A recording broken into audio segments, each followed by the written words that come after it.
Step into the realm of mystery with Paranormal M. Hit that subscribe button, turn on notifications. Keep up with our latest enigmatic tales. We hope you enjoy the journey into the unknown. I think something is after me. The past 2 nights I slept with my blinds open, without realizing they were as I leave for work when it's dark out. I come home when it's dark out as well. The past 2 nights I keep waking up over and over. I recently moved here. I was told jokingly, but also seriously, that I'm in Wendigo country. This morning I was outside scraping the ice off my car. All of a sudden the street lamp went off. The motion sensor lights on the garage turned off, and there were no lights on in any of the house or the street. I had this super intense fight or flight feeling. Audibly said nope, got in my car and made sure not to look outside the windows. Something in me was saying that, just not to look outside at all. The lights all came back on a few moments later. I no longer felt that primal fear. Well, on the way home tonight, I saw something out of the corner of my eye, and it ran beside my car along the shoulder of the highway on my passenger side. Felt that primal fear settle in again. Tried to tell myself I was just scaring myself, not to let it go. But as I was driving, I couldn't, not look outside. Plus, I had to watch for deer, so I couldn't just mindlessly look straight forward. When I turned off to the highway and onto my exit, I felt even more fear. I was now off the main road. No lights other than my headlights. I again tried to shake it off, but as I pulled onto the street to the house, I heard what sounded like either a very loud exhale or a whisper. But it sounded like it was outside of my car, if that makes sense. I pulled into the driveway shakily, and as I put the car in park and turned it off, I saw something again from the corner of my eye on the other side of my roommate's vehicle. It very quickly just dashed off. It was tall, but I didn't really get a good look at it. I suddenly felt like I was watched from every direction. I felt terrified to even turn my car off, knowing I had to walk a few feet into the house. But with it being 8 degrees Fahrenheit outside, I couldn't just stay in the car. I ran in as quickly as I could. Instantly felt safer once I crossed the threshold of the house, as well. It's been cleansed due to previous paranormal experiences. But as soon as I got to my room, I saw my blinds open. I felt extremely scared again. Put the blinds down quickly, and by the time I've been writing this, I've been hearing something brush up against the house outside, but sometimes it's quiet and sometimes it's loud. Sure, it's windy, but there's nothing physically close to the house that could be brushed up against the outer walls. My eyes keep being drawn toward the window. I don't know what I saw, not on either occurrence, but I do know that it feels like something's waiting to get me. I've always been super sensitive to things, but especially things people can't see. But this is the first time I felt this much fear here. Even inside, I don't feel safe. What should I do?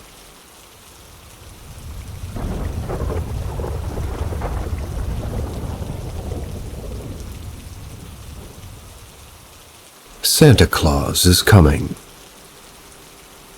As weird as it sounds, there are apparently paranormal Santa Claus sightings happening.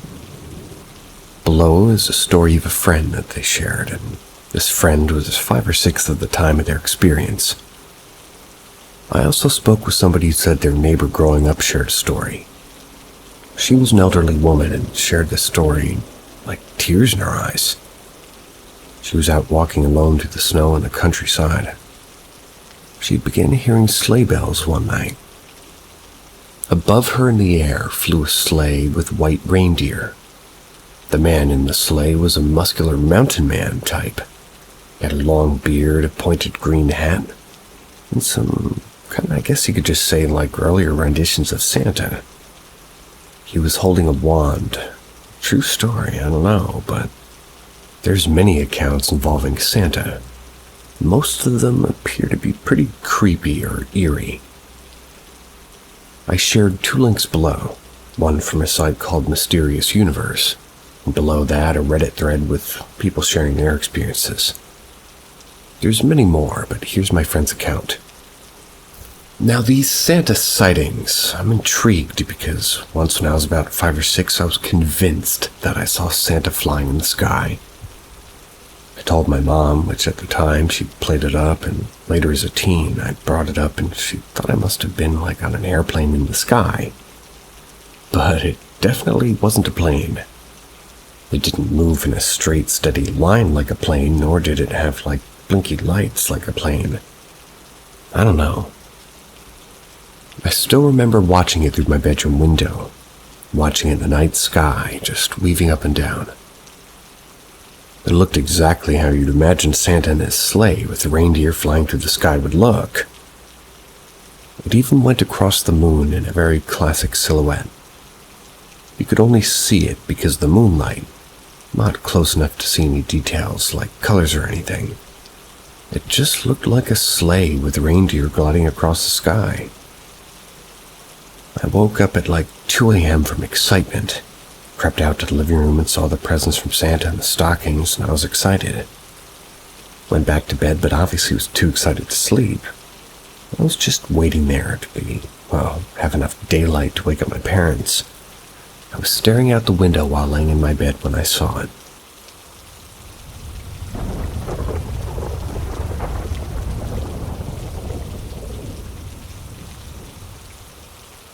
Weird encounters.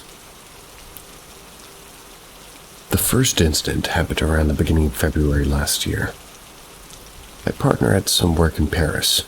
We decided that we were going to extend the trip so we can spend a week exploring. Long story short, we were on the subway at night. Can't remember what day, but it was definitely either a Friday or a Saturday, since it was truly packed. People were in and out of the train, and nothing was out of the normal. So immediately I noticed a man walking onto the train. He's tall. This man was at least 6'3", maybe 6'4". Pretty well kept, wearing all black business casual, huge scar running down his face too. This man looked like a typical movie villain, really. And now I never believed in energies or whatever until this encounter. This man truly gave off non-human vibes. Dread. Pretty much everything gross and scary all into one emotion. I literally had to look away and keep myself just from getting nauseous from his energy. Literally felt like something was cosplaying being a human being. I also felt like he sensed me.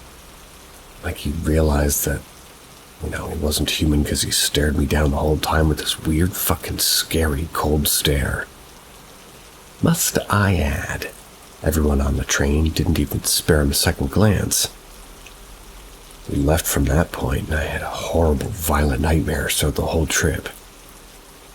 So fast forward to these past couple months, I've been noticing people staring at me the same way this man looked at me. One instant was Black Friday. Shopping at the mall. There's just one woman a couple of feet from me. They were having a conversation on the phone, and she was smiling and laughing. I could literally immediately see her expression change. She looked up at me with the same blank, scary-ass stare as the guy from the train. Even my friend, a very confrontational person, was like, "What the fuck is that woman's deal?" Couple of seconds of just staring, she went back on talking like nothing happened. I had multiple incidents where people seemed to immediately change their expression and look at me with that same dread trance-like stare. Weird thing is I'll have the same feeling of nausea hit. Then I'll have violent nightmares whenever I encounter these weirdos. Anybody have any similar stories or encounters where you feel like something isn't human?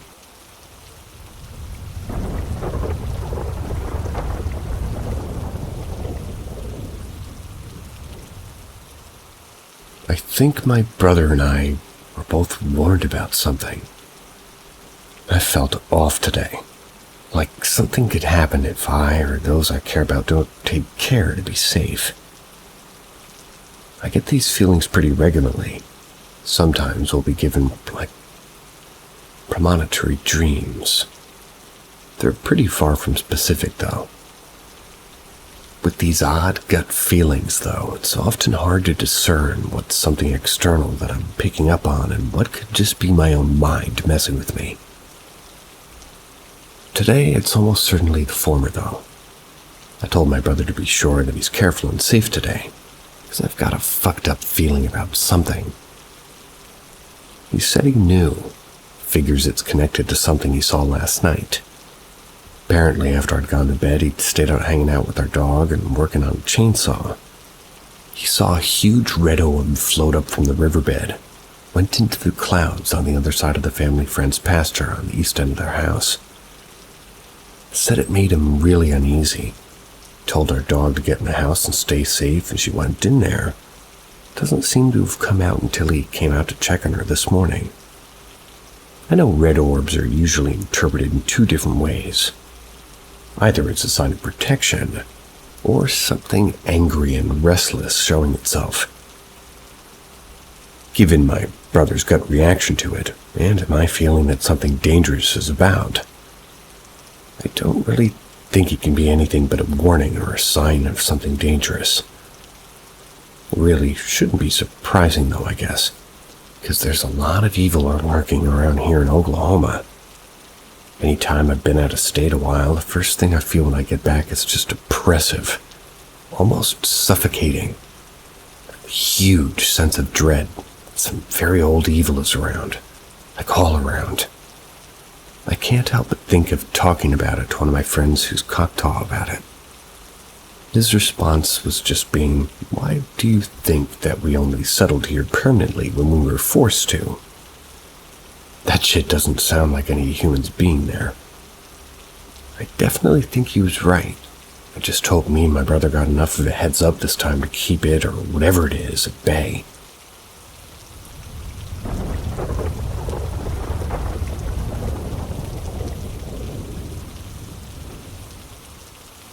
I was visited in a dream twice. It felt very, very, very real. Not like a dream, but like sitting and talking with a friend. The first visit was someone that went to the same school as me. Felt it like I had a double. Well, screwed that up. It was as real as it felt. I still had my doubts due to the lack of relationship I had with this person. They asked me to do something, so I did. We sat and talked for a bit, which wasn't like me. I have pretty crippling social anxiety. Can't openly talk like that. It was nice to experience an anxiety-free conversation, if anything. The second was so special to me as it was my brother. He wouldn't have been my older brother, but I guess middle child, you could say. That's if I was even born. Mom wanted 2 kids, and he would have been number 2. My mother miscarried, but I always loved my brother even without meeting him.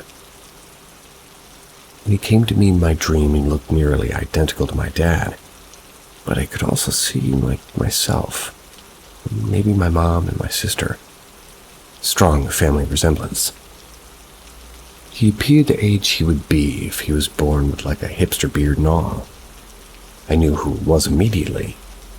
He asked how Mom was doing and how's Dad. Not my mom, but just Mom.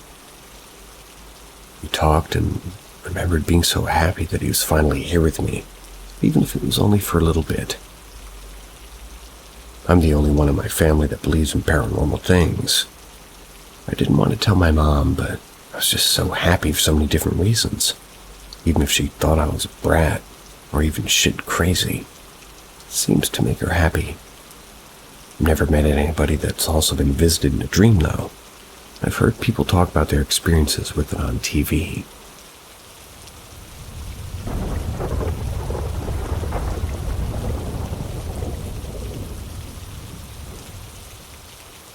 Mama came to say hi. Some background. I have very severe arachnophobia, and I saw a spider wolf in my room naturally, so I didn't sleep, at least for a month in there, and instead I slept in the living room. One day in about late July this year, I was having trouble sleeping, so I was on my phone in the living room about to go to sleep. It was around midnight. I heard a sound that sounded like somebody had ran into the bookshelf behind me. I turned to see a short outline of a glowing person. Me, being a scaredy cat, decided to hide underneath my blanket. I was repeatedly yelling, "Go away, go away, go away." More of a whisper, really. The next day I told my grandma, who I live with. I told her about what I saw the night prior. My grandma's Christian, but still believes in spirits, so I didn't know exactly if she would believe me, but asked me a few more questions. Didn't really seem that interested. Went to go sit down in the living room after the conversation, and then she comes running in and asks me. She said, asked me what I saw that last night. I told her again, yeah. But a little bit before midnight. To which she starts crying, telling me yesterday was 7 years to the day. My mama, her mom, had died. I started crying as well. I've always felt the presence of spirits in my house since I was 3. I remember one day a spirit just trapping me in my room. I can tell that story if anybody wants. I was little and don't remember a lot of details. I've also always had severe deja vu with some sleep paralysis, as well as a little bit of lucid dreaming. But I cut off my lucid dreaming as soon as it happens. It's a pretty big fear of mine. For about a month after that, I would see her around the house every once in a while, but I haven't seen her in a really long time. I do often still feel eyes on me, but if I ignore them for long enough or say go away, they normally do.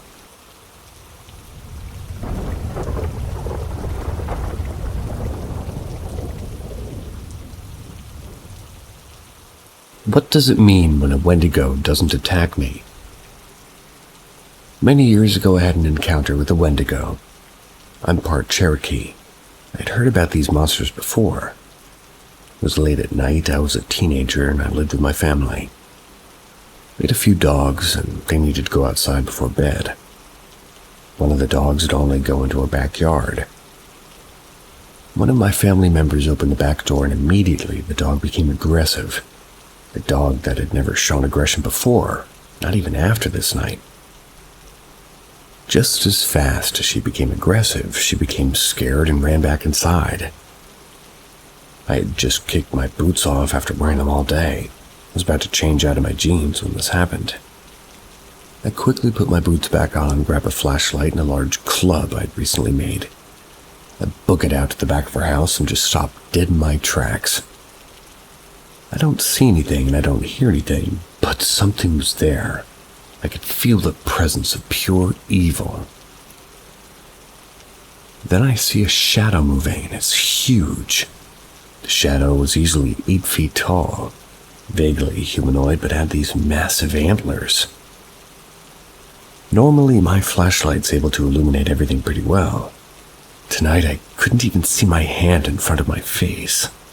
It was like the light was going into a void. My eyes adjusted to the low light, almost basically just starlight letting me see it all. I stand there for what seemed like eternity. I watch this figure search a workbench before it stops. The figure looks straight forward before turning around to face me, turning to reveal glowing red eyes. The figure and I stare at each other for what must have only been a moment. It felt like lifetimes. I know that showing fear in this situation is only going to kill me. Fighting is a death sentence. But for some reason I lifted the club and pointed it at the figure. The figure looks at the club, looks back into my eyes before slowly nodding its head up and down a few times. I see my flashlight turn off in my peripheral vision. I look at it and it turns back on, this time illuminating the entirety of the property. I quickly turn my focus back on the figure, only for the figure to be gone. What was lifetimes to me was no more than a minute in reality.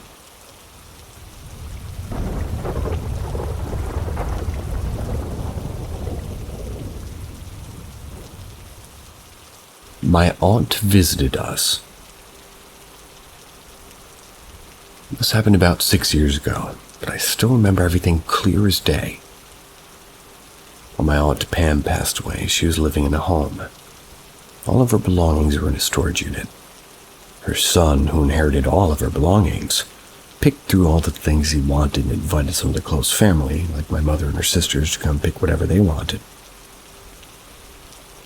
At the unit, my cousins and I banded together and found some items that we were fond of. I took these little purple potion bottles, purple china set, a purple bedding set, and matching curtains. Good choice. If my aunt and I had one thing in common, it was our love for the color purple. I fell in love with the items. I was super excited to bring them home and bring them back to life by giving them a purpose. Upon returning to the house, my sisters and I rushed inside to decorate our rooms with their Aunt Pam's belongings. I set up almost an altar-esque type place on my vanity with all the potion bottles around the china set. My vanity sat right across my sitting area in the opposite corner of the room. Nighttime rolls around and my sisters and I are in separate rooms. My sister Abby is in the room right next to mine. That's with Maddie being right across from her. I'm sitting in my little reading nook. My nose is buried pretty deep in a series I've been binging. My lamp flickers twice. I lift my head to see what gives. Well, more often than not, it's usually our house, but I lock eyes with this figure. A woman, a blacked-out silhouette. She looks as if she's, like, swimming in water. Her hair is large and curly and floating around her. While I couldn't see a face, I could see it in my brain as she was projecting her image into me. Her eyes glowed with a faint white. Her hand was outreached toward the set of china and potion bottles on my vanity. At first, she wasn't looking at me. I sat holding my breath. I stared at her in fear. I was fully aware that it was my aunt, but absolutely terrified at seeing her. She snaps her head towards me and my lights turn off. I scream as loud as I can for my sister, but I was unable to move. She bursts into my room, turns the light on, and asks what the hell's going on. I'm blabbering and trembling and crying, trying my best to explain while Abby's trying her best to keep it together. My screams caused my other sister to wake up as well. She comes to the room, rubbing her eyes and telling me to shut up. We're all just sort of talking over each other, discussing who I'm going to sleep with, when we hear a bang in the kitchen. My parents were extremely strict on eating schedules. We weren't allowed in the kitchen after dinner, which was 6 p.m., and it was now 10 p.m. My parents slept in the master bedroom. That's in the attic above the garage. In order for them to come down, they would have to open the very heavy door, walk down the extremely loud steps, open the obnoxiously loud screeching screen door. Point is, we would have heard loud and clear if anybody came downstairs. We all froze, staring at each other. My sister's eyes widen as we realize what's happening. We're listening closely, and it sounds like people are ransacking the cabinets, moving around the silverware, that the pots that hung on the ceiling were banging into each other. Silence falls for a moment. My sister Maddie, the fearless one, we decided to check it out. We follow behind her in a single file down the hall. Maddie turns the corner to the kitchen. She takes a step back, her eyes wide, scanning around. Me and my sister poke our heads around, and every drawer and cabinet are open, and the pots on the ceiling are still swinging slightly. We stand there stunned for a moment, and we all sprint upstairs, banging on our parents' door. I explain what happened, and my mother's extremely annoyed. She pulls us to the camera in the kitchen, and there it is in all of its glory.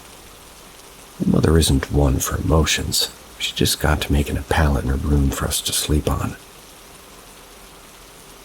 Eventually we sleep and wake up for school the next morning. My sisters seemed to feel better, and I was still shaken. We're sitting in the living room, and I ask if Maddie wouldn't mind grabbing my brush and other items from my room. I refused to go because of the fear.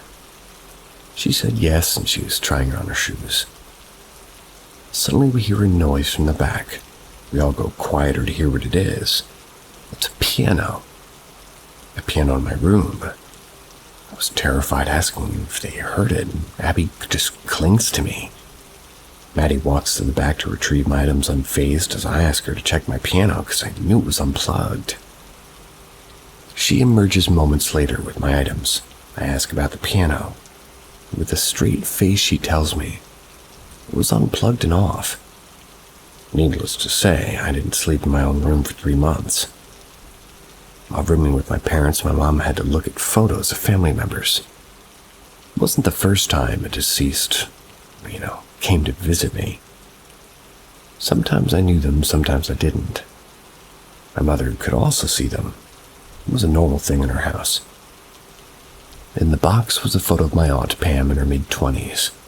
I pointed to it, telling my mom that it was her. Mom just nodded and said that she was probably coming to say goodbye. Still didn't make me feel any better. Still extremely terrifying. Gives me goosebumps to this day.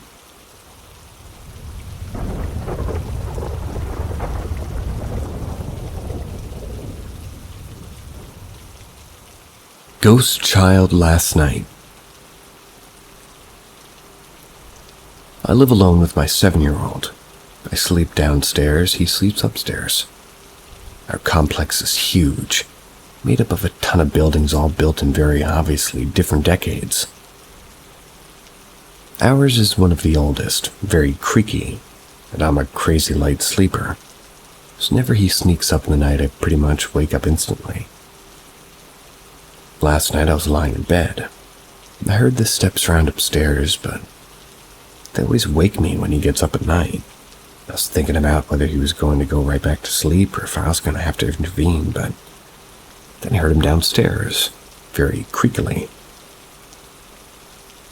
I knew he must be lonely or afraid, and that I was going to have to get up with him and help him go back to sleep. I was kind of bummed about it.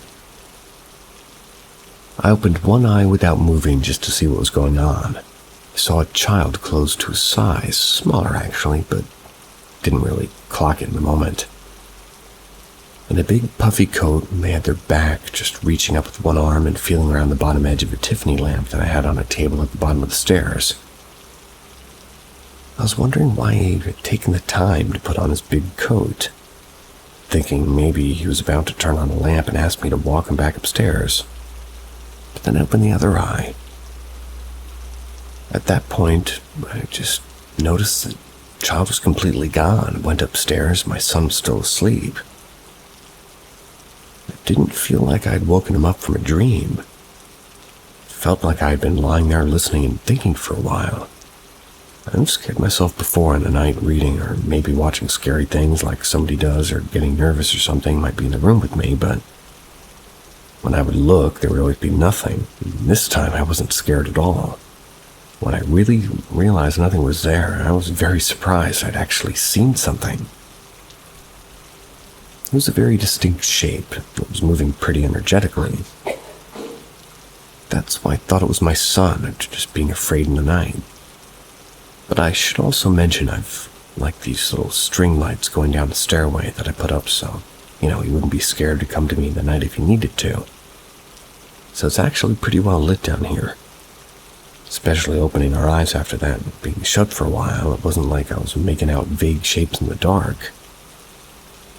Anyways, I've been trying to search around today about seeing things or apparitions with only one eye and yielding no real helpful results. So I figured I'd share here. Not the scariest encounter, but I can't stop thinking about it.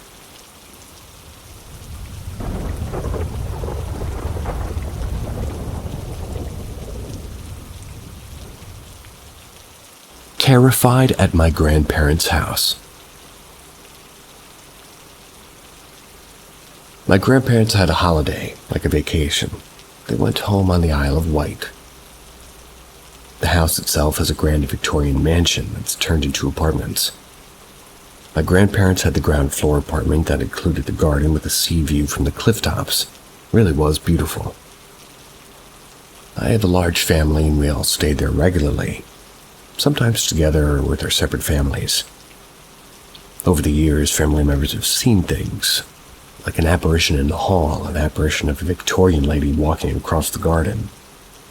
A few people had witnessed the wardrobe fly open in the middle of the night, but I hadn't seen or heard a thing over 20 years. My grandparents were getting older. I wanted to sell their holiday home. So for the last night I stayed there with my family. My parents were in one bedroom and my brother and sister were with me in another. There were 2 beds, a wardrobe, along with like an ensuite shower. During the night, my younger brother, who was 12, got up and started sleepwalking. First and only time. He's now 31. He stood in the ensuite and kept repeating that he had to go to work. My brother hated the ensuite from a baby. It was dark and creepy and had no windows. He would never use it. I guided him back to the camp bed and we both went back to sleep. Later in the night, I woke up because I heard a loud banging sound. I looked around and saw my brother and sister sleeping. The banging continued. I looked behind me where the sound was coming from and saw the headboard was moving back and forth from the wall. I then realized my bed was in fact shaking. The room became blacker and blacker. Hard to explain, but I was terrified and hid under the covers. I was so petrified. I think I passed out. Can't remember trying to get back to sleep. When I got up, I told my sibling at the breakfast table. My brother said, "That happened to me." He said years before the same thing had happened to him, but he kept screaming for Mom and Dad. He said the room got darker, too. He had never told anybody the story, and he's an adult now and still doesn't believe it was paranormal.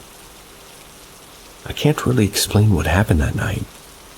I mentioned about my brother sleepwalking as it was so out of character for him. It just felt part of all the weirdness. I don't think it's sleep paralysis, as I distinctly remember moving around in the bed. Would love to hear thoughts. Malevolent or playful?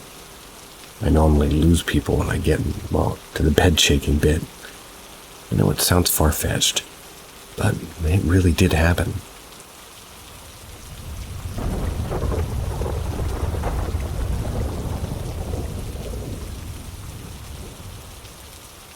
The Haunting of the Screaming House of Union, Missouri. Trying to move on from the untimely death of his wife, a corporate trainer named Stephen LeChance moved into a huge house in Union, Missouri. He moved there with his kids in the May of 2001. With 3 bedrooms, 2 bathrooms, a large front porch, garden, and a basement, this house was considerably spacious compared to the cramped apartment that they'd previously stayed in. On the day the family moved in, a sedan slowed down near the house. It caught Stephen's attention. As Stephen kept staring at the car, its windows rolled down and the passenger shouted, "Hope you'll get along okay here." Before he could ask them any more, the car drove away extremely fast. Eventful initial days for the LeChance family. While unpacking their luggage after moving in, the family noticed a picture frame with the image of an angel constantly falling from the wall of the living room. In fact, it was not just a picture frame. The family also found it really hard to keep the other objects in place as they kept falling off. At night, Stephen's daughter reported seeing the closet door open on its own. She heard boxes move in the neighboring room. During their initial days at the house, the children started noticing that their neighbors would cross the road when they approached their house in order to avoid getting close to it. Also, when Stephen and its children approached them to find the reason behind its odd behavior, they were too hesitant to talk to them. Thus, the family's initial days at the house passed, with them rearranging picture frames and things that were magically falling off, listening to strange noises in the night, trying to find out the reason behind the strange behavior of their neighbors. An extremely paranormal day. One day, while one of the Stevens sons ventured into the basement to retrieve the garden hose for his father, he started feeling an eerily dark presence around him. With the presence starting to get on his nerves, the 10-year-old started running out of the basement with the hose in his hands. While he was running up the basement stairs, he heard loud, heavy footsteps following him. And when he turned to see what it was, he saw a huge black figure chasing him. With the figure almost closing him down, he ran out of the basement screaming at the top of his lungs and closed the door. Hearing the screams of his son, Stephen rushed to the basement door in the kitchen only to find his son standing in the middle of a puddle of his own urine. After listening to his son's claims, Stephen went into the basement to investigate, but he found nothing unordinary inside of it. On the evening of the very same day, while the kid was walking out of the bathroom, he saw a huge figure run down the stairs behind him.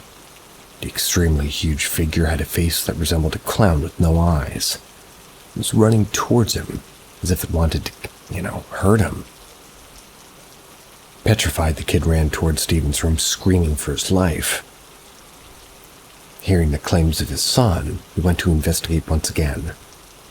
He couldn't find any evidence for his claims.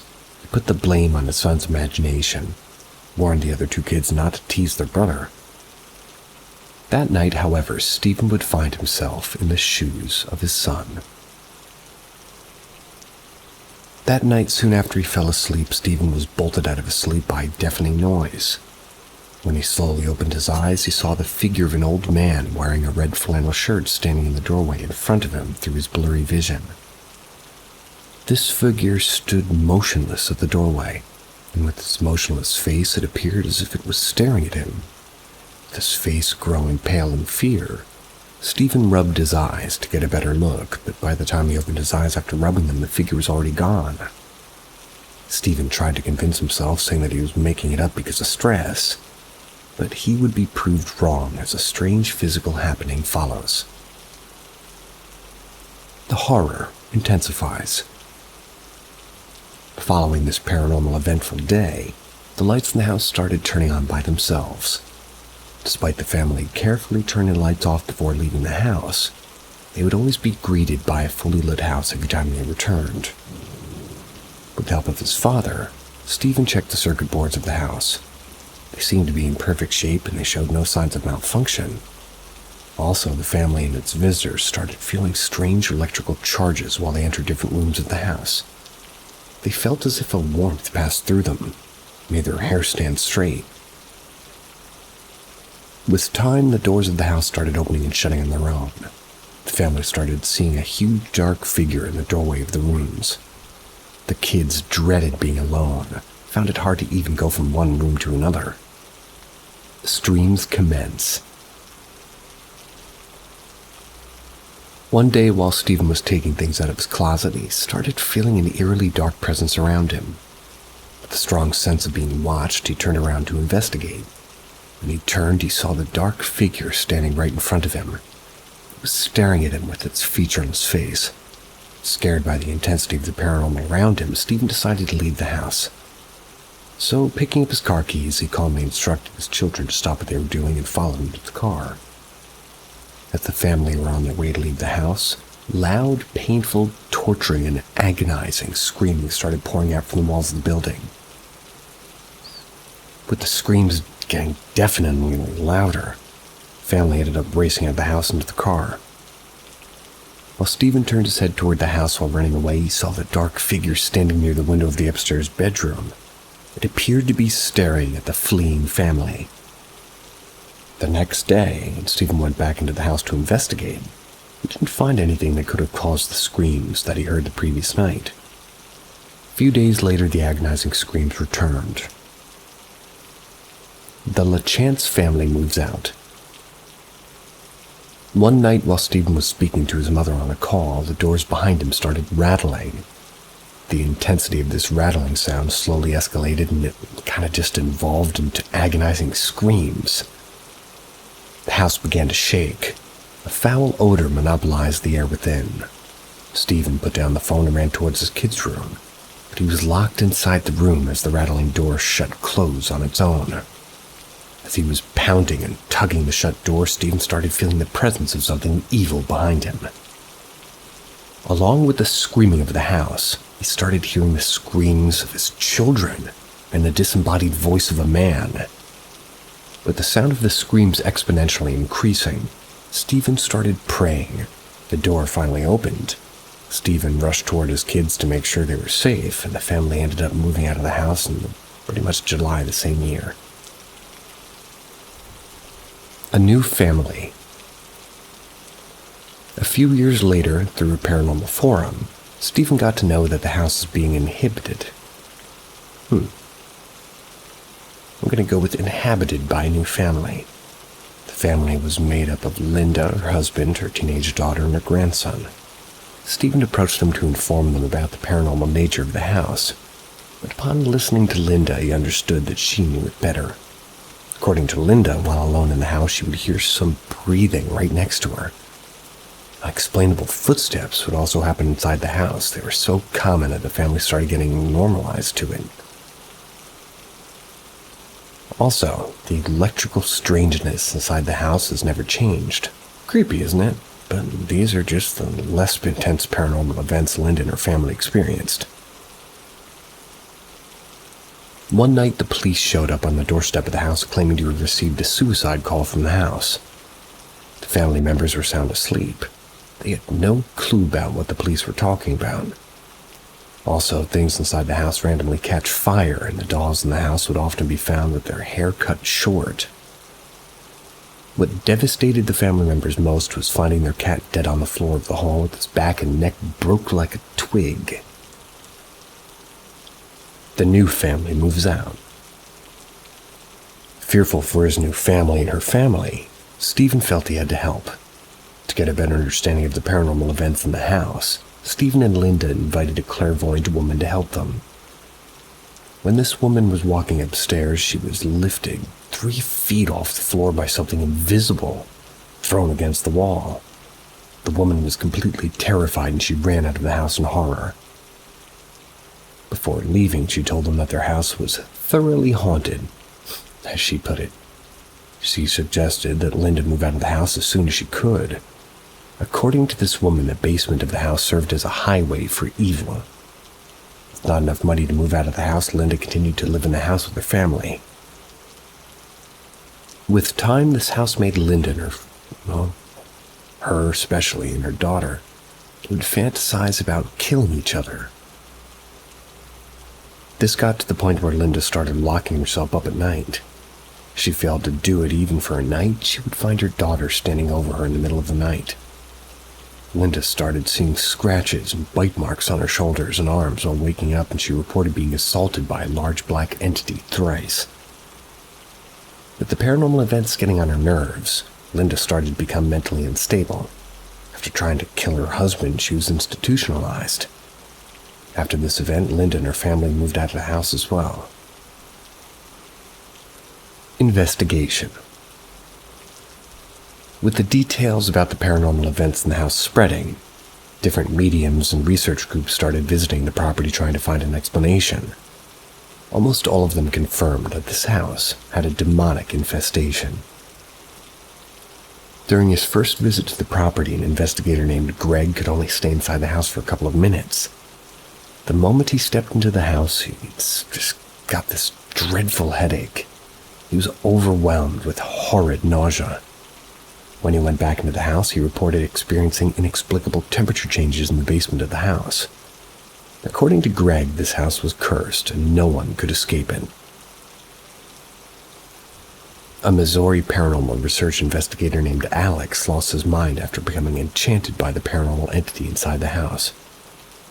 He had reportedly brought black magic books into the house and demanded to perform a bloodletting ceremony in the basement, during which he would bind the demons to him.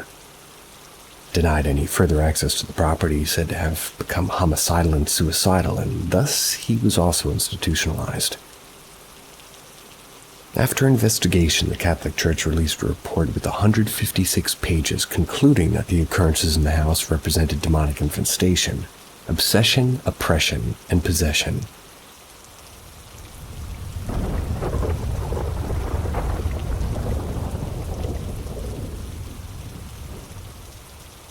The Demon of Brownsville Road. After retiring from military intelligence, a 32-year-old man named Bob Cranmer moved into his dream mansion on Brownsville Road with his family. The mansion had 14 rooms, leaded glass windows, big white pillars, ornate woodwork, and a large yard. Hearing that its previous owners were selling it, Bob offered them a bid that they couldn't refuse. Thus, after finalizing the deal, Bob, his wife, and their 4 kids moved into their new mansion at 3406 Brownsville Road, Pennsylvania. This was on December of 1988. Right from the day the family moved in, they started feeling the strangeness of their new home. A strange beginning. According to Bob writes in his autobiographical book, The Demon of Brownsville Road, his eldest son, named Bobby Jr., wandered away from his parents while moving in. After searching for him for quite some time, his parents found him crying with his mouth wide open and eyes squeezed shut.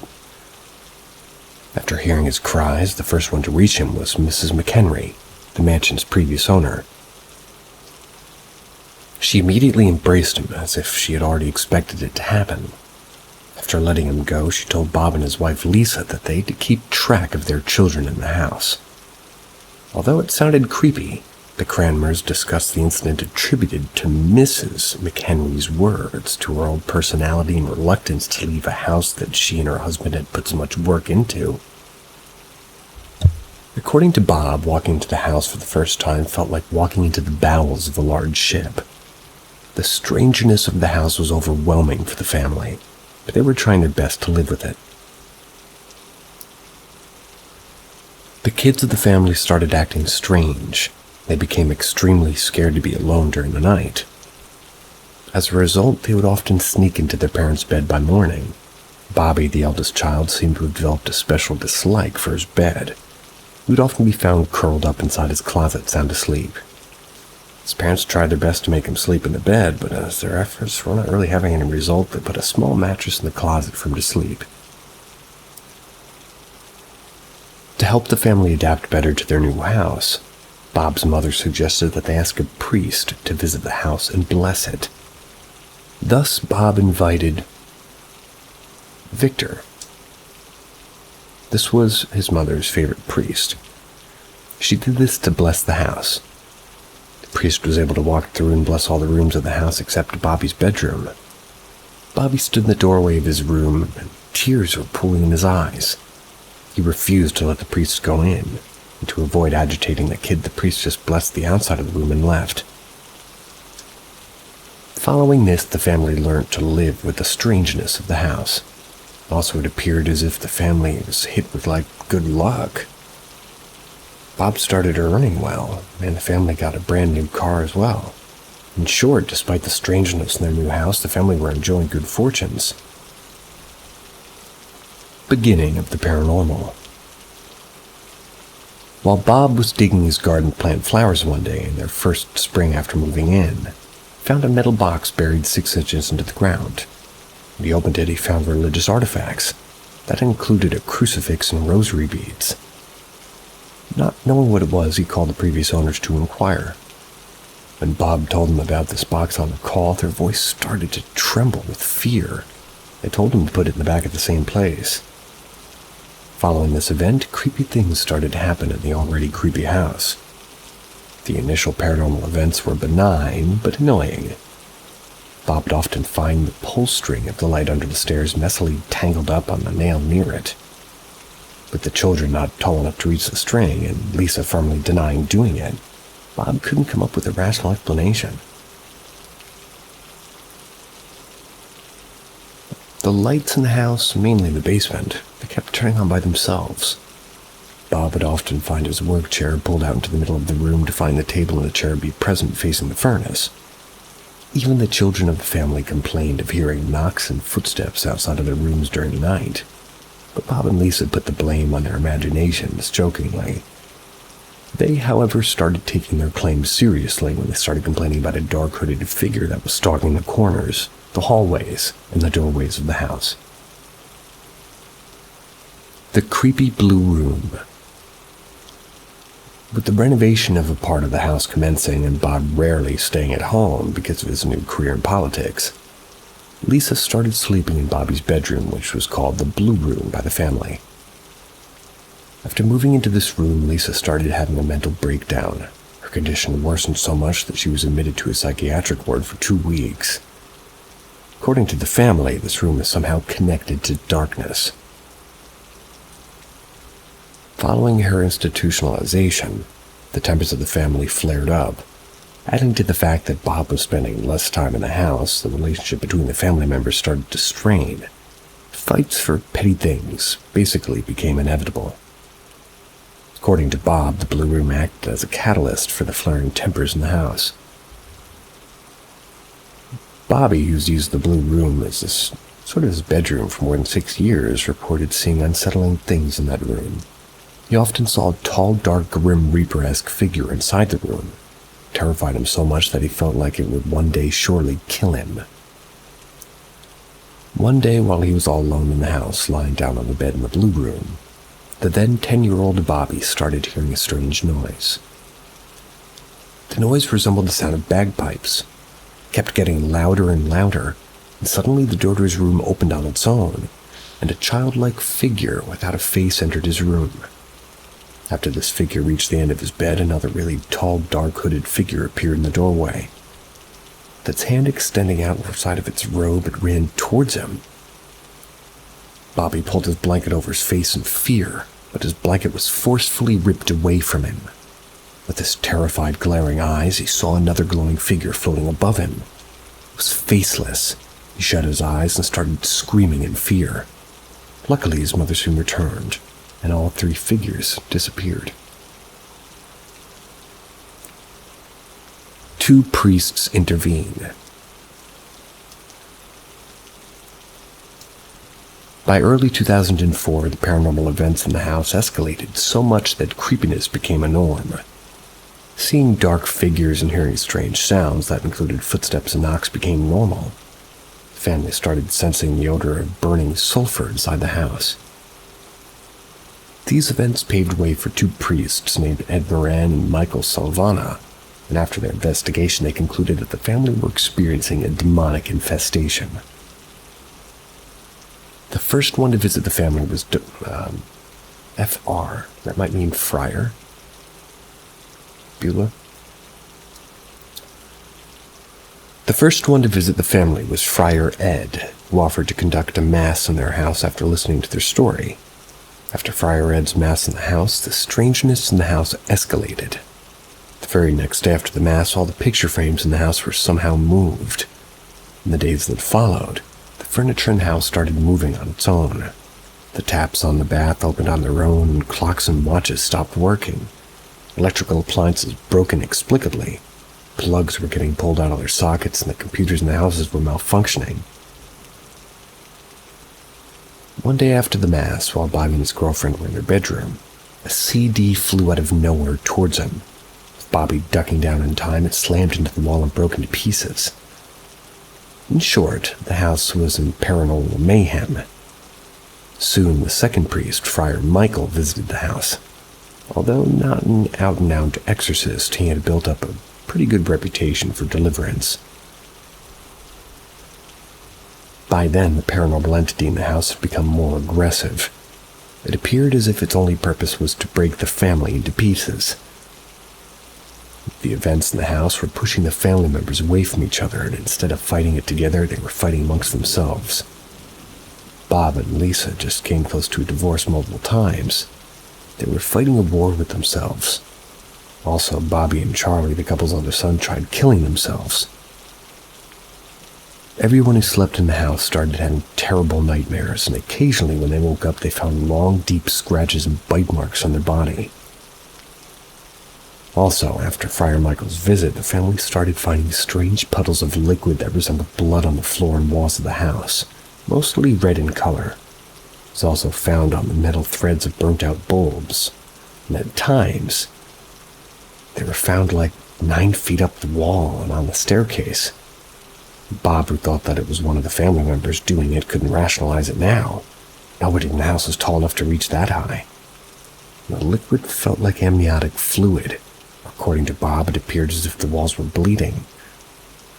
This, however, did not stop Friar Michael. He continued visiting the house and conducting masses for them. Introduction of a clairvoyant woman. After being suggested by one of Ron's political friends, another priest named Ron joined the paranormal party. Strangely, Friar Ron didn't visit the property, and he only instructed them what to do on the phone. Friar Ron sought the help of a Christian mystic named Connie Valenti. She was a clairvoyant, with the power to remotely view places. With her power, she tried to help the Cranmer family. Through Ron, she instructed Bob to cover a mirror in the house. She also asked Bob to walk through the house room by room while placing a small pinch of salt in every corner and doorway.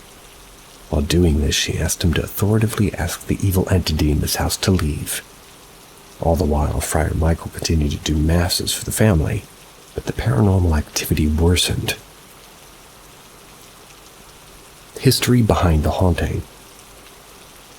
Through her visions, Connie saw two past happenings that she considered as the reason behind the paranormal events in the house.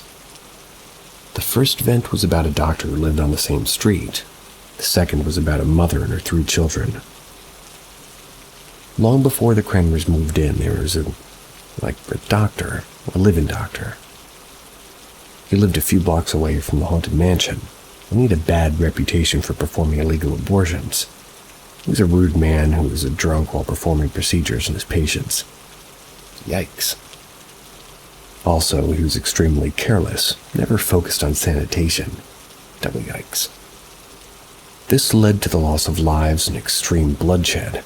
To cover up his crimes, he rented a small room in the Cranmer's mansion. He made it in his convert clinic.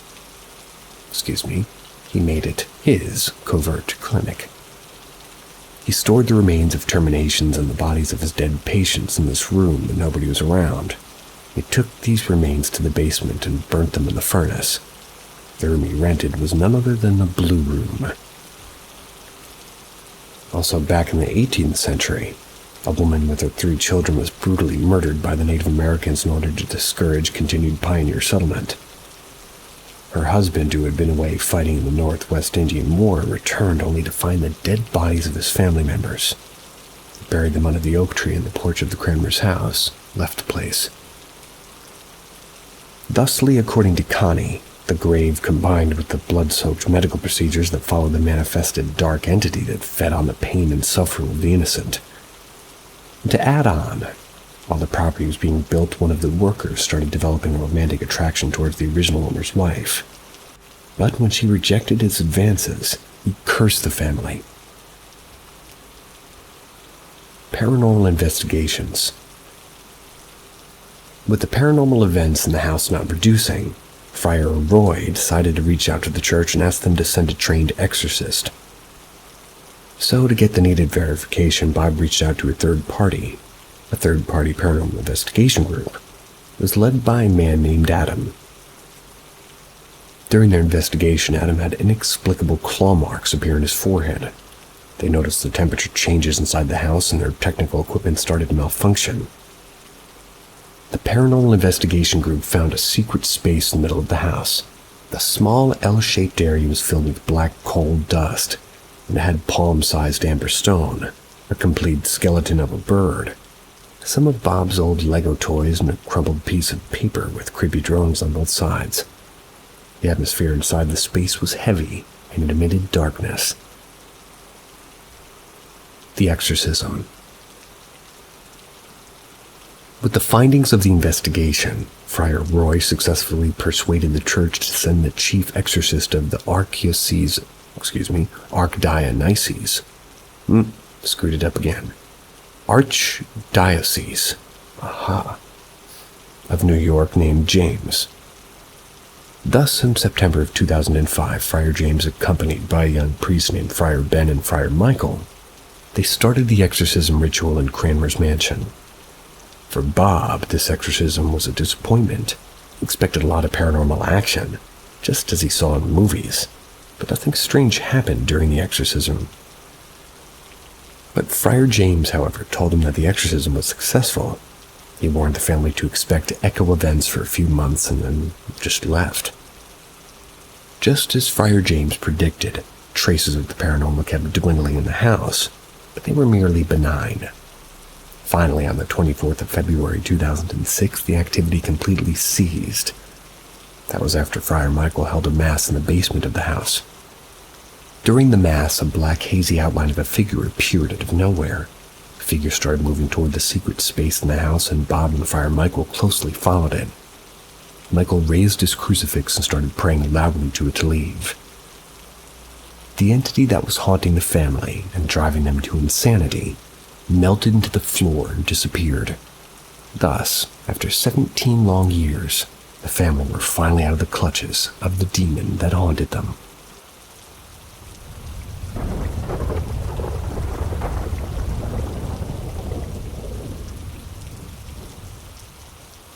Eerie Encounters, a Demonic Curse.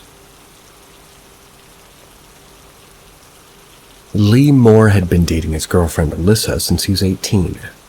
They were a great couple who were supportive of each other. Alyssa was an extremely sympathetic partner who was always there for Lee. With everything so perfect, Lee was praying that the relationship would last long. He even started working double jobs to save money for their marriage. But things quickly took a U-turn after Alyssa met her new friend named Cheryl in early 2007. Cheryl was a self-proclaimed witch who dabbled in the occult. A supernaturally forced breakup. After meeting her, Alyssa's demeanor completely changed. From a humble and caring woman, she turned into a dark and irritable one. Over the next few weeks, Alyssa started hanging out more and more with her new friend, Witch, and it had pretty adverse effects on her relationship with Lee. It appeared as if Alyssa's new friend had a romantic interest in her, and she was persuading her into breaking up with Lee. Soon, Lee started having terrible nightmares. Even while awake, he had a constant sense of being watched even while no one was around.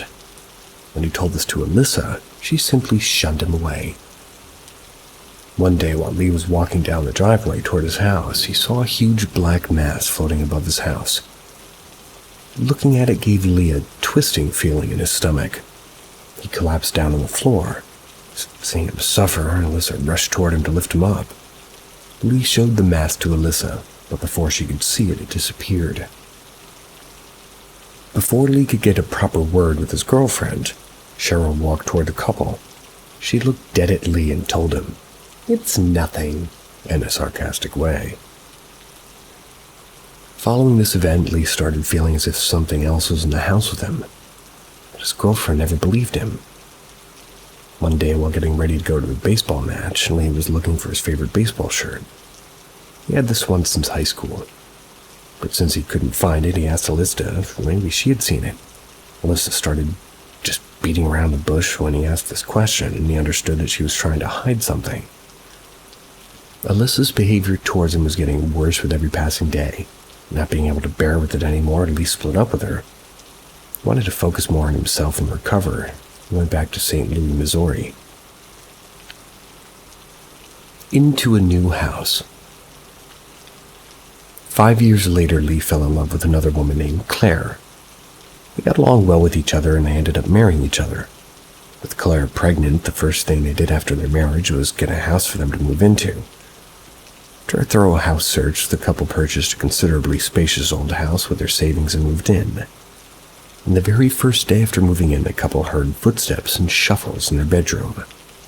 Lee immediately drew out his pistol and was holding it high, walked into his bedroom to investigate. The moment he opened the door of the bedroom, the footsteps stopped and he found no one inside it. Since the house was old, the couple concluded that the sound was being caused by the house itself and brushed it off. Confirmation of the paranormal. A few days later, while the couple were sound asleep in the bedroom one night, Lee heard a loud slamming sound come from the hall and it woke him up. Thinking he had an intruder, Lee immediately rushed toward the hall with his gun. But when he reached the hall, he found everything in place and there was no one else. As he stood there clouded with confusion, a coffee table in front of him slowly raised up off the floor and fell back with great force. It appeared as if something invisible lifted the table off the floor and threw it back. This completely creeped Lee out, started sweating profusely. Hearing the sound of the table falling, Claire rushed to the aid of her husband only to find him in a petrified state. The couple understood that they had a paranormal guest. The next day, while the couple were cleaning their porch, Claire headed to the shed to pick up a shovel for her husband. The moment she stepped into the shed, she started feeling extreme darkness around her. Completely contrary to the temperature outside, the shed was freezing cold. Sensing that something was wrong, Claire turned around and tried to run out of the shed. Before she could take a step, something invisible pushed her hard from behind. Hearing her screams, Lee rushed toward the shed, but he found nothing unordinary inside it. Claire was unnerved by this incident, and she felt extremely uncomfortable staying in the house. Later that day, while Claire was lying down in the bathtub, she started hearing the sound of heavy footsteps. They seemed to be coming from the neighboring room. Thinking it was her husband, she started calling out his name, but she got no reply. The footsteps kept getting louder, and they started approaching the bathroom. Once the footsteps reached the bathroom door, the sound stopped. As Claire stared at the bathroom door of the eerily silent room, a black demonic figure with bright glowing eyes appeared right in front of her, started just drowning her by pushing her head into the water. With Claire struggling for her life, the demonic figure magically disappeared. Following this event, the couple concluded that their house was haunted, but little did they know the problem was not with the house, but with Lee himself. The first cleansing. In attempts to get a better understanding of the paranormal entity in the house, the couple reached out to a local paranormal investigator named Lita. They had considerable strangeness attached to her. The moment Lita entered their house, she claimed that she sensed something demonic inside it. After scanning the house completely, she started doing the EVP session in which she asked Lee to ask questions to the entity in the house. Although his initial questions didn't seem to trigger anything unnatural, the moment he shouted, "Are you demonic?" strange things started to happen after. The lights of the house started flickering. Lee's eyes rolled back. Lee started growling in a demonic voice, and he was acting as if he was under the control of something. Lee told, "I don't know," this weird demonic voice, and collapsed onto the floor unconscious. When he regained consciousness, he didn't seem to remember anything. Lita told them that they had a demonic infestation. She sent 2 demonologists named Deal and Farah to investigate their house. After investigating, the demonologist duo concluded that the house indeed had a demon in it, proceeded with the cleansing ritual after seeking the couple's permission. During the cleansing ritual, Lee started feeling short of breath. Suddenly, a demonic figure appeared right in front of him. It just started choking him. Seeing that he was struggling, Deal placed his hand on him and started praying. As Deal prayed, Lee saw the demonic figure disappear. He was able to breathe again. Deal and Farah successfully completed the cleansing ritual, and the couple was able to finally feel a sense of relief. Deal told Lee that it was not the house that was haunted, but him. After questioning Lee, Deal concluded that his ex-girlfriend Alyssa, with the help of her girlfriend Cheryl, put a demon on his trail. According to Deal, Lee's missing baseball t-shirt didn't actually go missing, but it was used by Alyssa and Cheryl to put a curse on him. Following the cleansing, the disturbing events in the house stopped. With the delivery date nearing, the couple were peacefully getting ready to welcome their baby. Possession and exorcism. A few days after the cleansing ritual, the couple was visited by Lita again. She claimed that the demon was still present in their house and that she had said that she had to drive it away with the ritual. As they were expecting their baby, the couple decided not to take any risk, allowed her to do the ritual. She ended up leaving the house without uttering a word. Following this ritual, the demonic presence returned. That night, Claire found her husband lying unconscious on the bed with blood oozing out of his nose and mouth.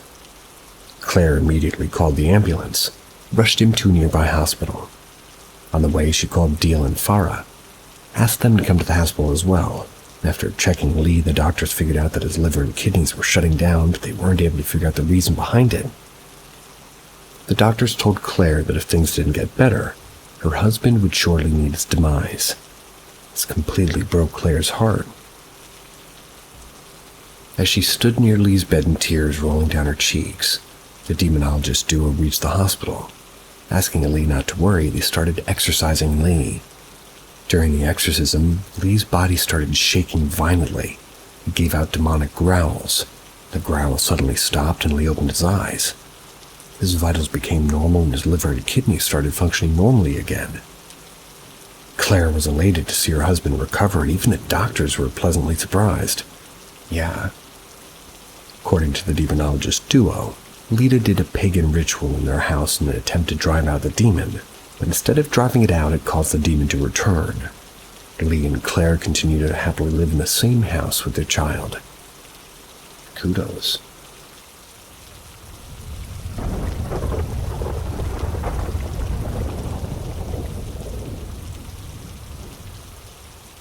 Something is attacking me after I went on a tour of an abandoned schoolhouse. Last week I was very excited to go on a tour of an abandoned schoolhouse near my house. It was closed like 12 years and it was a very gloomy place. The tour promised a paranormal experience. It wasn't really like that. When I arrived there was like a Beetlejuice narrator that was guiding the whole thing. It was a very dirty and smelly place. I hoped for the worst. Then when it started, all of my illusion fell. The whole tour was a more theatrical insight into a kind of exorcism. Instead of feeling disappointed, I was actually very grateful. I had a lot of fun during the whole play. The next day I was cooking some lunch for the family. I decided to get some water from the fridge. The water was at room temperature because my brother didn't fill the water on time. When I let it sit on the table, get a cup, the jar just explored and got like 3 pieces on me. Exploded. I decided to clean it all up before somebody would notice it, but then I realized it was very difficult that this happened because the jar was at room temperature. It just exploded out of nowhere. This was only the start anyways, because each day something different happened. Like yesterday when all the plants that I took care of for years started to wither. Or on a weekend when I started to hear the doorknobs of rooms that were already opened or people walking on the second floor and nobody was around. My family's kind of concerned by the situation, but they're waiting for this event to disappear one day by itself. I don't know what's happening, so I decided to think that maybe it's a spirit following me to my house and it's causing all these unexpected events. Does somebody know what all this means?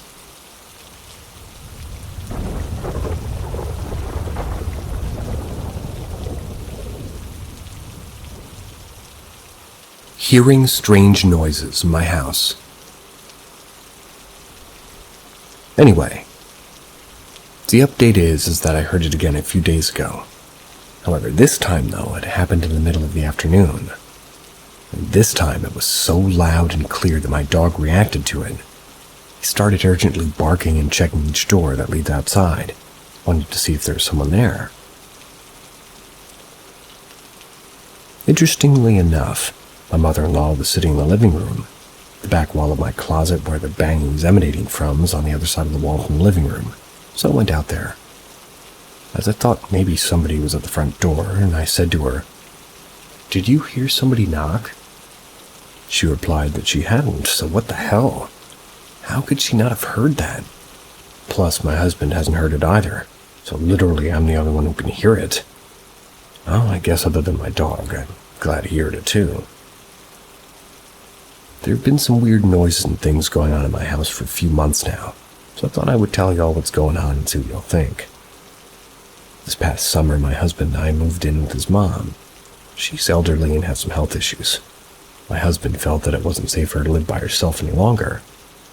But before we moved in, we had been living for a couple of towns, like maybe 25-30 minutes away from here.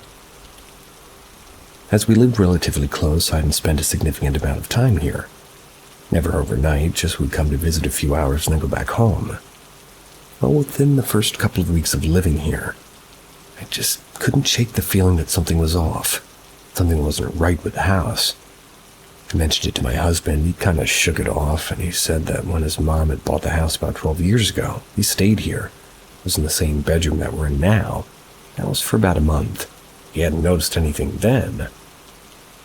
To give you a frame of reference, it's a single-story brick house with 3 bedrooms and about maybe 1,800 square feet. There's an attic, but there isn't any stairs. It's more like a crawl space. There isn't a basement, as we're in East Texas. When his mom bought the house, it was only built maybe 2 years prior, as it was the model home for the newly constructed subdivision. Okay, so this is what's been happening. For maybe about, maybe a week and a half to 2 weeks after I had mentioned feeling those weird vibes, my husband started waking up in the middle of the night, but not understanding why. This would happen 2 to 3 times a week. He wouldn't be able to fall back asleep for another hour or two. Well, by the second week of this occurring, he would just lay in bed listening and looking out our partially open bedroom door, which allows you to see part of the living room and partly into the kitchen, watching the shadows in that area. At this point, he'd been awake for 3 or 4 hours before being able to get back to sleep. He said that sometimes it would look like the shadows would move, but he attributed that to the motion light outside the front door, which partially illuminates the living room and the front door, sort of like beveled glass. Then things started to get a little bit weird. After a week or so, on and off, and watching the shadows all night, he was awakened. Thought he could hear 2 people talking outside of her bedroom, on the other side of the wall in the side yard. At this point, he woke me up and asked me to listen if I could hear the talking as well, and yep, I sure could. So he got up, grabbed his pistol, and went outside. He first walked the perimeter and then around the backyard and behind the buildings out back, but he couldn't find anybody or anything. He'd been here for about 6 months, and every so often we'll hear talking. Usually it occurs sometime after midnight to maybe 3 or 4 a.m. There's never anybody outside. I've also had my own very strange auditory occurrences. Heard it maybe 3 to 5 times since we've been here. The most recent was last night. All the times that I've heard it has been around 10 or 11 p.m. And this is while I've been in the walk-in closet in our bedroom, and suddenly I'll hear boom, boom, boom, boom, like somebody's knocking real loud on a wall or a door. But I can't pinpoint where in the house it's actually coming from. So when I heard it last night, I quickly walked into the living room to see if somebody was really knocking on the front door. Well, when I went out there, my dog was laying on the floor in the area between the LR and the kitchen. He just looked up at me, wondering what the hell I was doing. He has excellent hearing, so if anybody had knocked, he would have been barking. Went back into my room to the inside of the closet to finish what I was doing. Not even a minute or 2 later, I hear the knocking again. At this time, it's more of an urgent, rapid boom, boom, boom, boom, boom, like somebody wants in right now. Can anybody make any sense of this? Has anybody experienced this themselves? Is anybody else still awake? If so, see ya.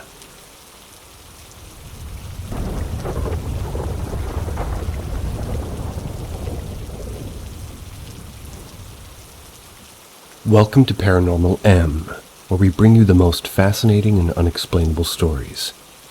Subscribe and turn on notifications to stay updated with our latest paranormal adventures. We hope you enjoy the ride. I want to know if anybody has any idea or has experienced something similar. So for a little context, I stay in central Scotland. I don't believe in ghosts or anything paranormal really, despite having these 2 experiences, and another one which has really affected me. But I still choose to try not to think about what it may have been. These happened probably about 2 or 3 years ago now, so not recent. My friend recently admitted to me that recently he's had something similar happen. Stays 2 doors down from me. So I thought I'd let this sub help us get some peace of mind. The first experience I had was one night when I was home alone and going to sleep.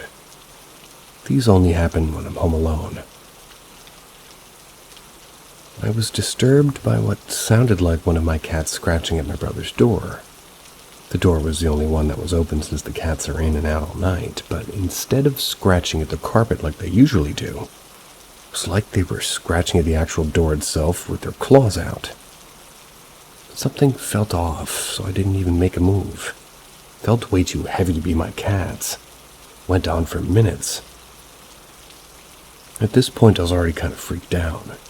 But immediately after stopping, I could hear whatever it was darting from my brother's door at the end of the hall to the top of the stairs at the other end over and over again. Anybody who owns a cat knows that they do strange things, like every once in a while, but I knew that this wasn't either of them. Besides the heavy one, the both were at the foot of my bed. It sounded like it had a lot of weight, like a large dog almost. It was impossibly fast, changed directions like it was nothing, and darted the whole length of the hall in what felt like less than half a second. This went on for a couple of minutes as I started getting more terrified. Eventually it stopped at my door, and that's when I remembered that it was open. My heart honestly nearly burst. I could hear it sort of push my door open with its head, and I could hear this heavy breathing, almost like a human's. That was before it let out a really low-pitched growl and just disappeared. Absolutely nothing else for ages. It messed me up, but I forgot about it and didn't mention it to anybody else. That was until a few weeks ago. I won't detail exactly what happened, as it was practically the same, with the exception that I could hear it intact with things on the opposite side of my parents' room over and over at impossible speeds. Once that happened and I decided to tell my friend, that's when he told me his experience. It sends chills down my spine knowing that it isn't just my imagination playing tricks. And I'd like to know if anybody else has had anything similar like this, or any clue of what it could have been.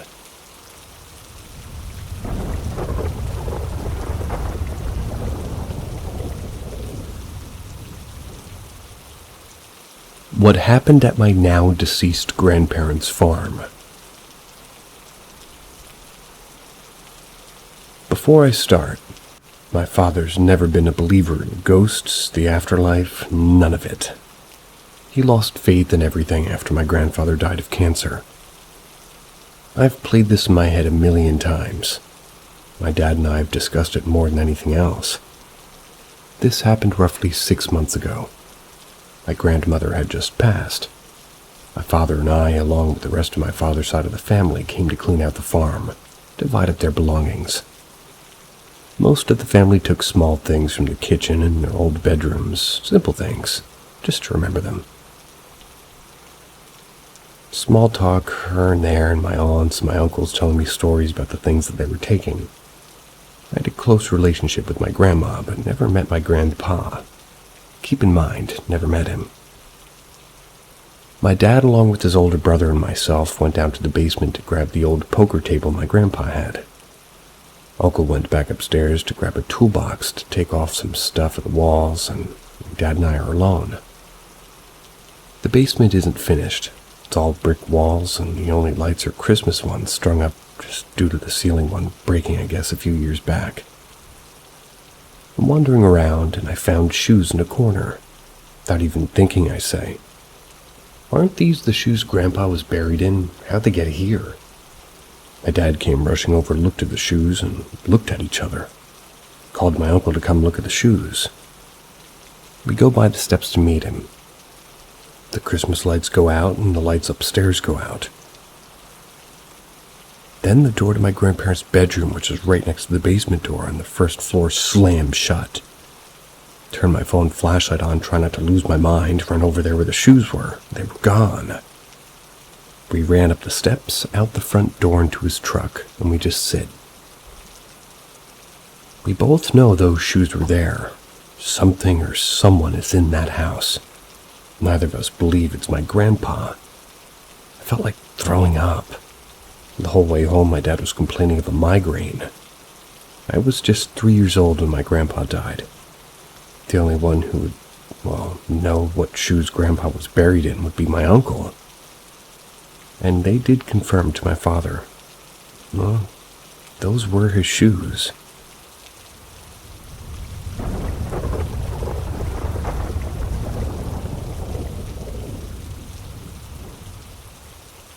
The scariest experience I've had. I want to start off by saying that I was a believer in the paranormal before these experiences, and I've had more than one experience that I can't really explain. But this one is by far the scariest. To give a little bit of background, this was a couple of years ago, shortly after the passing of my partner.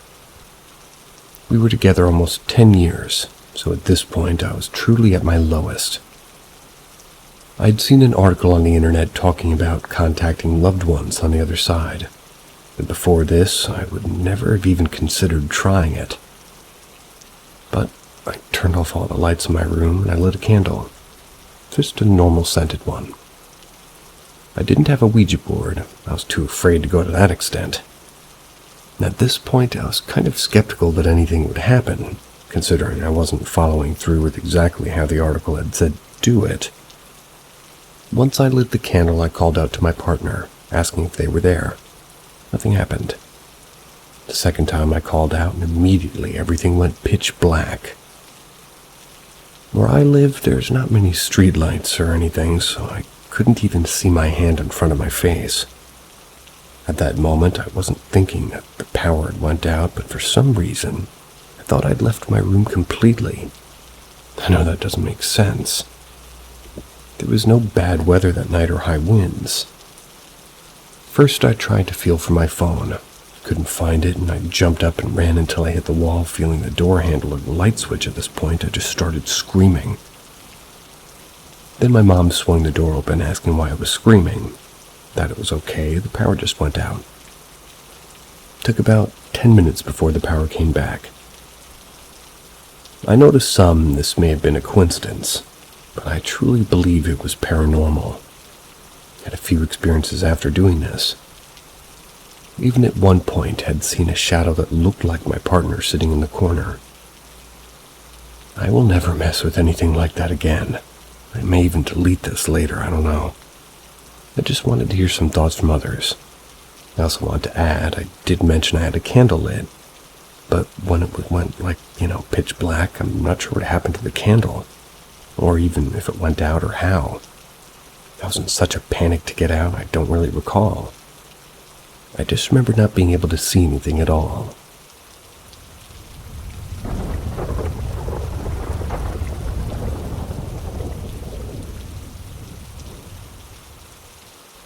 Haunted by a murder victim, Marie Spanhake.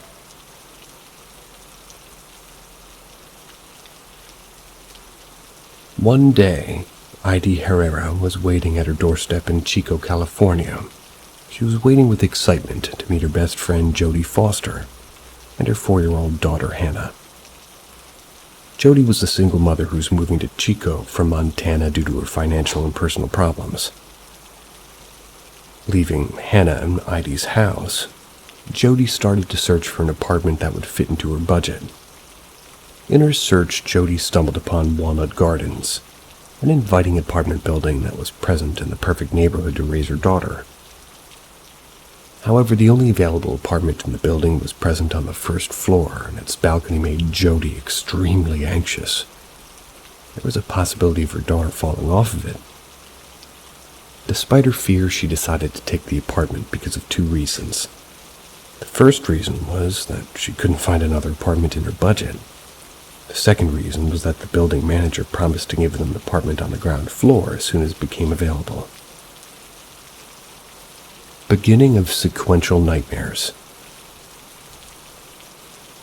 The first day at the apartment was hectic for Jodie. She had to arrange and organize her things inside it. Thus, Jodie and her daughter dozed off earlier than usual. That night, Jodie had a dream in which she saw a young couple dressed up in the clothes from 1970s walking around their locality. It was as if they were hunting someone. Jodie constantly kept seeing a weird H symbol in this dream. The couple walked until they reached directly under the balcony of her new apartment, stared at Hannah with evil intent. The moment Jodie saw them calling Hannah toward them, she woke up from her dream painting, and the time was exactly 3:37 a.m. The dream seemed to be too vivid, and she immediately called Heidi. Heidi convinced her that she was making it up and asked her to go back to sleep. The next night, Jody had a similar dream, but this time the young couple were walking down the hallway towards her apartment. Jody shut the door of her apartment, but they suddenly appeared inside her apartment and tried to abduct her daughter Hannah. As Jody started screaming at them to stop, she saw Hannah turn into a young woman whom she hadn't seen before. Jody woke up once in a panic. The time was 3:37 a.m. Shifting to another apartment. The next day, the building manager told Jody that a ground floor apartment was open for her to move in. Jody was relieved hearing this and moving into the apartment without a second's thought. As the apartment was extremely dirty, Jody and Heidi decided to clean it before moving Jody's things. While cleaning, Heidi felt an eerie presence inside the apartment. It felt as if somebody invisible was stalking them. Also, Heidi felt extremely cold inside the apartment. Despite the strangeness, she decided not to say anything about it to Jody, and she didn't want to scare her friend. After moving to the apartment, Jody and her daughter started seeing strange things. Jody would find her keys go missing from the key hanger, only to reappear in the middle of her bed. Also, Hannah started seeing a young woman in front of her. Being a 4-year-old kid, she thought it was her mother's friend. That was until she saw a gash on the neck of this young woman. Little did the kid know that the woman she was seeing the same woman her mom was seeing in her dreams. Eventually, Jody's dreams resumed. Sequential nightmares resume. One night while sleeping in her new apartment, the young couple appeared again in Jody's dream, and this time they were driving a blue car. Jody saw this couple drive up to the young woman she had seen before. He offered her a drive. The couple drove the car into the locality of Jody's apartment and dropped the woman in Jody's apartment building. While the woman was about to go inside, the man asked her if he could use the restroom in her apartment. Jody was shouting in her dream, asking her not to allow him. She wasn't able to hear Jody. Jody immediately woke up from her dream in fear, and the time was 3:37 a.m. yet again. From this night onwards, Jody started trying her best not to sleep, but even her best efforts couldn't stop her from falling asleep. Later one night, Jody saw a man pour some liquid into a piece of cloth, cover this woman's nose and mouth with it until she fell unconscious. The couple then made her look like a drunk college student to avoid suspicion, took her into their car and drove away. Throughout the dream, Jody kept shouting for help, but no one was able to hear her. Eventually, Jody woke up from her dream, and the time, similar to the previous instances, the time was 3:37 a.m. Jody noticed that her dreams were in a sequence, and despite her best efforts, they never stopped. In her next dream, Jody saw the young woman wake up in the back of the car with tied wrists. She started screaming for help. Hearing her scream, the man stopped the car and grabbed a grilled metal helmet. Locked her head in it. The woman looked so scared that her eyes appeared to be in the personification of fear. The couple dragged her into their brick basement and shackled her, already tied wrists to chains over her head, thus putting her in a defenseless position. Jody saw the couple slowly strip off her clothes with force, and the man started forcefully kissing her. The woman put her lipstick on, walked toward the tied woman, and started biting her as she squealed in pain. The kisses slowly turned into sexual abuse. Not being able to witness the torture she was going through, Jody woke up from her dream. The time was 3:37 a.m. Nightmares accompanied by paranormal events. The next night, Jody dreamt about the woman again, and this time she saw her screaming inside a bathroom as a couple held her tight. As the woman pleaded with the couple, asking them to not harm her, the man pulled her head back and cut open her throat with a knife. She was bleeding to death. The woman looked directly at Jody's eyes through the mirror and told her, "Help me." Jody immediately woke up, and just as always, the time was 3:37 a.m. But when she woke up this time, she saw the blinds of the window in her room aggressively go up and down sporadically, and the lights in the apartment started to flicker. The lights kept flickering until they burst and shattered. At this point, Jody started feeling as if she was making things up, and she decided that, she had to have a companion in this house. These strange things would stop, maybe. Thus, she asked a family friend named Misty to babysit her daughter. Misty was an extremely warm person, but she couldn't speak. She had to wait at the doorstep for a brief period of time, for Jody and her daughter weren't in the apartment. The moment Misty stepped into the house after Jody returned, she had a strange feeling of being watched by something invisible. In a few seconds, they heard Hannah's favorite Ernie doll repeat, "I feel great," in its programmed voice. Jody asked her daughter and Misty to step back and walk toward the bedroom following this sound. When she entered the bedroom, she found the Ernie doll on the top of the pile of things, and it had a noose around its neck. This sight terrified Jody. Gathering Misty and Hannah, she rushed out of the apartment. After coming out, Jody called the police asking them for help. But when she told them about the doll, they just ridiculed her and cut the call. With no other option available, they decided to go back into the house and sleep. Thus, after setting the alarm for 5:30, the trio went to bed. Jody woke up in the middle of the night as she felt the apartment shake. The lights started flickering. Things were being thrown around on their own. And to add to the creepiness of the situation, Hannah's Ernie doll started repeating, "I feel great." Overwhelmed by that eeriness, the trio ran out of the house, and Jody was caught off guard when she saw the time on the clock on the hallway wall. The time was 3:37 a.m. Another change of apartment. After Jody complained to the building manager about the strangeness in the apartment, she offered her an apartment in a different building downtown.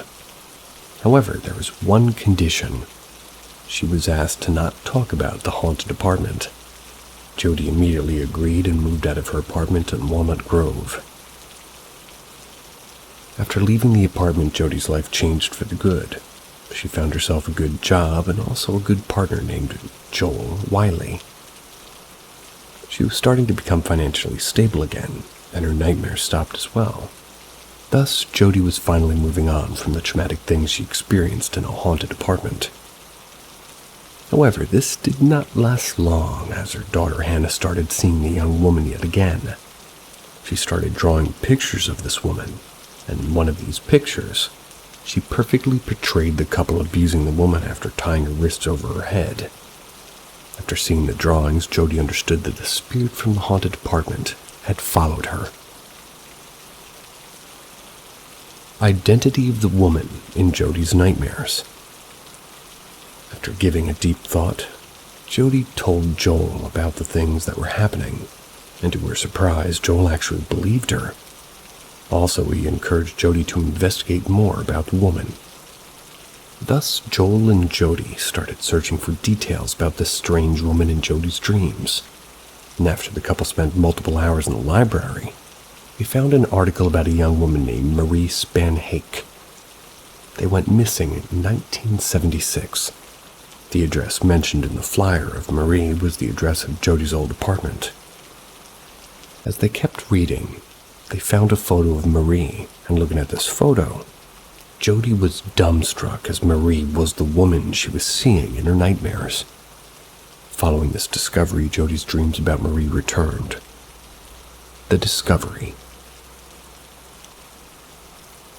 Eventually, Jody reached out to a local crime journalist named Roger, shared with him the events that she'd been seeing in her dreams about Marie. After listening to her story, Roger told her about a similar case where a couple named Cameron and Janice kidnapped a young woman named Colleen in Red Bluff. The couple imprisoned her into a coffin underneath their bed, used her to attain sexual gratification. Ew. Colleen had endured the abuse for 7 long years before getting rescued by the police. When Roger showed Jody the photo of Cameron and Janice, she confirmed that they were the couple she was seeing in her nightmares. Also, Jody got to know that Janice had testified against her husband, during which she mentioned abducting and killing another woman a year before they abducted Colleen, and her name was Marie Spanhake. Marie's body, however, was never found. On Joel's suggestion, Jody called the police to tell them about the details that she knew about Marie's disappearance. The detective on the call was surprised by Jody's call, as they were about to work on Marie's case that day. After interviewing her for multiple hours, the police were stunned by the details that she had on the case, but because of the lack of strong evidence, they couldn't do much with the information. Validation of Jody's claims about her nightmares.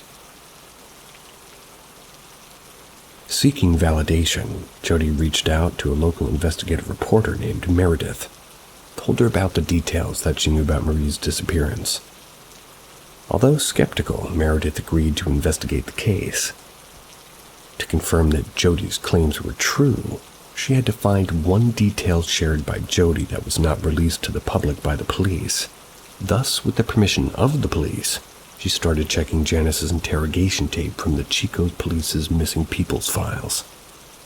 In her statement, Janice revealed how her husband killed Marie.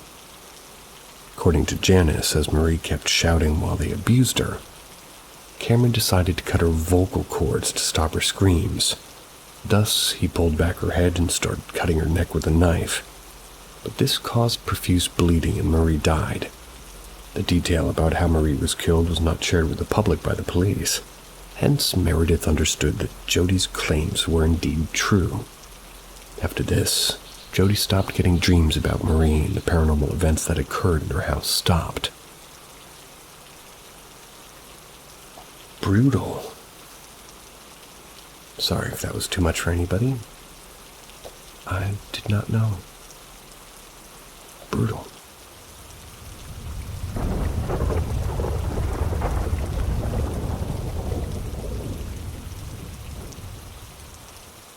A demon in the house. After securing a job that offered a great salary, a war veteran named Gary Hodges had moved to Lawton, Oklahoma, along with his family. Since they hadn't spent much time with Gary the past few years because of him being in the military, Gary's brothers Kevin and Wesley were excited about this. They'd be able to live with their brothers yet again. Thus, in 2009, Gary started to search for a house that would be big enough for his family, which was made up of Gary himself, his girlfriend Heather, Heather's daughter Caitlin, Kevin, Wesley, and Wesley's girlfriend Sabrina. In his search, he found a house with enough space for his family, which was present in the middle of a picture-perfect neighborhood. When he reached the doorstep of this house, he was greeted by its previous tenant who had cut his lease period short. When Gary asked him why he was suddenly breaking his lease, his hands started to tremble. He started beating around the bush. The man told Gary that he felt that he had spent enough time in the house, that it was the reason behind him breaking the lease period. Gary, who had spent more than 2 years in a war zone before, understood that man was lying at the very moment. But the size of the house and the cost of its lease were too inviting for him. Thus, he decided to take a look around the house before making a decision. When Gary asked the previous tenant if he could walk around the house, he immediately agreed. Still, when Gary entered the house, he noticed that the previous tenant was too hesitant to accompany him. In fact, he never entered the house. Thus, Gary entered the house all alone. The moment he stepped into the house, he started feeling a strange sense of oddity inside it. As he walked through the house, he noticed that all the lights in the house, including the lights in the closet, were turned on. This was really strange, as it was just afternoon and the house was well lit by the sunlight coming from outside. Despite the strangeness, Gary decided to leave this house. When he told the previous tenant about this, he immediately took 2 trash bags filled with his belongings, drove away from the house. It appeared as if he fled from the house. But this didn't change Gary's decision, and the family ended up moving into there. The first night of creepiness. 2 weeks after moving in, while the family, excluding Caitlin, was sitting in the hall watching TV one night, they heard the sound of heavy marching footsteps coming from the floor above them. Gary, being the eldest member, decided to go upstairs, check what was causing this sound. He initially thought it was Caitlin, who was walking around, but when he checked her room, he found her sound asleep. The sound, which had stopped by then, resumed all of a sudden, but now it seemed to be coming from his bedroom. Gary thought he had an intruder, burst into the room only to find no one inside. Not being able to come up with a logical explanation, Gary concluded that he was making things up. Later that night, while Gary and Heather were getting ready to sleep in their bedroom, Heather got into bed after turning off the lights in the room and the closet. Seconds later, she noticed that the closet light was turned on again. When she told Gary about it, he told her that she might have forgotten to turn off the closet light. Although Heather was pretty sure about turning the closet light, she got out of bed, turned it off again before going to sleep. Gary woke up in the middle of that night with the feeling of being watched. When he opened his eyes, he saw the closet door was open, and the light was turned on. He immediately woke Heather up and showed it to her, hoping to get a rational explanation. But even she couldn't come up with one. Gary concluded that his brother was playing a prank on him, confronted them the next day. His brothers told him that they weren't behind the event of the previous night and suggested that it could just be a faulty wire line.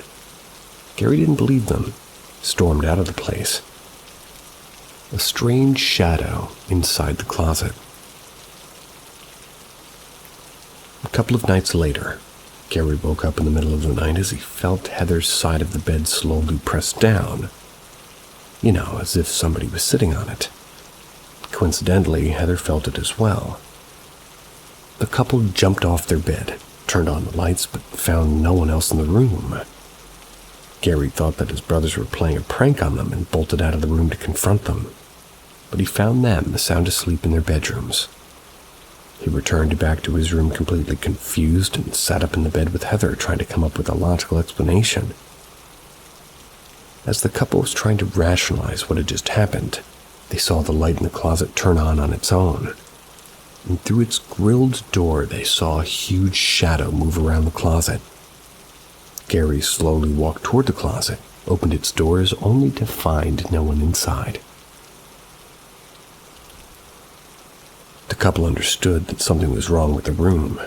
They decided to sleep in the hall that night. While they were almost asleep after sitting down on the couch, they heard glass shatter in the hallway floor. When they walked toward the hallway to investigate, they found a drinking glass shattered on the floor, with the nearest table present multiple feet away. It appeared as if the glass flew from the table and hit the floor. These events made Gary believe that something paranormal was happening in the house.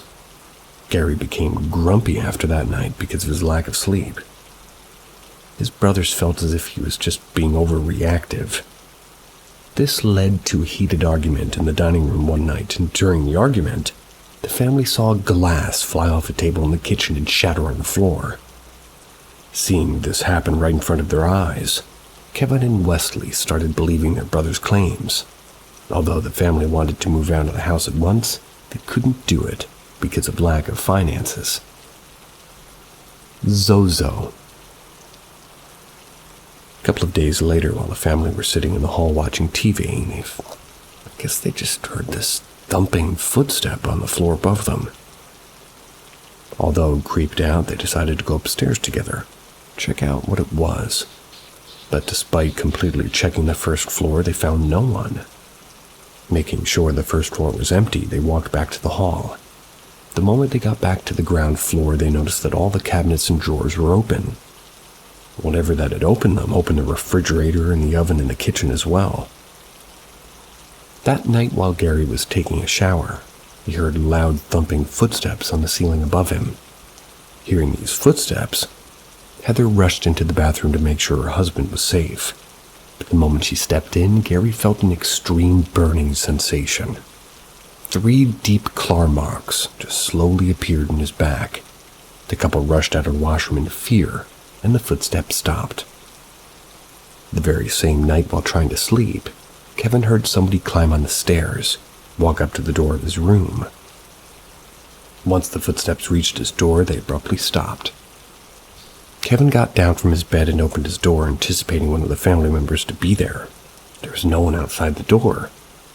Kevin thought he was just making it up and went back to his bed to sleep. Moments later, he heard eerie dragging sounds around him.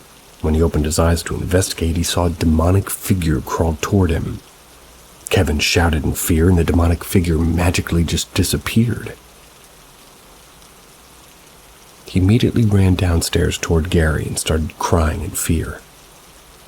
Seeing the terror on Nelson's face, Gary and Wesley decided to investigate his room.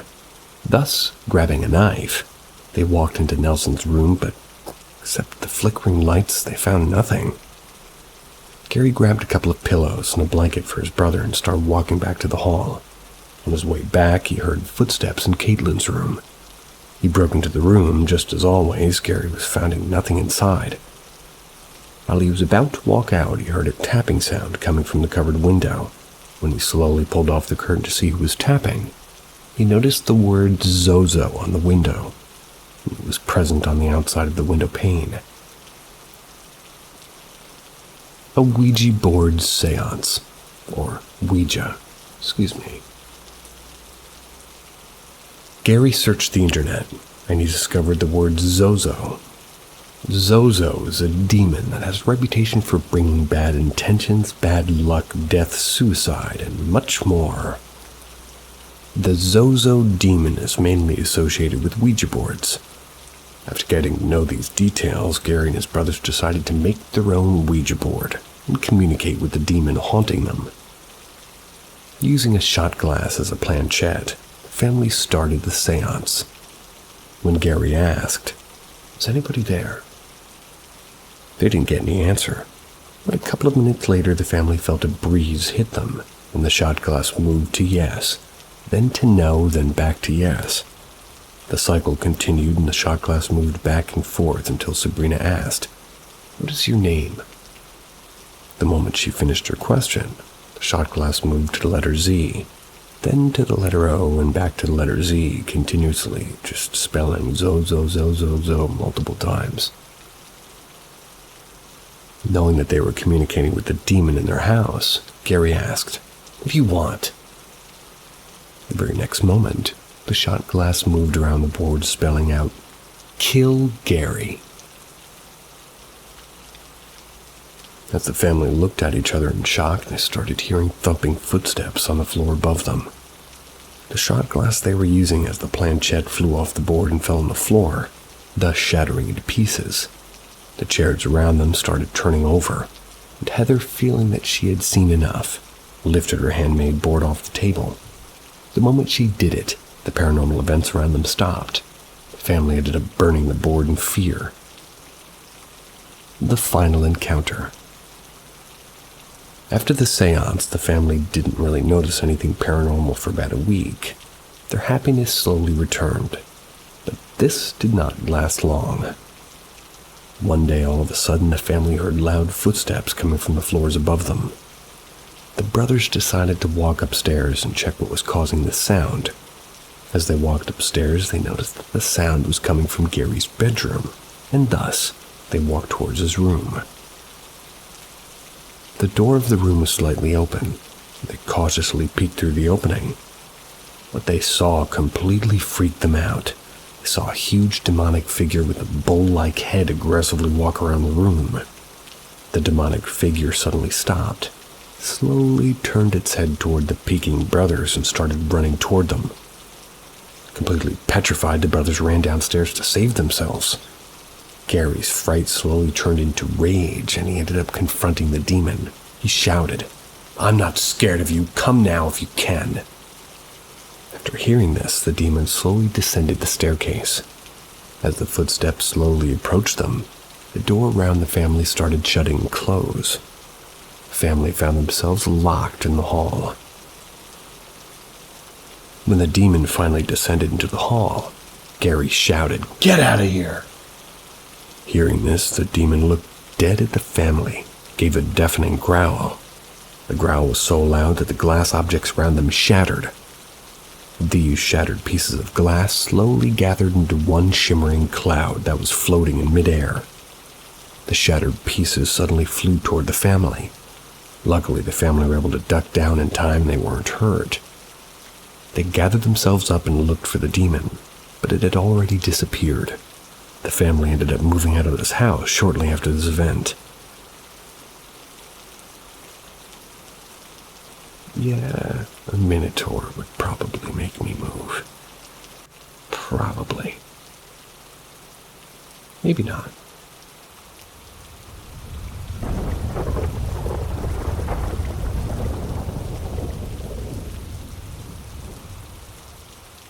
A demon house in Springfield, Louisiana.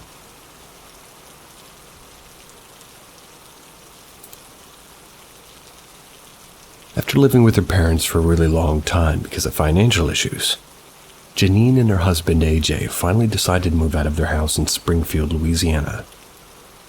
The couple set out on a search to find a house that they would be able to purchase with the money that they had saved. In their search, they found a house that met all their requirements. The house had a pretty much perfect floor plan, and it was located in Springfield as well. Also, since it was a foreclosed house, its price was much lower than its market value. The house, however, had one major downside. As it had remained closed for quite some time, the family had to do some work before they could move into it. But despite this one downside, the couple ended up buying the house. Also, AJ bought a camper van along with the house for the family to stay in during the renovation of their new house. Thus, in September of 2013, Janine, AJ, and their two sons, Hunter and Gage, moved to their new property without knowing that their dream house would turn out to be their worst nightmare. A benign beginning of the paranormal. A couple of days after moving in, AJ out of work, Janine decided to paint their new house. While she was painting one of the rooms while listening to her favorite song on the radio suddenly stopped playing. When Janine walked toward the radio to check what was wrong, she noticed that the radio was turned off. This confused Janine as to, why it turned off this radio. You had to push a button, but Janine was the only one in the house. She had not pushed this button, and although confused, she turned on the radio again, went back to paint only for the radio to turn off yet again. This completely freaked Janine out, and being a woman with heart issues who had a major reliance on medications, the fear almost killed her. Almost a month after they moved in, the couple decided to throw a birthday party in their house for Gage's birthday. And Janine's mother, Beverly, came to the house to help with the decorations. Realizing that she had forgotten to get soda cans for the party, Janine left for the store, leaving Beverly all alone in the house. As Beverly continued her decorating, she just started hearing faint sounds, as if somebody invisible was moving around her. Beverly didn't think too much about these sounds initially, but the moment she saw someone stand behind her in her peripheral, she fled out of the house in fear. When Janine returned, she saw her mother stand out in front of the house, and her body language indicated that she was extremely terrified. When Janine asked her what happened, she told her that somebody else was in the house with a worried face. Janine had not seen her mother that petrified before. She walked into the house to investigate, but she didn't find anything that justified her mother's claims. When she told AJ about this, he just blamed it on her mother's habit of watching too many horror movies. The first violent attack.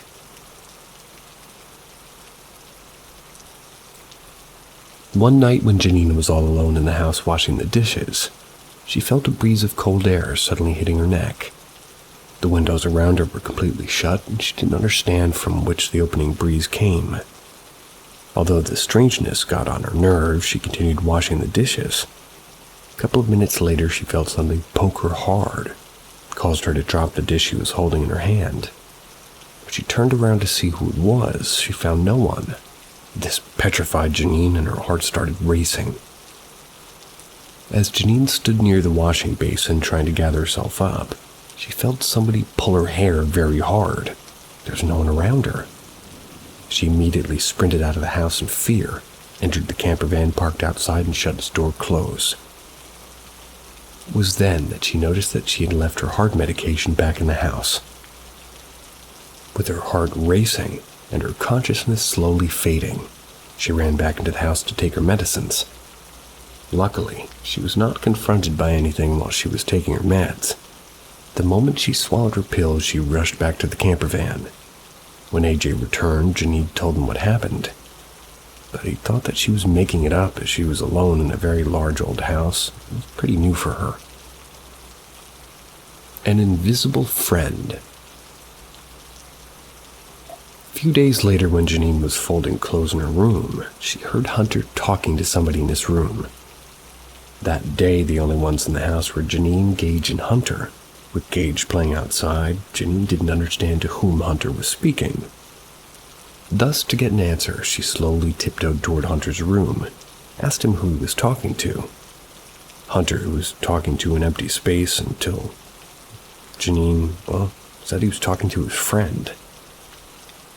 Saying this, he started staring back at the empty space and gestured as if he was listening to this quote-unquote friend. When Janine asked him what his friend told him, Hunter told his mom that the friend said that he would hurt Janine if Hunter didn't befriend him.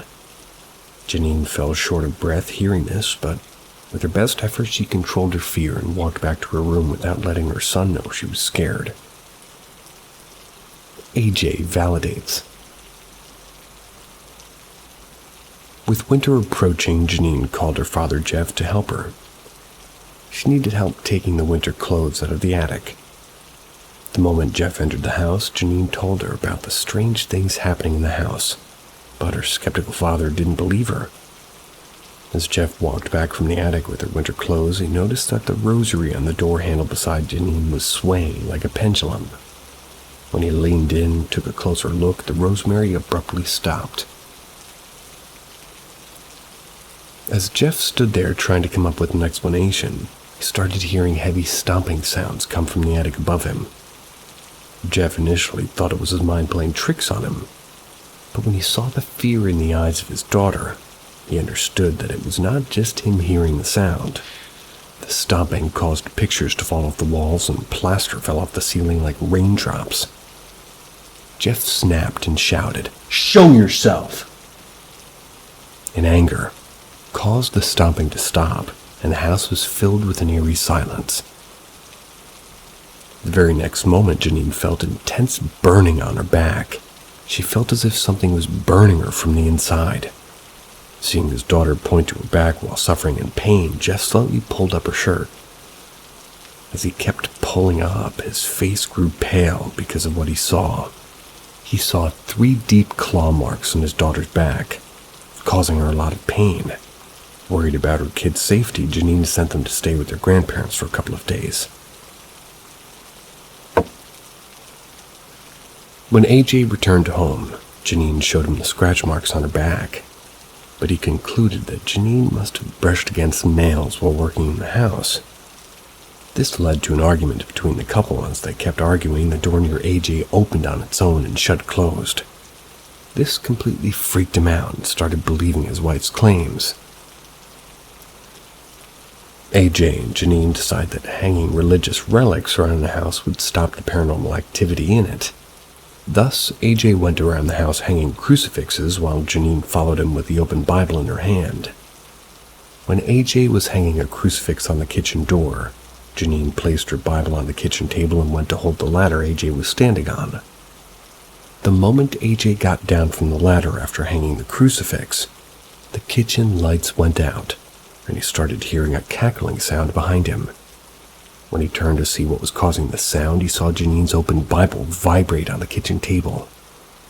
Then vibration kept getting stronger with every passing second.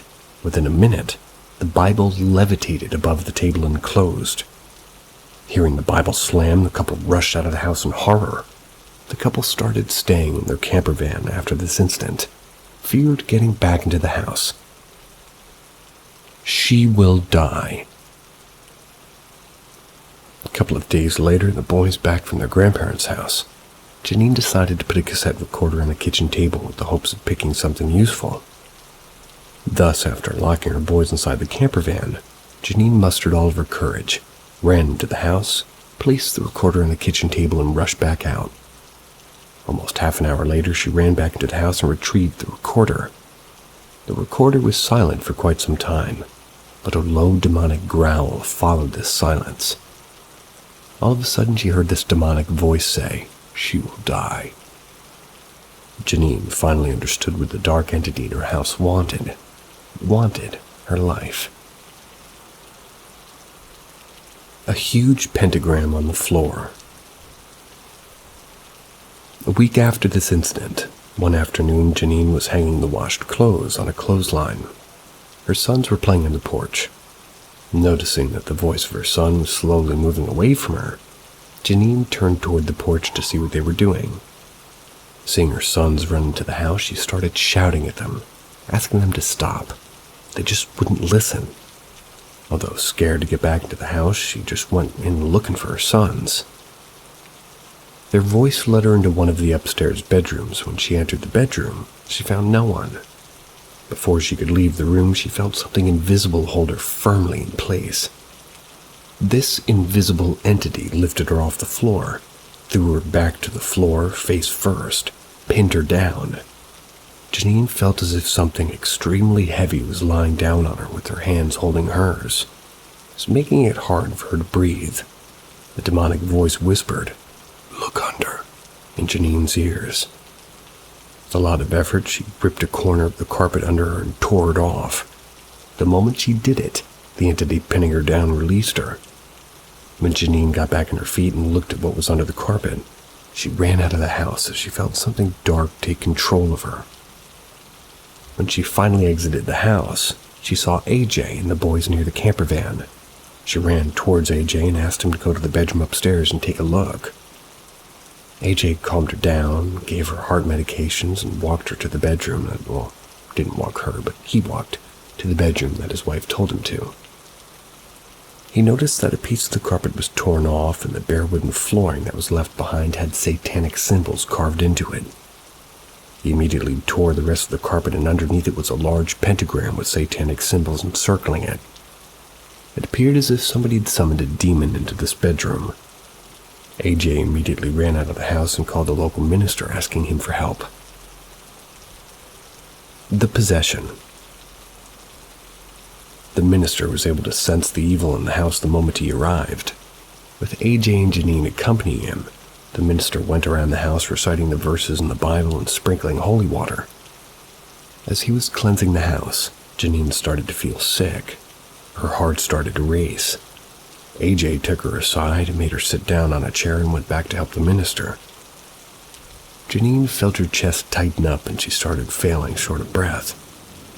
Janine felt darkness slowly take control of her. She eventually backed out.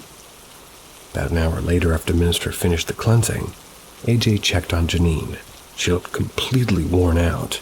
AJ decided to take her to her parents' house. He helped her get into a car and started driving. And on her way, AJ asked Janine how she was doing. She would just not even reply. This made AJ mad. He asked her the same question authoritatively. The moment he finished asking it, Janine swiftly lifted her head and started looking dead at him. AJ saw her eyes turn black. With a deep demonic voice, she said, "I'm fine." AJ understood that his wife was possessed. He started driving as fast as he could. The exorcism. Janine's parents were waiting at the doorstep for them to arrive.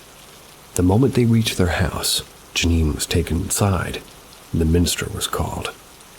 Jeff noticed that despite her body being really cold, her pulse seemed to be fine. When Beverly asked her what was wrong, Janine's eyes turned black yet again.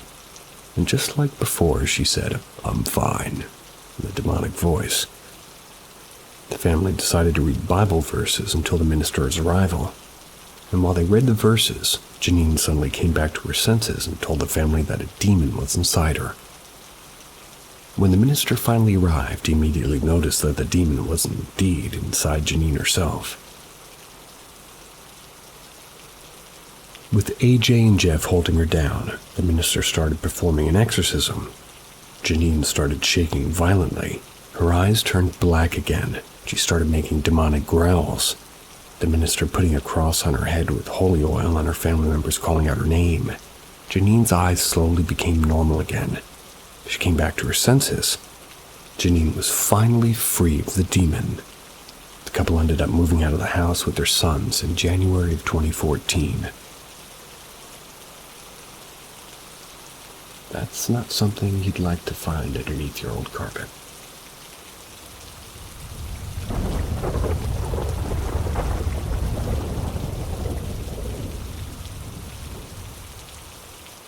A haunted mansion in Mansfield.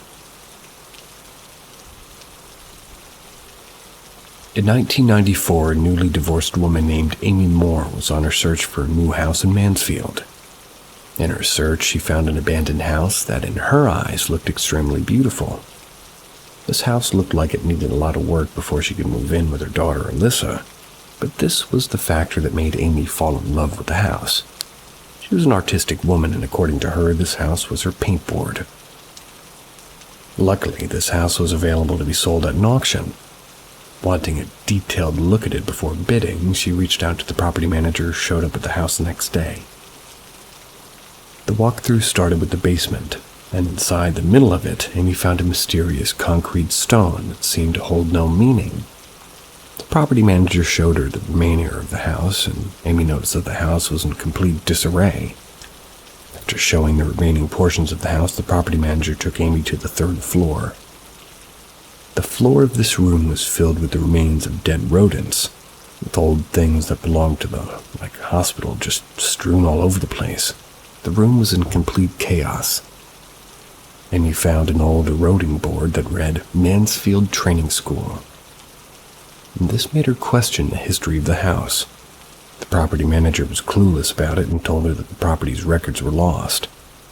Without giving much thought to it, Amy put forth a strong bid and purchased the house. Since Amy was doing a day job, she started renovating the house at night all by herself. One night while Amy was removing old wallpaper near the ceiling, she accidentally cut herself and started bleeding. The moment her blood fell on the floor, she was knocked off the stepladder by something invisible. As she lay down on the floor in shock, she heard someone heavy run around her, but she couldn't see anybody. Amy immediately ran out of the house in fear, got into her vehicle, and fled the place.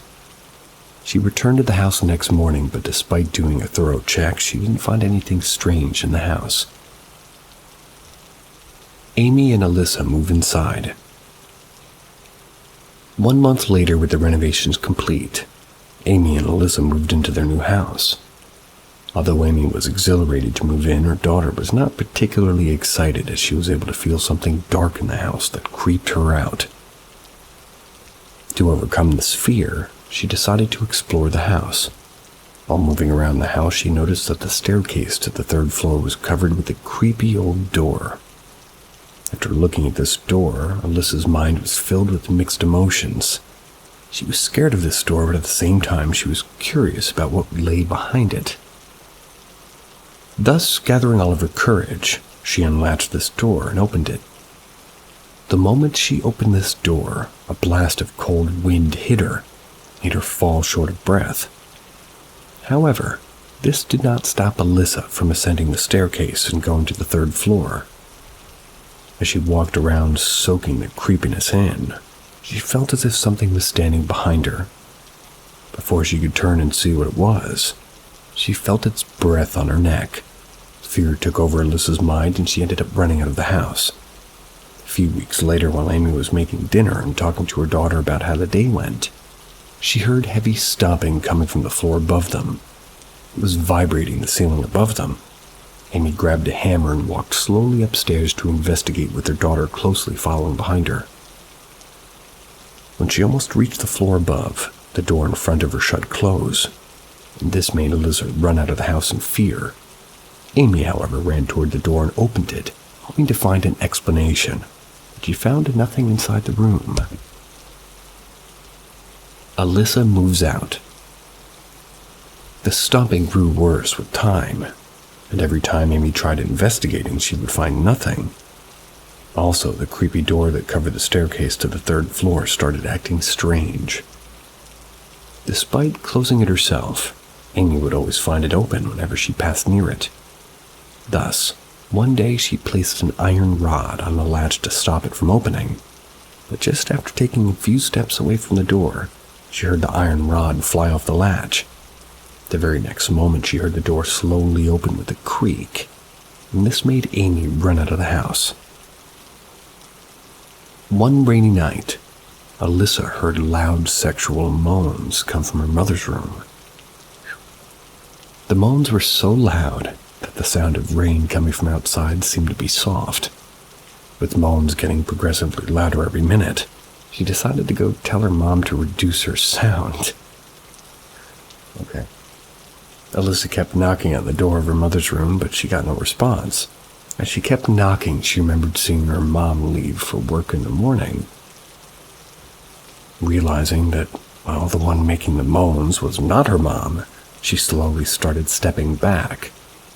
A couple of seconds later, she heard the creepy door that led to the third floor open behind her. This made her run away from the place only to collide with the mother who was returning to the house. With the creepiness in the house steadily growing, Alyssa eventually moved out of the house to stay with her boyfriend. This left Amy all alone in the house. Dave's short tenure. Later, Amy got to know one of her friends named Dave was looking for a house to rent. With more than a couple of empty bedrooms in the house, she decided to rent to her friend. Dave was a police detective who was going through a divorce. Amy warned him about the sounds in the house, but he didn't take it seriously. One night while Dave was watching TV and having dinner in his room, he heard the floorboard creak as if someone heavy was standing over it.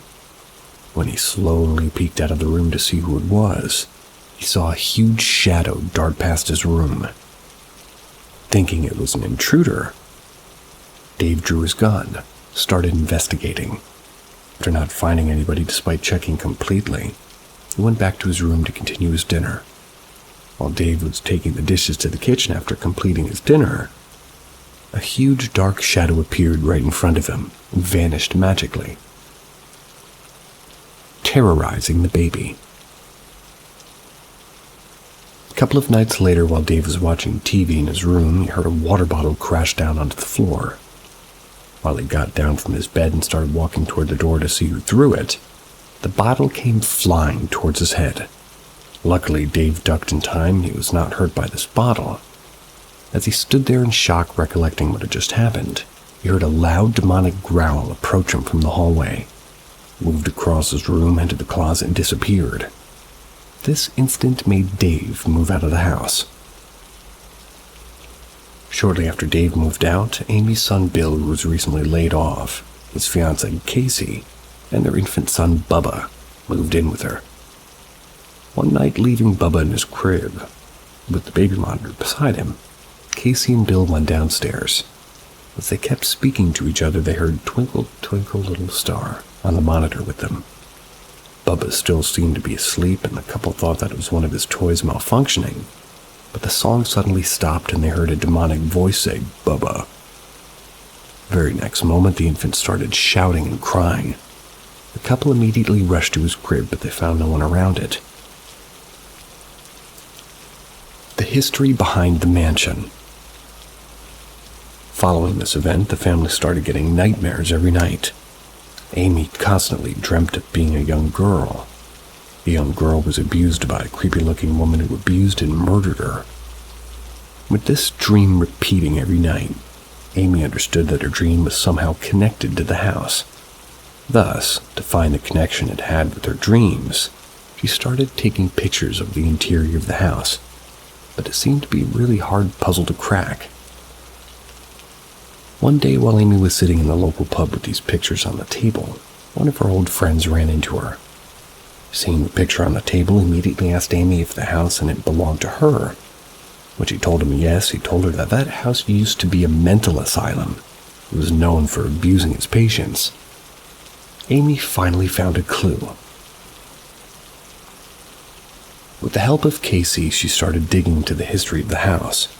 Through her research, She came to know that the house was previously called the House of Imbeciles, and a young girl was raped and murdered in this house. Also, the face of this girl was the same as the girl Amy was seeing in her dreams. With curiosity taking over, Amy decided to open the weird concrete structure in the basement. When she opened it with the help of her son, she found partially cremated human body parts in it. Despite all of this creepiness, Amy continues to live in this haunted mansion.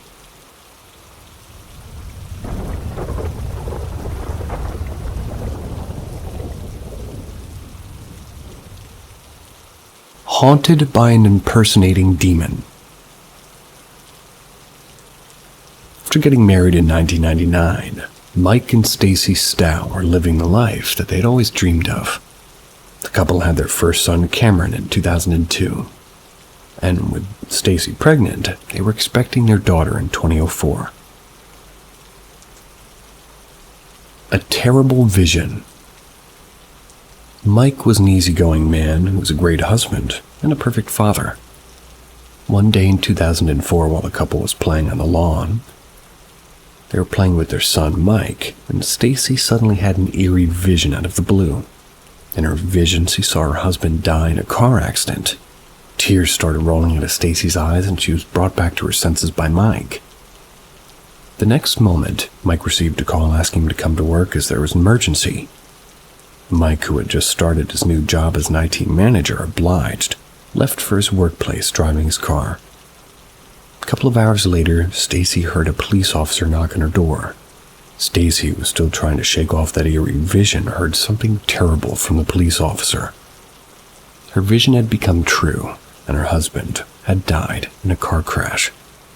Stacy was devastated hearing this news, and her perfect life fell apart. Unlike most widows, Stacy continued living in the same house even after her husband's death. According to her, staying in this house made her feel like Mike was constantly around her. She eventually gave birth to her daughter and nicknamed her Brian. After Mike's death, Stacy remained single, and she continued to take good care of her kids. Is that Mike? Almost 9 years after Mike's death, strange things started happening in the house of the Stows. One afternoon, while Stacy was cleaning the house after sending Brian and Cameron to school, she noticed a small glass teddy bear magically appear on the table before her. It seemed to hold a heart in its hand, and inside this heart was an orange stone. Since it was Mike's birthstone, Stacy concluded that it was her husband trying to tell her that he was watching over them, but she couldn't have been more wrong. The next day, when 12-year-old Cameron was playing in the living room, the temperature of the living room started to increase all of a sudden. Noticing this change, Cameron turned around to see what was the reason behind this sudden increase in temperature. He saw a fire in the fireplace. He put down the fire and continued playing, only for the temperature to rise again. Discovering that the igniter in the fireplace had turned on by itself, Cameron started shouting for his mom in fear. Before Stacy reached the living room, the igniter turned off by itself. This made her believe that her son was making it up. While Stacy was about to leave the room after sending her son away, she saw the glass teddy bear that she had seen earlier that magically appeared on the table in front of her. Stacy had placed it in her closet the previous time, and she couldn't come up with an explanation for how it moved to the table before her. She concluded that her husband was playing a prank to light up the family's mood. Later that night, Stacy was woken up from her sleep by soft whispers. The whispers were in the voice of her late husband, and it said, "Honey, I'm here." Stacy was creeped out by this. Mustering all of her courage, she turned around to see who it was. When she turned, she saw an indentation on her bed. It seemed to be that of a man. Stacy jumped out of her bed, but in fear, but thinking that it was the spirit of her husband, she lay beside this indentation and peacefully slept. A black figure with cat-like eyes. A couple of nights later, 9-year-old Brian had an eerie, vivid nightmare, made her run to her mother's room in fear. In her nightmare, she found herself being chased by a 6-foot-tall large black figure that had cat-like eyes. This figure chased her down, got hold of her ankles, and pulled her along the hallway into a dark corner. This made Brian wake her up from her sleep. She ran to Stacy's room with tears rolling from her eyes. When Brian told her what had just happened to Stacy, she convinced her daughter that it was just a nightmare and to put her back to sleep. The next day, while Brian was all around her room painting, she felt as if somebody was walking into the room. When she turned around to see who it was, she saw a tall man with blue eyes and brown hair walking towards her. This man was her father, Mike, whom she'd only seen in pictures. Seeing Mike open up his arms, the kid screamed in joy and ran toward him. As she got closer and closer, she noticed that her father's face was turning black. Mike slowly changed into the demon that she'd seen in her dreams the previous night. It made her bolt out of the room in fear. Brian ran straight to her room and told her about what she saw in the figures, and her father's face like slowly changing to this black figure with cat eyes. After Stacy heard her daughter say this, she started asking herself if the presence she was feeling around her was really the presence of her husband. Seeing her daughter getting scared while being alone, Stacy decided to have Brian sleep with her for a few days. That night, Cameron left his room, walked into the kitchen to fulfill his midnight cravings. While he was snacking in the kitchen, he started hearing nonsensical whispers around him. The whispers didn't seem to have a defined origin, and they started feeling like an evil presence around him, and he slowly started backstepping out of the kitchen. When he was almost out, he felt something stand right behind him. When he turned to see what it was, he saw a huge black figure with cat-like eyes staring dead at him. Cameron fell on the floor in fear of this figure disappearing. Cameron ran upstairs to his mother's room and told her about what he'd seen in the kitchen. Seeing the paleness on his face and the tears in his eyes, Stacy confirmed that her son was not lying. Also, with the entity that he had seen being the same as the entity Brian had seen, Stacy understood that their house was haunted by something evil. Stacy reached out to a spiritual cleanser named Johnny, seeking help. When Johnny entered their house, he started to feel something demonic in it. He told the family that he had to cleanse the house, and started the cleansing ritual. While Johnny was cleansing the house, Brian felt something grip her ankle hard. Before she could call her mom, the demon started pulling her into the hallway by her ankle. Johnny followed her, shouting, "Begone!" He did this repeatedly and eventually left her ankle. Brian felt the darkness around her slowly dissipate. She was relieved by it. Johnny told the family that the demon was no longer in their house and left the house. The evil returns. Almost a year later, with the family slowly recovering from the horror that they had been through, demonic activity returned to the house. One night, while Brian was getting ready to go to sleep, she started hearing whispers around her. The whispers said, "Help me, let me out." Scared to death, Brian covered her face with a blanket. The blanket was forcefully pulled off of her, and in front of her stood the black figure with cat eyes she had seen before. The demon disappeared. She started feeling a sharp pain on the right side of her chest. Brian bolted out of the room and ran to her mom, crying in pain. She told Stacy what had happened, but her mother didn't seem to believe her. Seeing a bloody patch develop on Brian's top, Stacy lifted it, and underneath it was Brian's bare chest with 3 deep and freshly made marks. This made Stacy believe that the demon had indeed returned. She reached out to a psychic medium named Claudia, seeking her help. The starting point. Claudia visited their house the very next day. The moment she stepped into the house, similar to Johnny, she felt something evil in it. After patiently listening to the experiences of the family members, Claudia tried to find a reason behind them. Using her psychic powers, Claudia figured out that Stacy's nephews, who took care of the house while the family left for a vacation, had performed a seance in the kitchen of the house trying to communicate with Mike. During the seance, they encountered a demon which made them run out of the room without finishing the seance properly.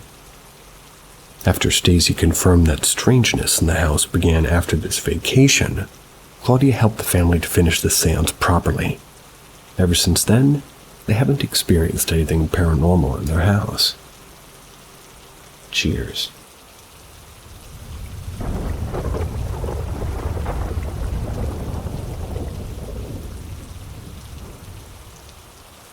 My grandpa contacted me the day that he died.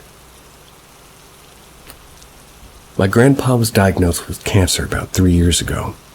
The doctor said that he wouldn't make it much longer, so I decided to move in with my grandparents to help care for him.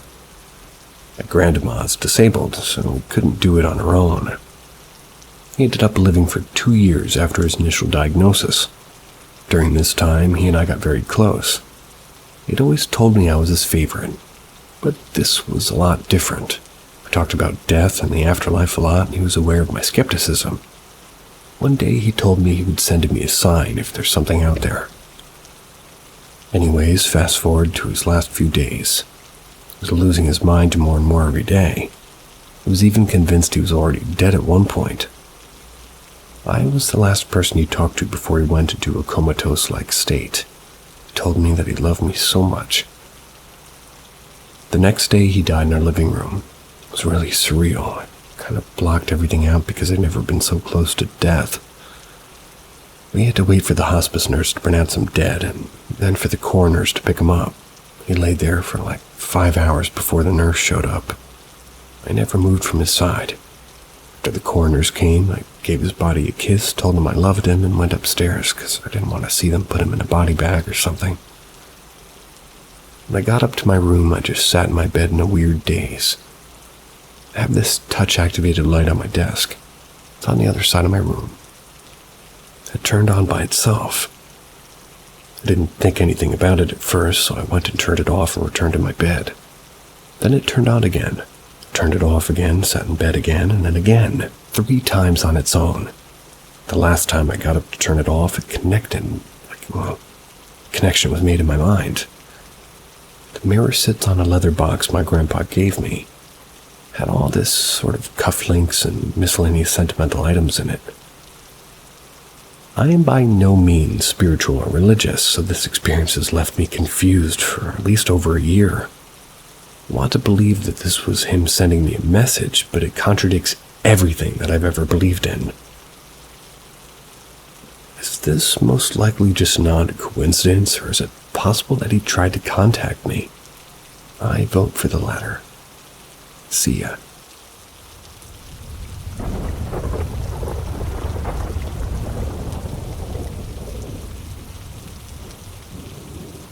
Greetings from Paranormal M, the channel that explores the unexplained and the mysterious.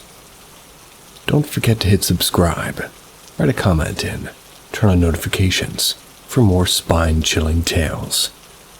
We hope you have a thrilling experience. My great-uncle made it snow at his funeral. I'm not sure if this counts, but it was a beautiful moment that happened last year. I wanted to share it. Could be coincidental, but I find it comforting to know that he was at peace, and he got his wish for snow in rural Alabama, and lots of it. Bear with me because there's some backstory to this. My great-uncle Jerry was a retired veteran and a firefighter. I didn't know much about him, but I know that he was very sweet, with a big heart and even bigger anxiety. Our family on this side, however, isn't really all that way, and unfortunately, he usually went to the brother and sister suppers essentially alone. The only one who would make a concerted effort to talk with him being my grandmother. The family is very, let's say, catty. I think that's a good descriptor. They talk behind one another's back and they try to start things. Word got around eventually and my grandmother was fed up with it. She decided that she wouldn't go to the brother and sister suppers anymore. Well, once Jerry found out about this, he decided he wouldn't either. Unfortunately, this meant that he would be alone on Thanksgiving aside from his caretaker.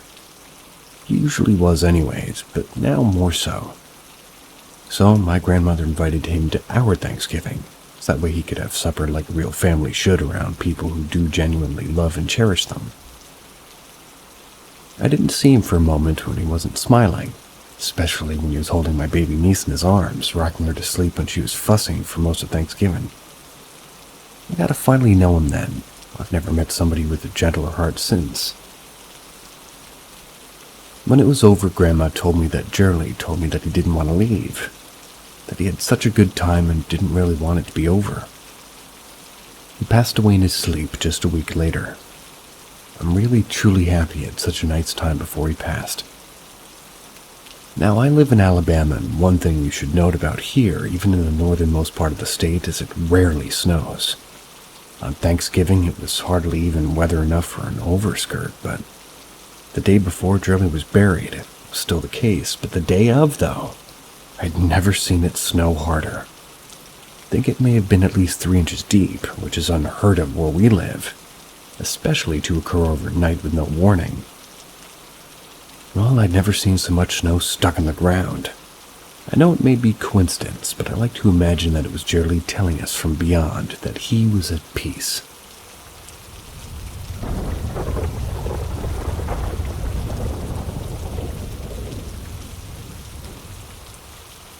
A building that really hates people. Until about 4 months ago, I worked at a place where I was there from about 4 p.m. to 1 a.m.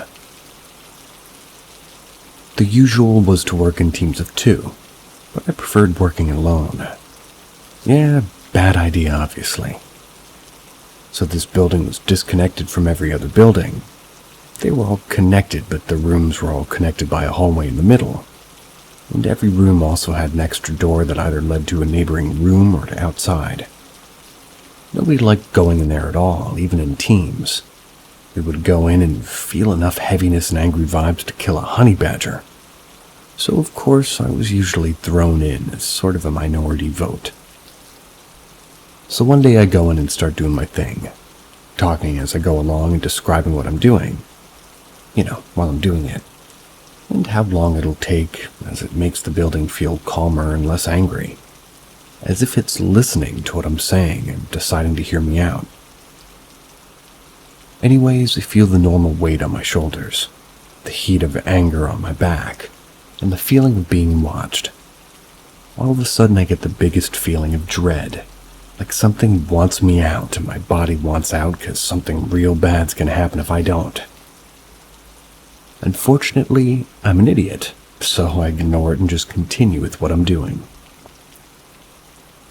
After about 5 minutes of feeling like I'm about to get my kidneys yoinked, I hear footsteps at the end of the hall in absolute chaos, things breaking, doors getting messed with, clattering, and just your average "you're about to get bit by a ghost" noise.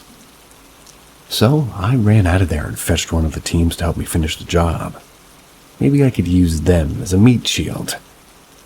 I don't know what kind of ghosty boys possessing that place, but they wanted a breeze flowing like every door and window was open. Even the previously locked cupboard had a major disdain for any throwable things like paper and keyboards, chairs, computer parts, and they were already scattered everywhere. But now it was kind of just ridiculous. I know that this isn't as spooky as most stories here, but I truly will never forget the day that I had to apologize to 20 people because I pissed off a ghost, and the majority of their work got destroyed or lost.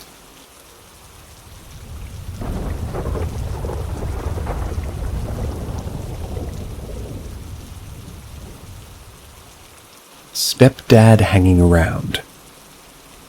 Recently, my ex-stepdad passed away. Still very much a part of our lives and family regardless of title. The day after we found him, while Miss Czech, after being unable to get a hold of him for holiday plans, we had plans to meet him with the funeral home to make arrangements for him. While getting ready, I was in my bedroom. I caught the lingering smell of him. Not just his cologne, if that makes any sense. I could identify it pretty much immediately and quickly walked out of my room. Having second thoughts, I went back into the room and I could no longer smell it. This has happened a few times in odd places. usually while I'm executing tasks related to putting him to rest or taking care of his last wishes. Another strange occurrence I experienced was at his apartment. I had just arrived and I'd gone into his bedroom closet to pick out an old shirt to wear while I cleaned. While in the closet, I heard a sudden rhythmic tapping. I poked my head out of the closet and saw his bedroom door slightly swinging back and forth enough to tap the wall behind it. This was in a fashion that was consistent with it being manipulated. Pretty consistent and unchanging in speed or force. I had to reach out to grab the door to stop it, and I've been in his apartment several times since he passed away. This was the first time I was there alone, and the only time I've witnessed that door move in that manner. I tried to replicate it by walking quickly past it, lately bumping it when walking past. Turned on the heat and fan to see if blowing would cause the door to move. All of this was without success. I want to believe that this is him letting me know that he's around, but remaining skeptical. My mom and I both made a habit of talking to him now while we clean or were in the apartment cracking jokes at him like we would work in real life. Specifically, we made a note of asking him to help us to find things, such as the key to his gun safe so he can make his firearms, well, to his nephew per his will.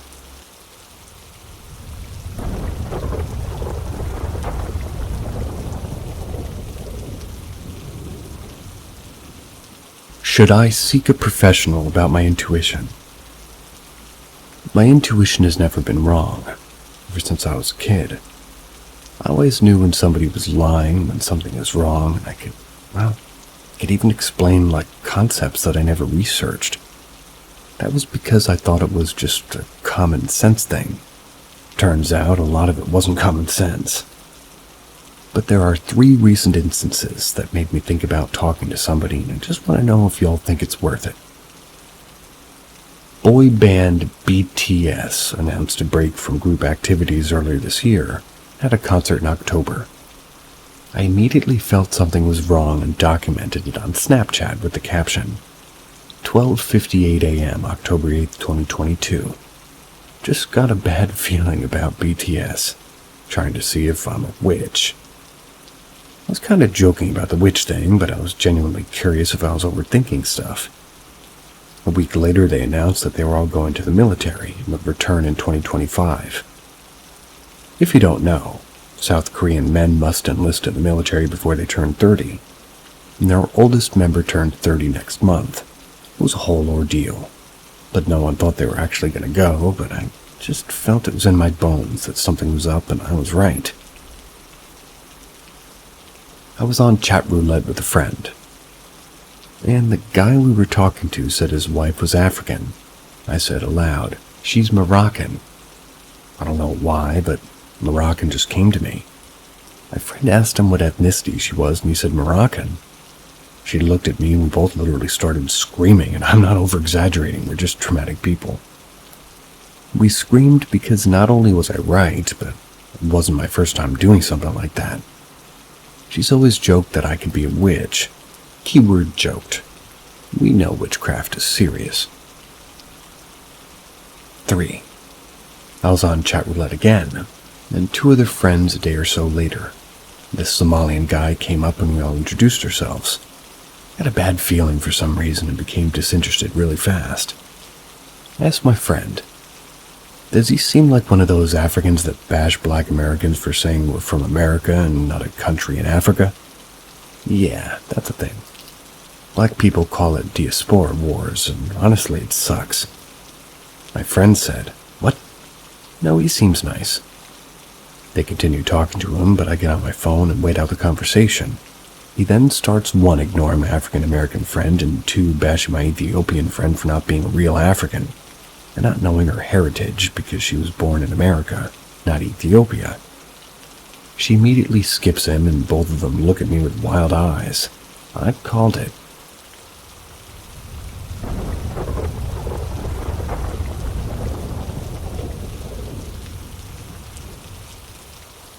The City of Wires. Ever since I was very young, I've had these, for lack of a better word, I'll call them visions. They always start the same. I begin to feel this sense of epiphany, as if I'm incredibly close to finding some fundamental truth about the universe. But this excitement is soon overshadowed by an awful nameless fear. That's until suddenly something changes. I see this image in my mind's eye, one that's haunted me all my life. An endless plain of dust as far as the eye can see under a sickly sky. Breaking the horizon, there's a cluster of imposing black monoliths. They're connected by a forest of black wires. The world is silent, except for the humming of wires and the howl of wind through the monoliths, which has always sounded like singing to me. I'm overcome with this inexplicable terror, which breaks the image and pulls me out. After they end, I never remember what caused me to have the revelation in the first place, but I'm left with this strange sense of sudden understanding. For as long as I've been content to dismiss this as an overactive childhood imagination, as I've grown, these experiences have continued, each leaving me with some strange piece of knowledge. Then I began seeing small but noticeable pieces of that world I saw reflected in the works of others, seeming too specific to be coincidental. Cities of black monoliths, nests of humming wires, even a story which described a dead clockwork world. A lot more of these exist, but they're too difficult to explain from the limited summary here. What really prompted me to try and learn more was when I was talking to a friend, discovered that he had dreamt of the exact same place. I'd never once talked about this with him before, and even mentioned similar ideas. It was just the exact same world, down to even the sound and emotions associated. He described it as fear of a concept. This mystery's haunted me my entire life, and I'm looking for answers. Is there anybody out there with a similar experience? Most reading will see this all as nonsense, but if you've seen The City of Wires, you'll understand.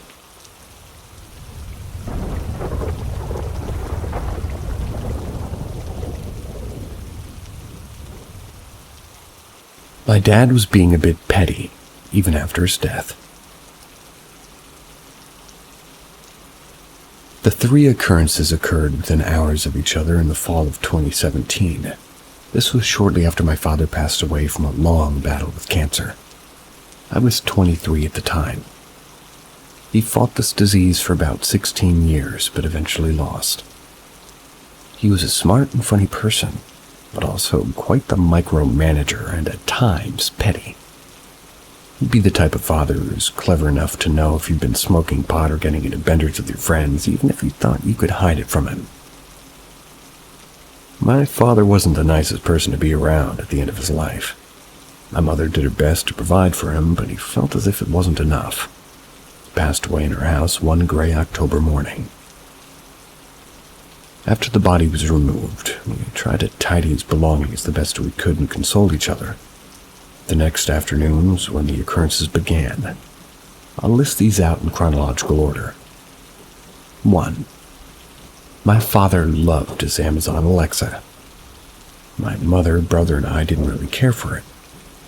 My mother was crying on the couch, lamenting that she failed to keep my dad alive and she could have done more for him. From my point of view, she went above and beyond to help my father, even when his behavior towards her borderline verbal abuse. I had my arms around her and I told her, "Mom, you did more than enough." Then Alexa lit up and responded, "I don't think so, I don't think so." Usually Alexa would only respond if called.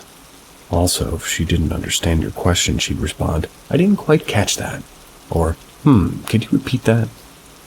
My mother and I looked at each other and she gently laughed. "See, even your dad thinks so." 2. I smoked weed at the time. My father didn't like this and especially hated it when I smoked in the house. I was smoking weed in the bathroom while my brother was brushing his teeth next to me. My mother was across the house in her room. I was being careful and I was blowing the smoke out the window. My brother didn't smoke at the time, so he just tended to his teeth brushing. All of a sudden, a series of loud knocks rang in the bathroom door. My mother shouted, "What's going on in there?" "Are you smoking weed?" She opened the door, and I was busted. I asked her how she knew. She pointed at an old alarm clock that we kept plugged in the corner and said that machine was blaring like crazy. Weird.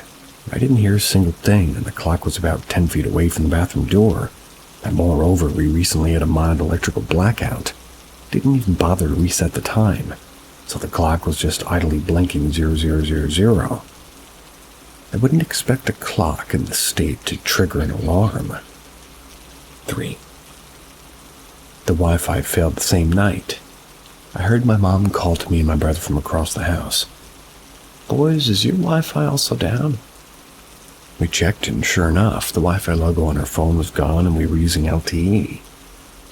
"No problem, we'll just go get settings and reconnect." Invalid password. This is weird.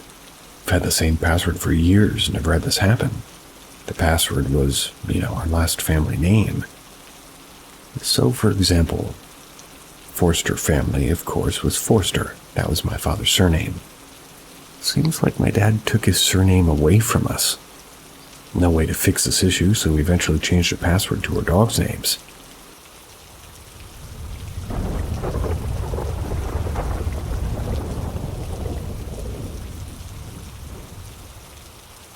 It feels weird. It is weird. So this will sound surprisingly weird.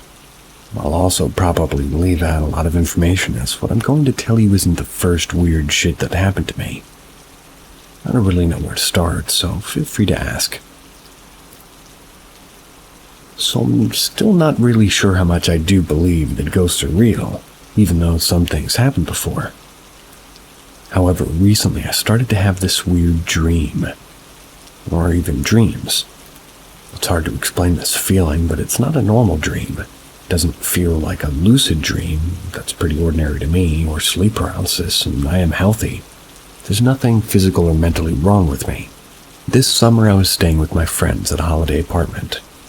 Immediately, some rooms felt just wrong. Something made me stare into a few corners and places, but I didn't really care. Before we went to sleep, the light started flickering. The switch was making sounds. But we were all like, okay. That night I also woke up and saw a smoky black figure standing next to me, trying to touch me. Well, but it almost reached me. Now it gets pretty crazy. My body starts to pulse with energy.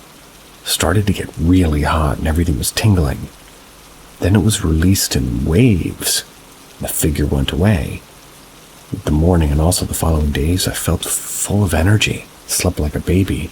Can't say that about my friends, though. Now, I'll get fast with the next instant. The same but different figure happened at my home. But now the waves were much stronger and more controlled. I felt the same. At both times, my watch showed weird activity in terms of heart rate and sleep. I'm not sure how to feel about this. Feels way too crazy for me, but on the other hand, felt too real. Any ideas?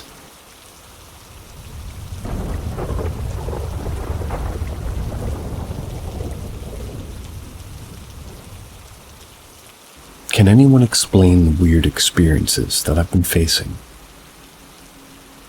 Hello, I'm a 23-year-old female, and I've been living at my house since I was born. 7 years back, we constructed a new outhouse with minimal furniture. It's approximately 20 meters away from the main home. Since construction, I've used the outhouse more than any other family members to study and attend online lectures to avoid getting distracted. But ever since 2021, I've witnessed subtle oddities during my time there.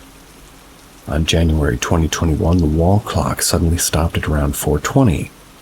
My mom and I changed the batteries and it started working. The next day it stopped at about 4 again, so I bought a new clock with new batteries and hung it on the wall. Worked well for a couple of days, but stopped working again. Frustrated, we bought one more clock, inserted new batteries, worked for a couple of days, and stopped again at 4:10. All three stopped at this new house. We gave up, and since 2021, there's been no working clocks in the house. It almost feels like time doesn't exist when I enter the house to do my task. whereas the clocks in the main house work and pretty much as usual. There's no issues here. Although we found it strange, my family didn't think about the incident and went ahead with our life. I did some Googling to find the spiritual meaning behind stopping clocks, especially around 4, but nothing turned out. I moved away from my house to pursue higher studies in a different city. I didn't experience anything weird there. I returned on August 2022. I started using the outhouse again for studying and preparing for my exams. As I finished tasks for the day, I went ahead and turned off the lights, and suddenly I felt a slight tap on my upper arm. I completely lost my balance, hit myself against the wall, and again I thought to myself it must have been me being clumsy or drowsy. Went back to the main house to sleep. But the incident that happened 2 days ago drove me to post this on the subreddit. I finished studying at around 10 p.m. at night, turned off the lights, and just before I stepped outside the door to lock it, I felt someone or something whisper in my ear. Although I felt somebody or something whisper in there, didn't see anything visually and it sounded like gibberish. The thing whooshed past me. Felt a sudden waft across my face. I rushed outside, locked the door, and went back to my main house to sleep. I didn't discuss the incident with my family members because I would have definitely got laughed at, said that it was all in my head. I don't understand what I've been experiencing. Is this a haunting that I should be aware of, or a spiritual experience and I'm just overthinking?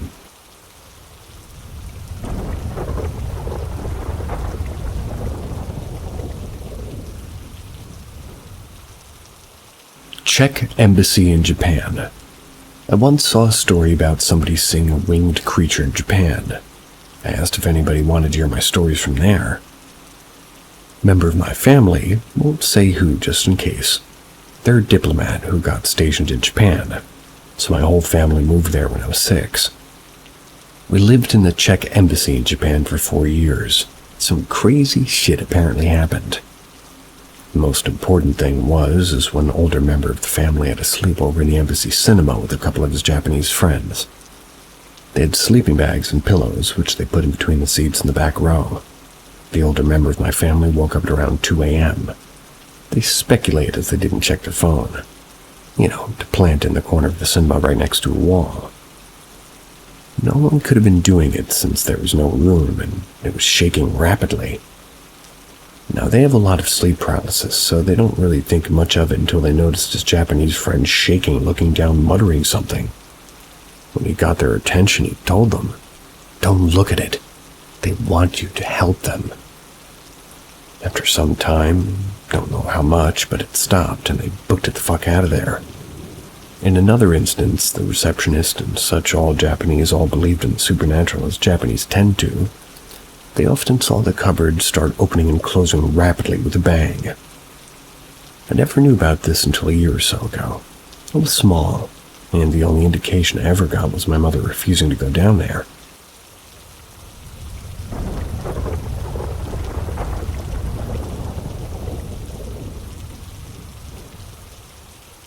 Someone is looking out for me. I have this thing that happens to me rarely, but it's been going on throughout my whole life. Sometimes I get this feeling inside of me that tells me that everything will work out in a certain way. Super hard to explain what the feeling is exactly, but it feels almost supernatural. When I get this feeling, everything actually works out, even though it's an extremely small % chance that it actually will happen. I only get this feeling when it's important stuff, not like winning on lottery or something, but stuff that actually matters. And now I recently got dumped by the girl of my dreams. I got this super weird, almost supernatural feeling again telling me that it was just us, but not right now. I'm not gonna wait for her just to make it that clear, though. My family's been shaking their heads, just smiling when all this kind of stuff happens to men, telling me that I'm just extremely lucky. But I don't know, is this luck? Because it's almost like I know beforehand. I'm not religious at all, but I heard somebody told me that I have a guardian angel.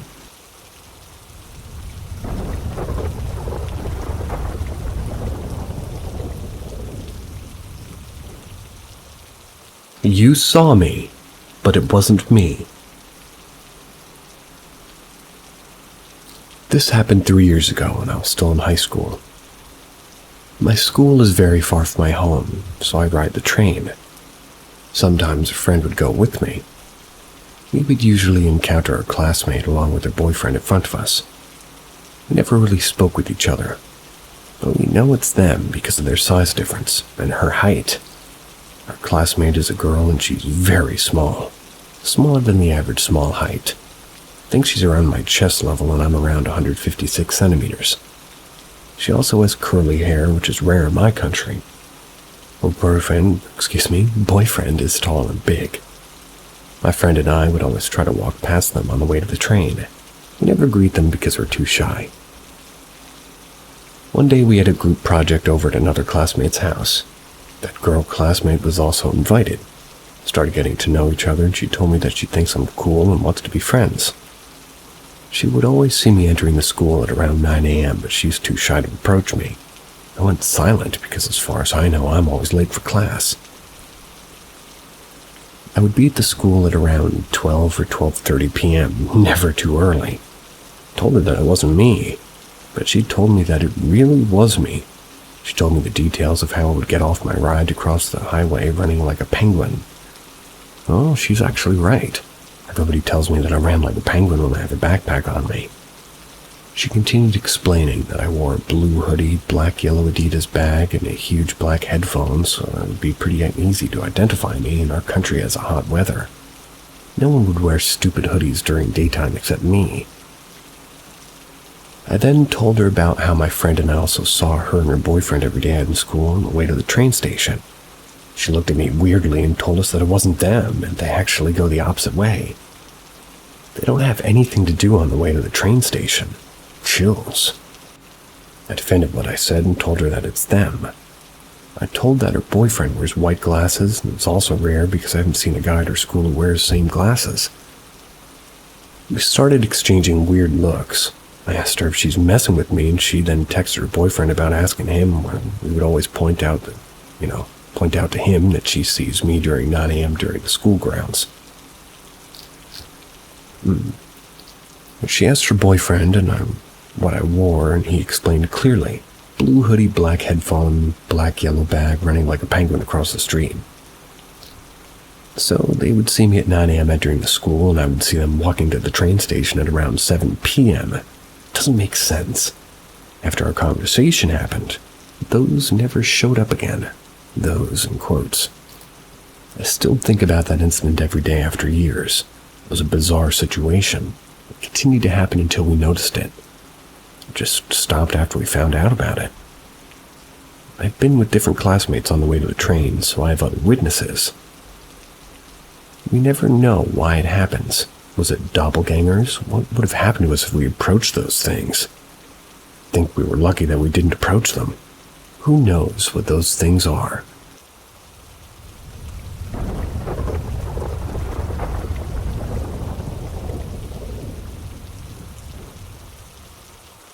The Nat Ballroom. I live in a town in Texas in the Panhandle. It's sat right on Route 66. One of the oldest buildings in the city is Route 66 landmark, the Nat. It's home to multiple antique stores now, but before that it was a venue with a little side building connected to it that served as a bookstore. I moved back here from Albuquerque to Amarillo in 2008. I'd gotten into belly dancing, wanted to join a group here. Never thought I'd read that. I found one, reached out and asked about joining. They invited me out to go practice with them and see how we all get along. I met them at the Nat on a Thursday. It was already getting dark, maybe 7 or 8 p.m.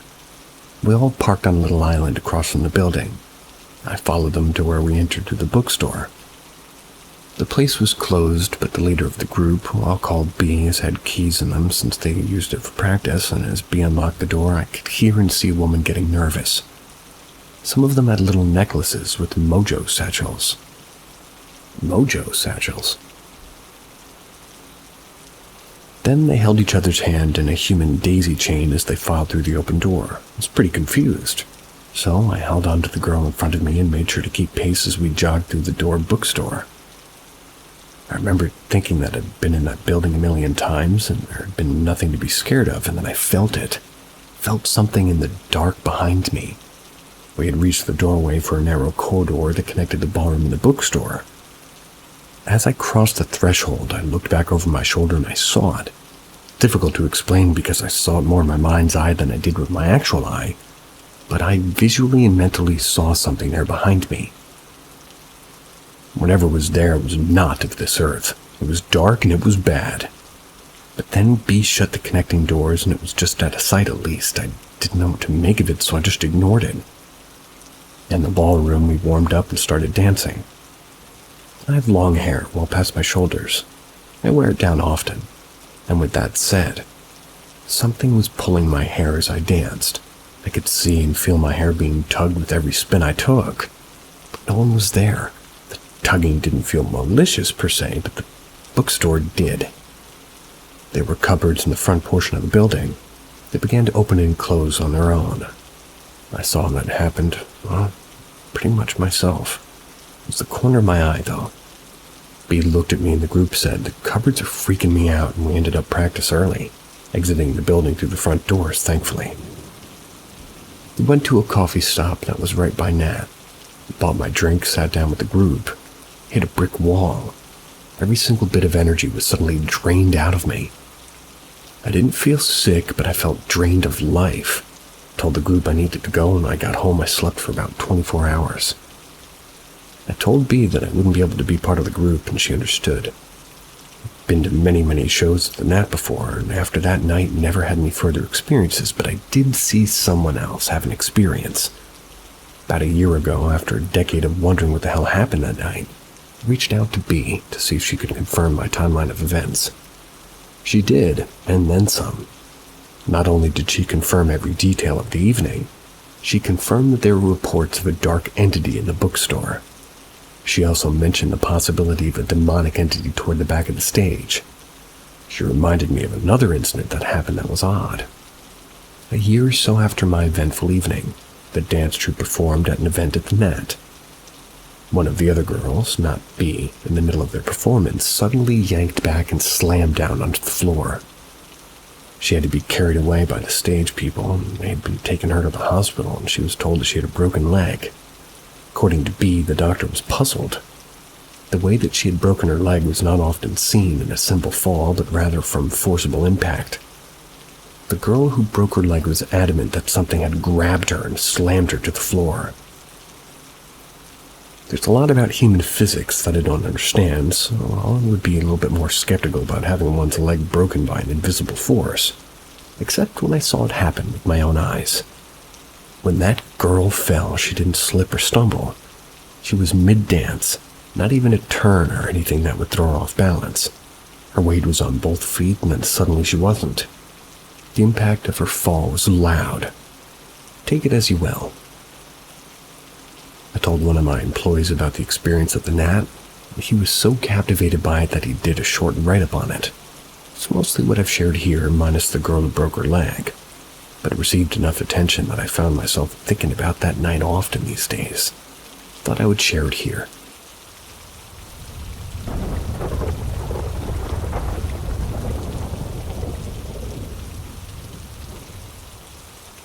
I wonder if it was always there, or if my mother created it. November 13th, 2011. That's when my mom went crazy. My parents were married for 21 years. My mom's always had her demons, but for a long time she at least tried. Sometime in 2006 or 2007, after I went off to college, she went off her meds for depression for maybe the 45,992nd time. This time was different. I didn't realize what mania looked like at the time. I was only 18. But years later I realized that she had adult onset of bipolar disorder. It was unnerving. It was the last straw for my dad. He left too. The divorce was finalized in 2008. My mom was never the same. The combination of borderline personality disorder and bipolar disorder, both diagnosed, meant watching her go up and down on a haunting roller coaster of destruction. That pretty much meant watching the small part of her that was my mother fade away. My dad left her the house, the one that we'd lived in all my life. It's a beautiful home, cozy and on the corner. There's a big bay window and natural light. It always felt like home until the divorce. I hated being in the house after my dad left. Her behavior became much more erratic. The lows became so much lower, and the house began to change. It was dark and stale. I really couldn't wait to leave. I've always chalked it up to my perception as a young adult weathering a divorce and my mom's downward spiral. But now I don't know. It got worse and worse over time, and then I got the phone call on November 13th of 2011. I was living in another city. The call was from my father, telling me a neighbor noticed he hadn't seen my dog in the bay window for several days. Decided to use the spare key my mother had given him. The dog was found dead in the bathroom and my mother in bed, weak and frail. She had laid in the bed for so long her leg muscles had atrophied. The dog I've never been able to get answers on. My sister once let it slip that there was blood. The cleaners and my aunt hired to clean the house, they found my cat 3 days into the job, crushed to death between the ottoman and the chair in the back room. She spent the next few years in a catatonic state. First in a mental hospital, she was transferred to a nursing home. In the meantime, I was the one to clean up the house. She was a shopaholic hoarder, and mental illness had only amplified that. The first time I came back home, it felt dark and stale, but it was empty. Didn't have the panic pressure that I'd felt with my mother there. I sorted and cleaned, sorted and cleaned, sorted and cleaned. The more I did this, the lighter and brighter it became, till it felt almost like home again. Not really, but kind of.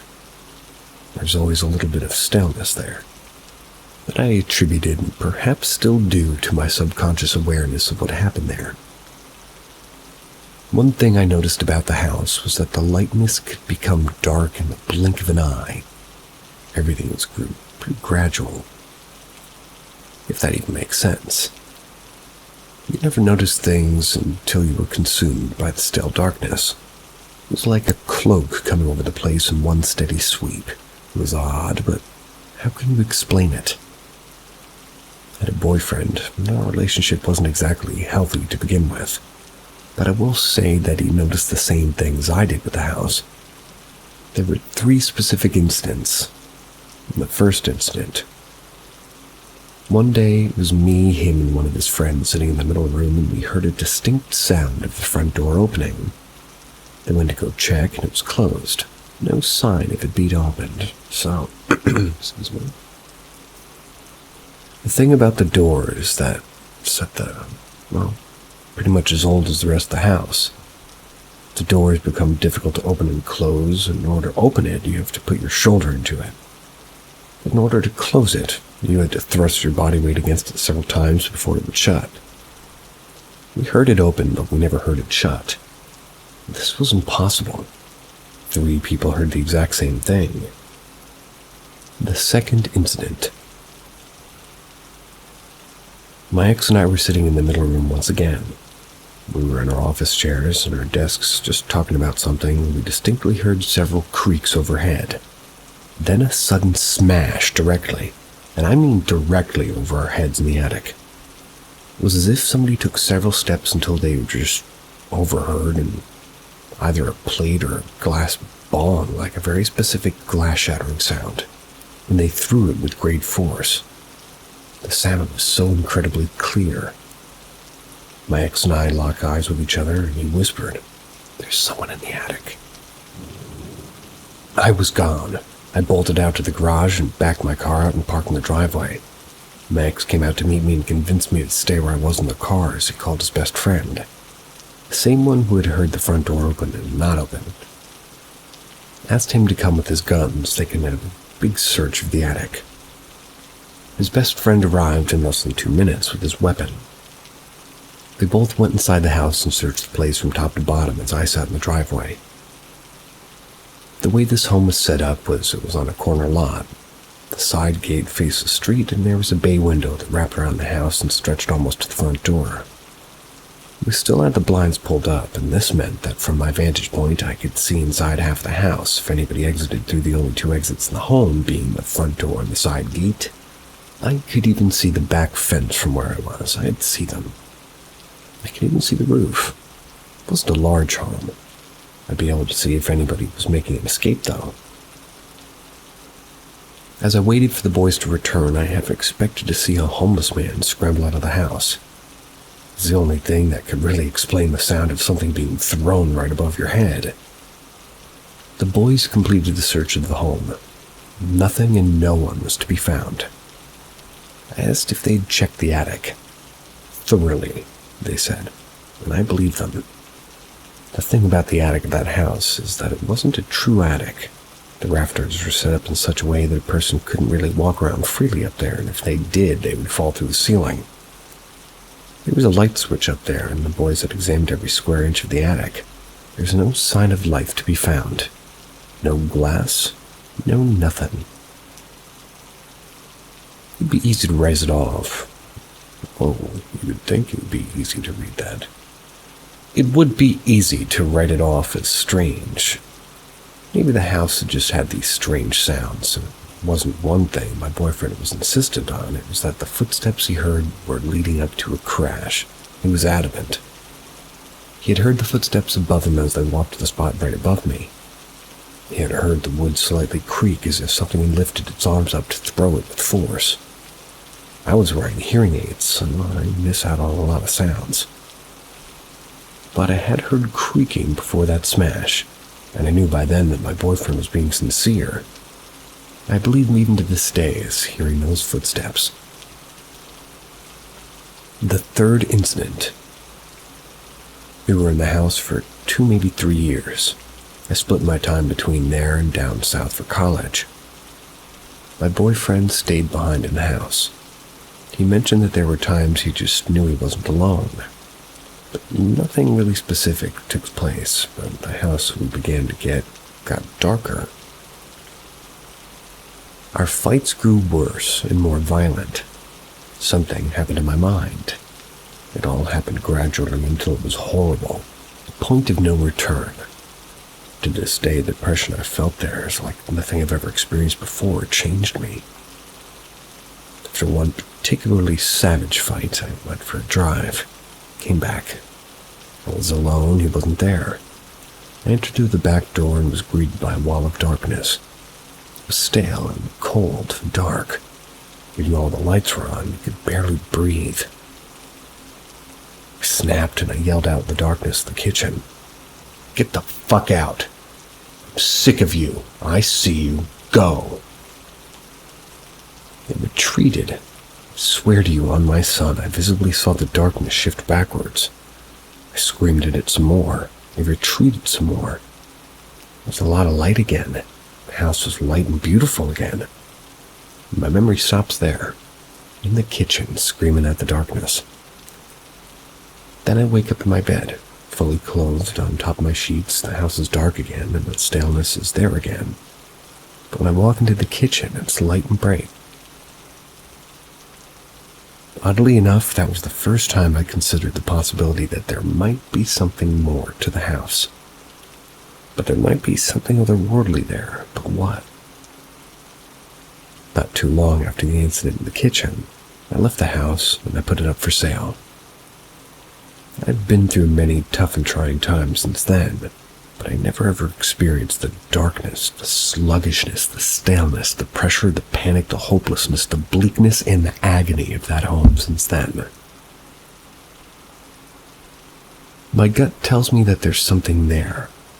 My rationalism is willing to concede that it could all be subconsciously rooted in the pain associated with the home's history. But I feel that there truly is or was something dark and dangerous within the home.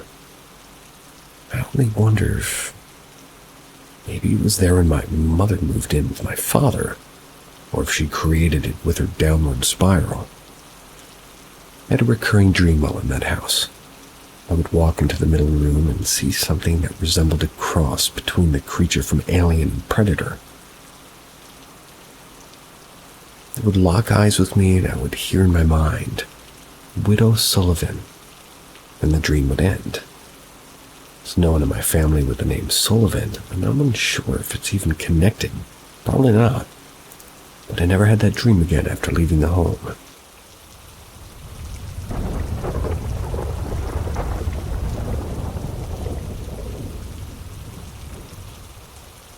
Weird experience inside a forest. So today is Sunday, a day I usually go out to hike a route I hiked many times. I don't anymore, but I had to think of it today. This experience is roughly 2.5 years old now. I haven't gone back to my old routine since then. I live in a pretty small rural village in Germany. Less than 200 people live here. Not much around here besides fields, forests, cows, sheep, a donkey, and 2 horses.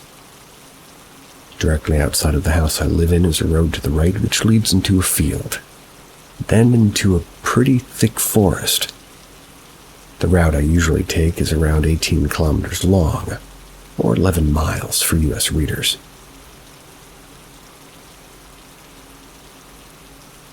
I will simply stick to miles. Keep it simple. It doesn't sound like much, but the route is very rough.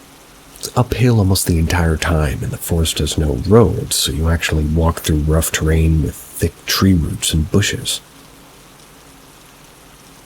Anyway, I walk this exact route 1 or 2 times per week, and usually when it's already dark outside.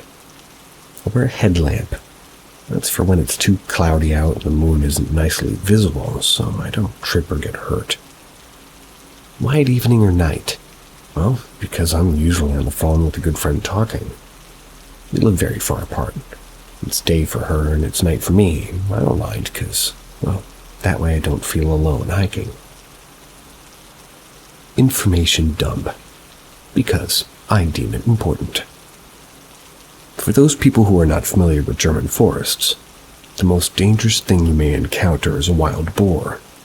So it's usually pretty safe to just wander around. Almost no wolves where I am, and even if they would be way too shy to show themselves. Bears are not really a good thing here. Also, no crazy people living inside the forest. The only thing you encounter is the farmer who drives up 1 or 2 miles into the road to check on his livestock. After all, it's all forests, no fields anymore anyway. Now to the weird thing I experienced. Headlamp on, AirPods in, talking to my friend, catching up. But the first 5 miles or so, nothing weird happened. I even had the headlamp off. Though I did wear it on my head, the moon was making enough light for once your eyes adjusted to the dark, you could see quite well. As long as you don't sprint around the forest. Though once I was in the deeper part of the forest, my AirPods started making weird sounds. Almost like I was losing connection, but I could hear a voice still. It was more like a background buzzing. It wasn't actually interfering with my call. This buzzing went on, maybe 20 minutes or so. I suddenly noticed that I couldn't see as well anymore as I could. The moon was blocked by clouds, but these clouds didn't look like normal clouds. They looked like thick walls of fog, just way higher than fog should be. I know it's hard to picture, but clouds usually look fluffy or thinned out. These seemed heavy and wet. It's hard to describe. I told my friend to hold on for a minute because I had to focus on something. I don't know why I said that, but focusing on her talk was disrupting my, quote-unquote view for whatever reason. Sensory overload, I guess. The thing I had to focus on was a huge, thick, deep black cloud. It kind of pushed itself through the fog like clouds, or positioned itself right over me, so almost as if it was trying to throw a shadow around an area I was in. The cloud also started to swirl. It was like in the middle slightly. It was starting with my connection and it was just falling flat. Got the beeping sounds you get when you lose connection and going, cell phone's done. No more bars, no more data, nothing. But my AirPods were still buzzing like crazy in my ears. That's when I felt uneasy. Neck hair stood up, cold sweats on my back. I started turning around to leave. Because the way ahead just seemed a lot more dark and sinister than my way back, so the moment I turned around and started, slightly jogging back because I felt scared, that's when I started to hear bell sounds, almost like church bells, but the sound was deeper. That typical ring you hear after a bell sound was just stuck in the air, and it was giving me this weird sensation. It was as if my bones were suddenly rubbing against each other. It was extremely freaky. All I can remember is that I started to go from walking to jogging, back to running, back to trying to leave the forest and go back to the fields where we started. I didn't look back while running, but I could hear the bell sound getting weaker and further away. The fog was like clouds, and they were becoming less and less until I finally left the forest and I was back to a normal sky, thin clouds, and the moon. Once I got back home, I simply undressed, went to the shower, and went to bed. Thinking I just simply got spooked today, or maybe I was exhausted and my brain went haywire. I don't know. But I never saw a cloud like that in my life. Church bells are not a thing late at night inside a forest. Never went back to hike that route. Never told anybody. I'm a bit embarrassed. But I had to think of it today. Thanks for sharing.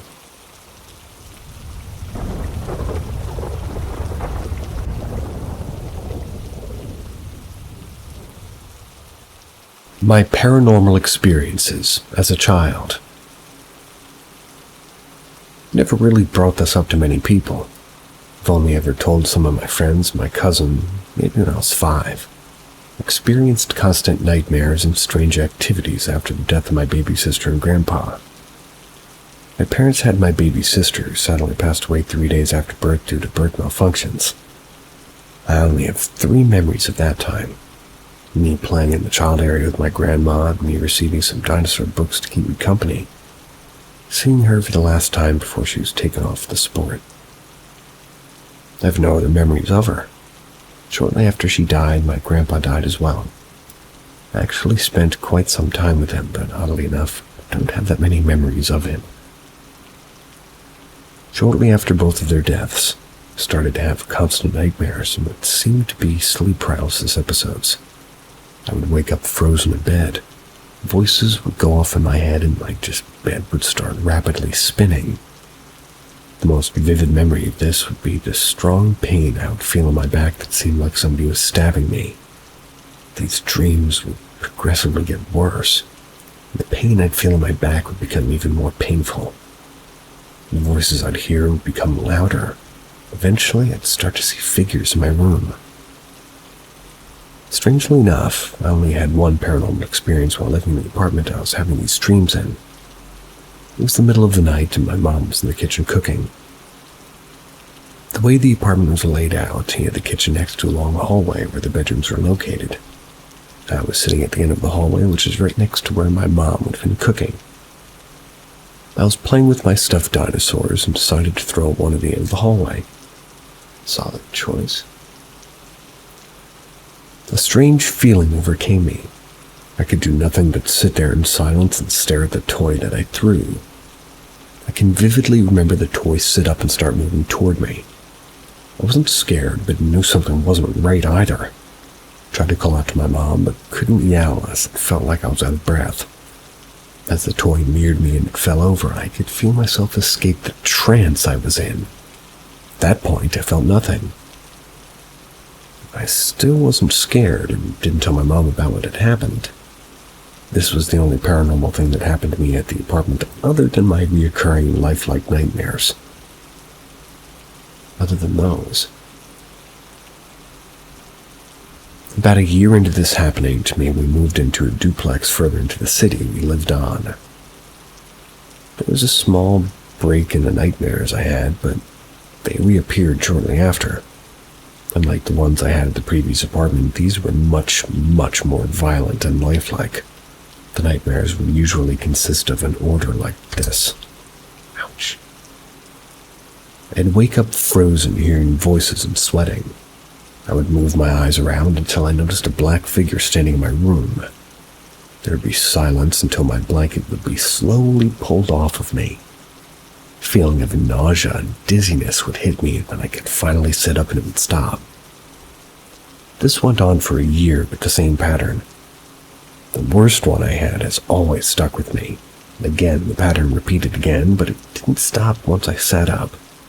This time, when I did sit up, the voices I heard almost sounded like yelling in my head. It became very hot and extremely dizzy and nauseous. While I was on the same floor as my parents, I didn't feel an urge to wake them, but rather run downstairs to the bathroom where I sat over the toilet as if I was going to vomit. My vision felt kind of static somewhat, and the stabbing feeling in my back was extremely painful. The feeling of static I got was very odd. My vision would seem to get darker, but I could see static, if that makes any sense. Imagine your vision seeing those floaties that we see sometimes, but they're everywhere you look and they move around like TV static. That's what I would see. This went on for what felt like an eternity. During this, I couldn't speak, and I felt like somebody was taking my breath and voice. I felt helpless. Thankfully, I ended the night falling asleep on the couch after mostly, just passing out. Nightmares didn't stop until we eventually moved out again to a house in the woods that we rented a couple of years. I was in the 5th grade by then, surprisingly never experienced any activities like that again in my life. I would have nightmares every now and then, but those were never as scary as the ones I had previously. I never had any paranormal experiences either. Recently brought this up to my cousin, and he tells me he felt odd about both the old apartment and the duplex I lived in at the time. He said he always felt like there was a bad presence in those houses, which is why I never would spend the night.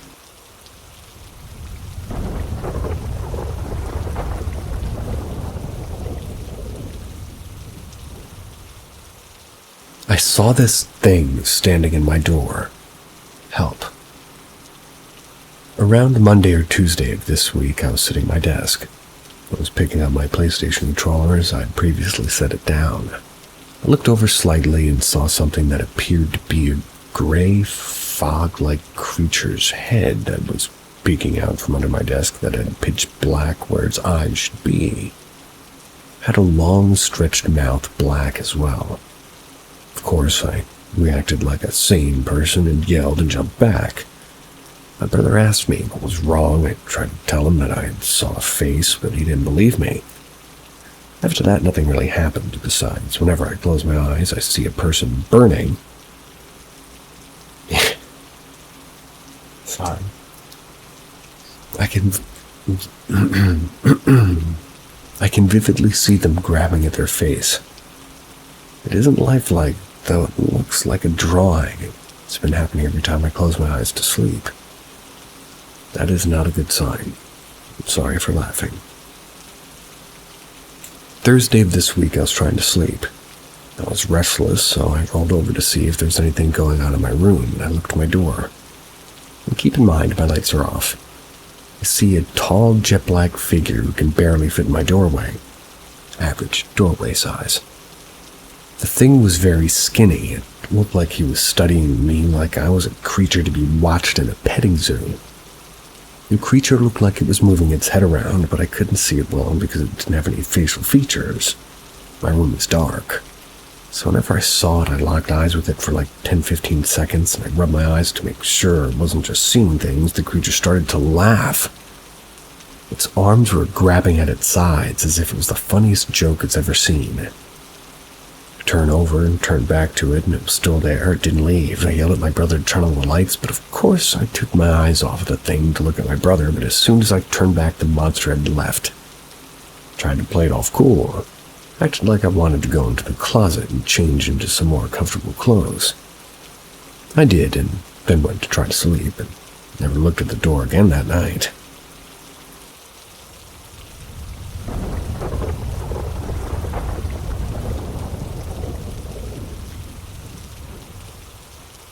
After years of sitting on this experience, I just want to know a simple why.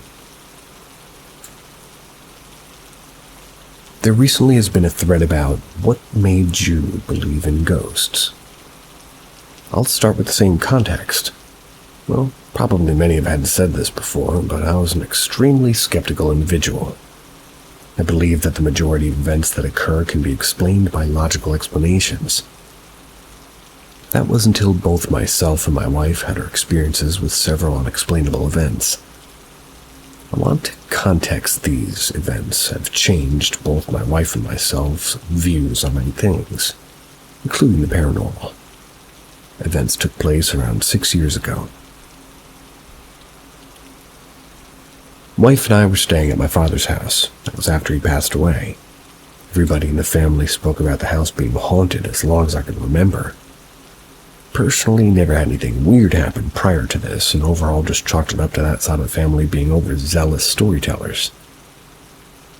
We were at the house for around a week to help clean it out, as it was about 6 hours away from where we lived. There were several weird events leading up to the final event that changed myself and wife forever. To give better context, the house itself was a postage stamp style Victorian house with 2 floors and a semi-finished apartment style attic. First event. I was going up into the attic to work and cleaning up some stuff my father had up there. He was an avid collector of NASCAR die-cast and other collectibles, and things were everywhere. On my way up the steps, I was on the phone with my wife, who went to check on food. But I saw the handle on the attic door twist and the door slightly open. This area we were in was not necessarily dangerous, but was far from nice. I instantly thought somebody had broken in and maybe just made me run and investigate. I searched everywhere. Couldn't find anybody, but in retrospect, it was idiotic to go up there alone, as if somebody was up there, I was probably not prepared to handle it. Grief makes emotions just dull, including fear. Second event. Wife, myself, and a childhood friend were in the same attic cleaning out items. In the attic, there was thick old shag carpet that had been there from the 70s. Since it was a semi-finished attic, one of the room in the storage, and that's where my buddy and I were working. I look at my wife, who's literally just pointing at the door. We both watched the door for that room close slowly on my buddy. There was zero reasoning or explanation, and as we both saw it, the door itself took a large amount of force to actually close. Obviously, my buddy was pretty unhappy, and we both just said, "Sorry, I forgot you were in there," to avoid him thinking both of us were losing our minds and trying to scare him. Last event. The last night we ever stayed there, we slept on the second floor of the master bedroom. The bedroom itself was positioned so the headrest of the bed's wall was aligned with the set of stairs coming up.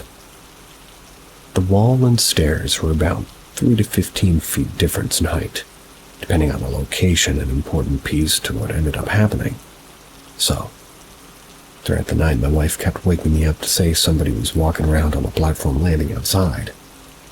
I looked and did see what looked like a shadow underneath the doorframe, so I immediately opened the door and braced for what I assumed to be an intruder. Again, nothing. Nothing was there, even after searching the house extensively. Later that night, I'm awoken to sounds of scratching in the wall behind my head. My wife is awake already and looking at me oddly, terrified as she hears it too. I assume it's a rat or some type of animal. While weird, it was directly behind me. It wouldn't be a far-fetched possibility if the house didn't have critters in it. In pretty tired rage, I turn around and punch the wall to scare it off. Within a second, something punches back on the wall with such force it shakes the entire building. We both then hear footsteps stomping and running away at us on the attic stairs. At this moment, we're both at a loss for words and immediately pack up with our son and leave. Call the police and just assume that it has to be somebody who broke in. And that wasn't really until the second day that we were thinking about it. The area where the scratching was occurring was above the steps. A good 10 feet or even an extremely tall man would have trouble reaching with a ladder. However, even if they could reach, what we couldn't explain is how this thing ran on a floor that literally didn't exist. The sound of running was not going up steps, but as if there was a hallway or floor directly behind the wall, which there was not. The police found no sign of a break-in or any intruder being there.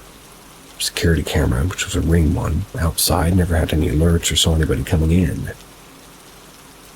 We ended up selling the house, as pretty much everything in it too.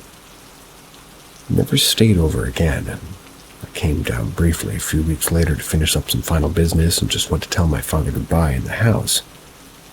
Upon entering, the house just felt so hateful. I don't understand how a house could have feelings, but if somebody was to ask me what I felt, hateful is the word I would have used. No idea to this date what any of it was, but to clarify, I'd not been in such a state of grief. I would have never investigated nor stayed after the first event. My dad always brushed off the other family members' claims for it being haunted as no big deal, and even in my childhood years visiting, I never once had an odd experience.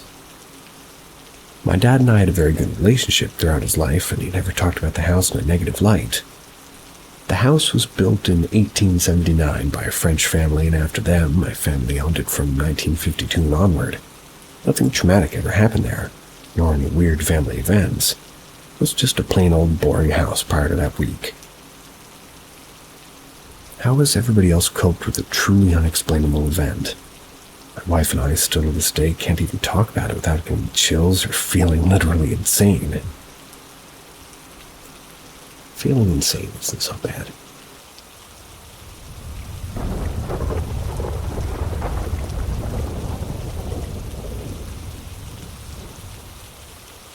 Exploding glass bowl. This personal story is one that happened many years ago. It's not a fuzzy memory. Something that happened that was clear as day. A glass object exploded before my eyes. So what happened? Now, to be clear, I do not believe in the paranormal. I'm on this sub because I love reading about spooky things. I like to see what other people believe about the world. But this was really weird. I think some folks might have thoughts about it. I was having lunch in my backyard with my parents and grandparents one summer. Just inside, visible through the glass sliding door, is a buffet table with sandwich stuff. Just outside of that door is the outdoor table that we're eating at. I'm sitting at the table in a position that's facing the glass door to the inside, and as I start to zone out from the conversations around me, my gaze settles on a small glass bowl of guacamole. The moment passes, and then glass shards and guac fly all over the table. The bowl is no more. I was sitting on the table one moment, and the next it exploded, just as I stare off and zone out on it. The bowl had not been heat-washed prior. I asked several times if it had been, nor was it in any way structurally compromised. It was sitting on our cabinet and then filled about halfway with homemade guac. My dad and I are both scientifically minded atheists. He has a master's in thermodynamics, so he understands heat and what it does to materials. Oh yeah, and he assured me that the glass bowl had not gotten hot any time recently. Neither of us could think of an explanation. Pretty creepy. Nowadays, I have a hypothesis. The glass bowl had been pressed into an ornate design when it was in the factory, I believe.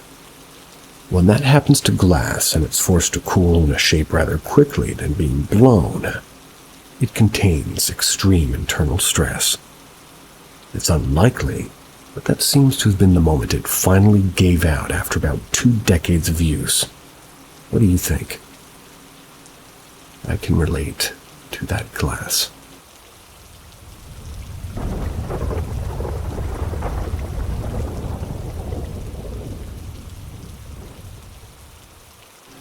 Biggest nope in my life. Okay, so this has got to be the biggest fuck this experience of my life. Just imagine what it would have been like. Also, I want to clarify, I don't believe in ghosts, God, or literally anything paranormal. But what happened to me a few days ago has got to be the scariest moment of my life. So I went to bed at about maybe 8:30 on Monday morning. I was quite tired from a long day, and I woke up in the pitch dark with a really bad dry mouth. So I checked my phone, and it's around 3:20 in the morning, and go downstairs to get some water. I get a drink, do the toilet, and when I get to my door, I notice it's closed. I would have definitely heard it if it had closed, as it drags along the carpet, which also makes it require some amount of force to open it, which is maybe a draft, but never be able to budge. Yet both of my windows and the 2 town bedrooms right next to mine all had their doors closed. But I would hear the slightest movement that somebody made, never mind them getting up, walking scores the room, open their door and close mine just to close their door again to go back to their bed. I couldn't really be fucked though, so I just ignored it. But as I pushed on the door, it doesn't budge. I mean, like it literally couldn't be moved at all, even though it sits against the carpet. When it's closed, it can still jiggle when the closing mechanism is in the door frame and there's no carpet underneath it. So, something was on the inside. My soul literally left my body that exact moment. Never had I ever felt so destroyed that I had to go through something like this. I couldn't sleep downstairs because my phone is in my room and my alarm starts going off, so I started questioning to wake up my parents, so I poked my head and they're both asleep, so I try the door again, and this time it opens fine. Never has it been so hard to sleep in a room, but nothing like that has happened since. God bless you, sir. See ya.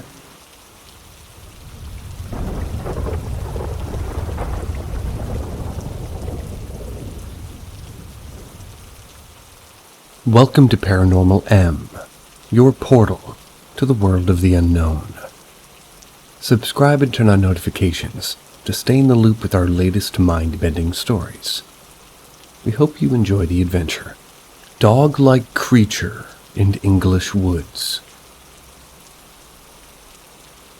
This happened a few years ago, but the memory of the event is something that is still clear as day.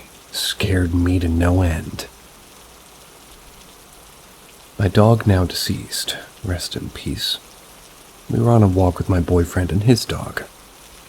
We frequented this area a lot in our walks pretty much every day, but there was just something off about this instance from the get-go.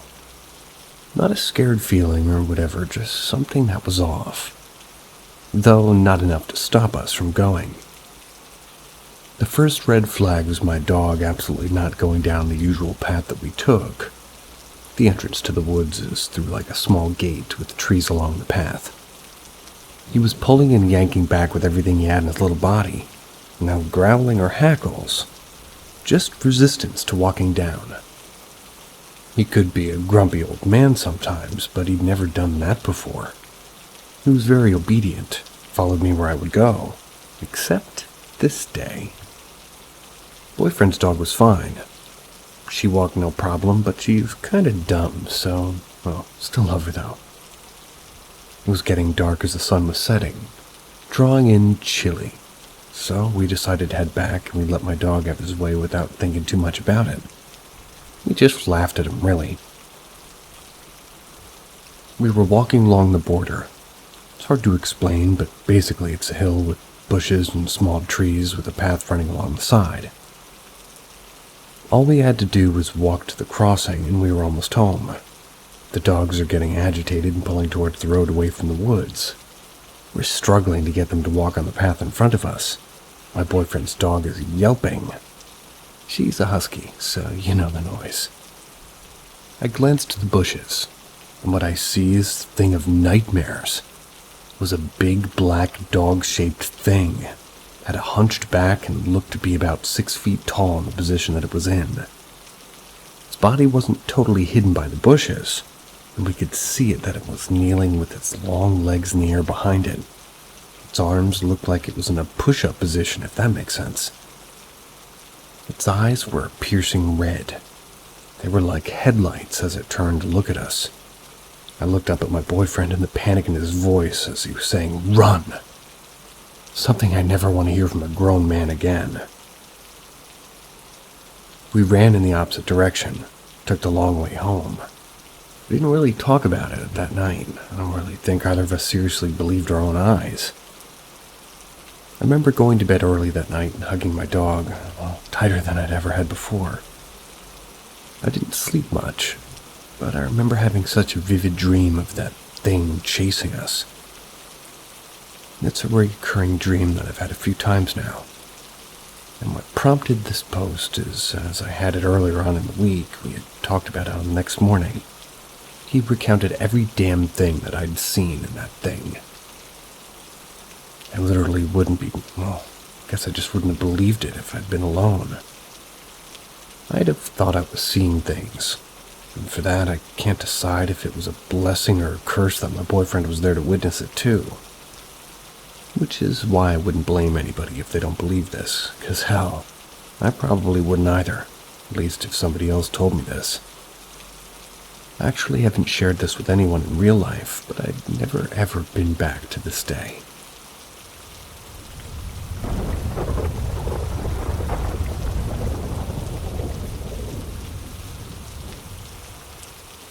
My house was a bar/hangout for veterans of foreign wars.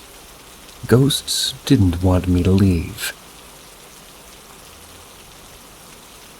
It's been a little while since I wrote about my house that may or may not be haunted.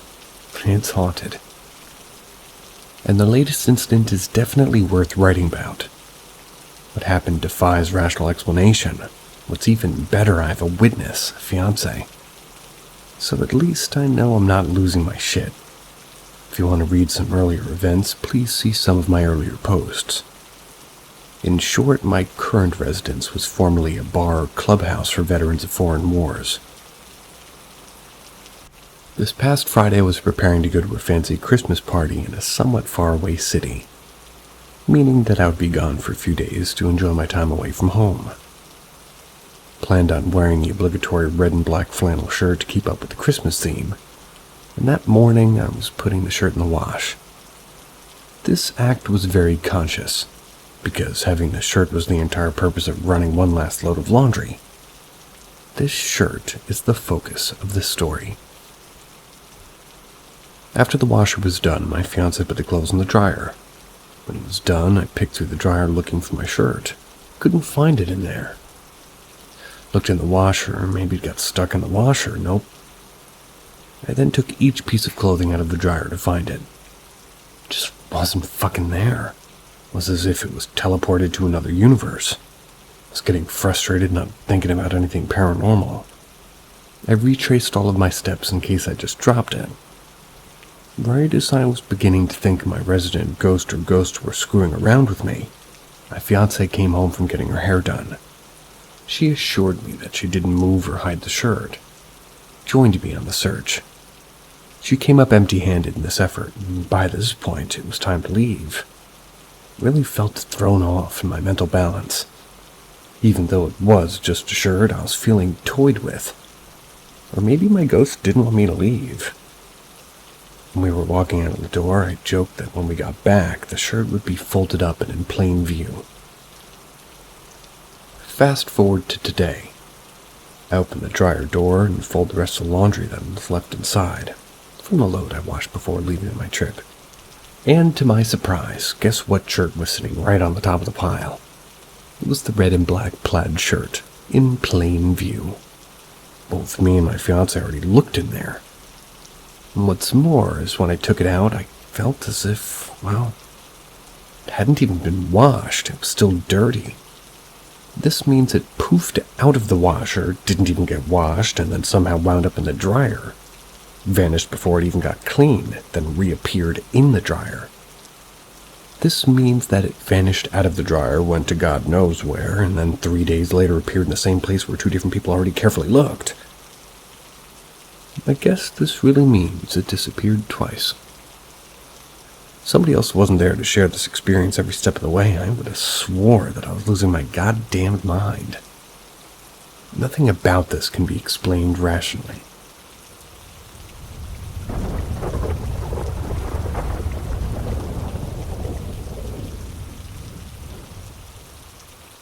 Childhood memory.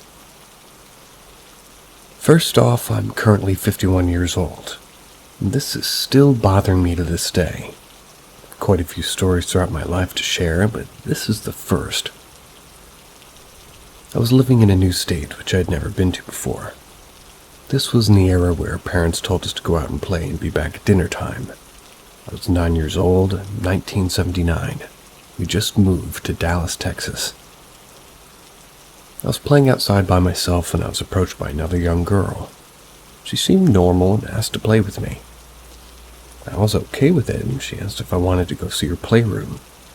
I didn't see any reason not to, and I followed her. Mind you, we lived in a townhouse that looked like row houses. So we went into her townhouse. Never saw anybody in the house, just the two of us. The townhouse looked normal, and we went upstairs and into a bedroom that looked like a little girl's room. She walked up to the wall and pushed a panel which opened. She crawled in, and stupid me followed. Inside was this amazing room full of toys and a little black kitten that she was holding. It was all taken by all in front of me, and I was excited to play. Played for a bit, and however, in the secret room, no windows or natural light. I couldn't even tell what time it was. Eventually, I felt uncomfortable, like I needed to go home. So I told her I had to go. Mind you, never once asking her name nor telling mine. But she turned to me with dark eyes and asked by my name, did I really want to go because it was fun here in the room? I was creeped out because I know I didn't say my name, and I crawled out and she followed me. I just kept moving down the stairs to the door, trying to avoid looking back. But once I opened the door, I did look back, and she looked like part girl, part skeleton. So I ran home as it was dusk, and I knew I was going to get in trouble. I didn't even say anything to my mom. I went about my evening and slept like normal. But the next day I was disturbed by it and decided to go back and see if she was still there. When I walked down to the townhome, it was boarded up like there had been a fire there. I stood back and looked at it for a while, knowing that I was there yesterday. Never saw or heard anything about that little girl again. I wish I had told somebody who could have found out if she had ever lived there. To this day I can see that hidden playroom like it was yesterday.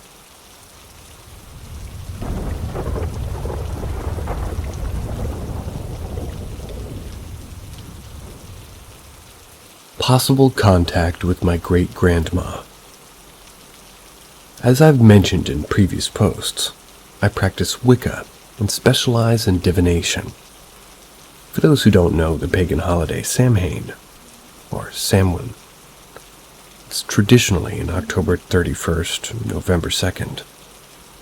Some people only celebrate October 32nd through November 1st. As a closeted Wiccan, I spent the first bit of my night in a Halloween costume with a friend eating ungodly amounts of almond joys. Nice choice. But once all the lights were out, I could start my Samhain activities. Though I was unable to do things such as a dumb supper, which is a silent supper, I decided to try communicating with an ancestor. I had communicated with the ghost family in my house, and the haunted doll at my dad's house. I decided to try to speak with somebody closer to me. So I set up and cleansed the space and tried an automatic writing session, as I found that usually works best for me. I could tell when she was there because there was just this warm feeling. Feeling my grandmother, who also stated that she felt her grandmother's presence after her death even as a child, had described to me many times. Got very emotional, and I'd been on and off crying since. She told me stories my grandmother had told me about her, but with details my grandmother never included. She called my grandmother quite the character, and told me that she was always there for me if I needed to talk. I was never able to meet her in life, but she was still so bright despite being spirit. Just the detail of the stories I had heard before got a whole new meaning. I ended the session earlier than I wanted. Couldn't stop crying. Though I'm probably going to try again before Samhain ends.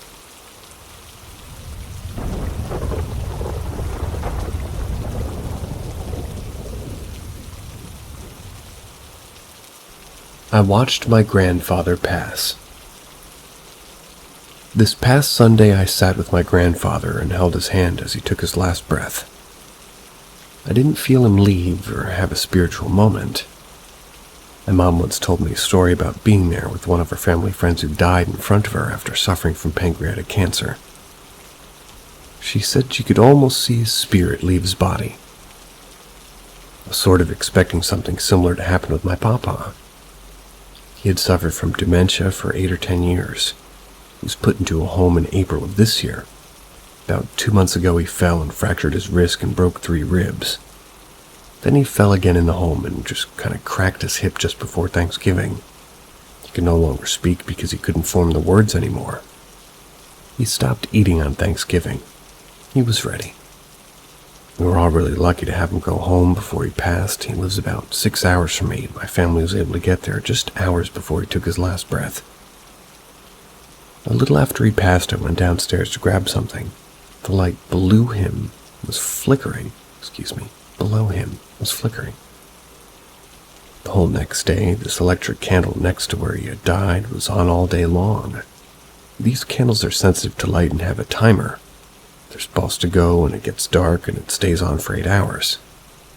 My grandma says she could still feel him there the next day. For context, she is very sensitive to these things. She has many experiences that are unexplained, and usually around lights. So I guess I'm just not sure why I didn't feel him leave, and why my mom had this moment with somebody, but she said the same thing this time, and, well, she didn't have the same experience.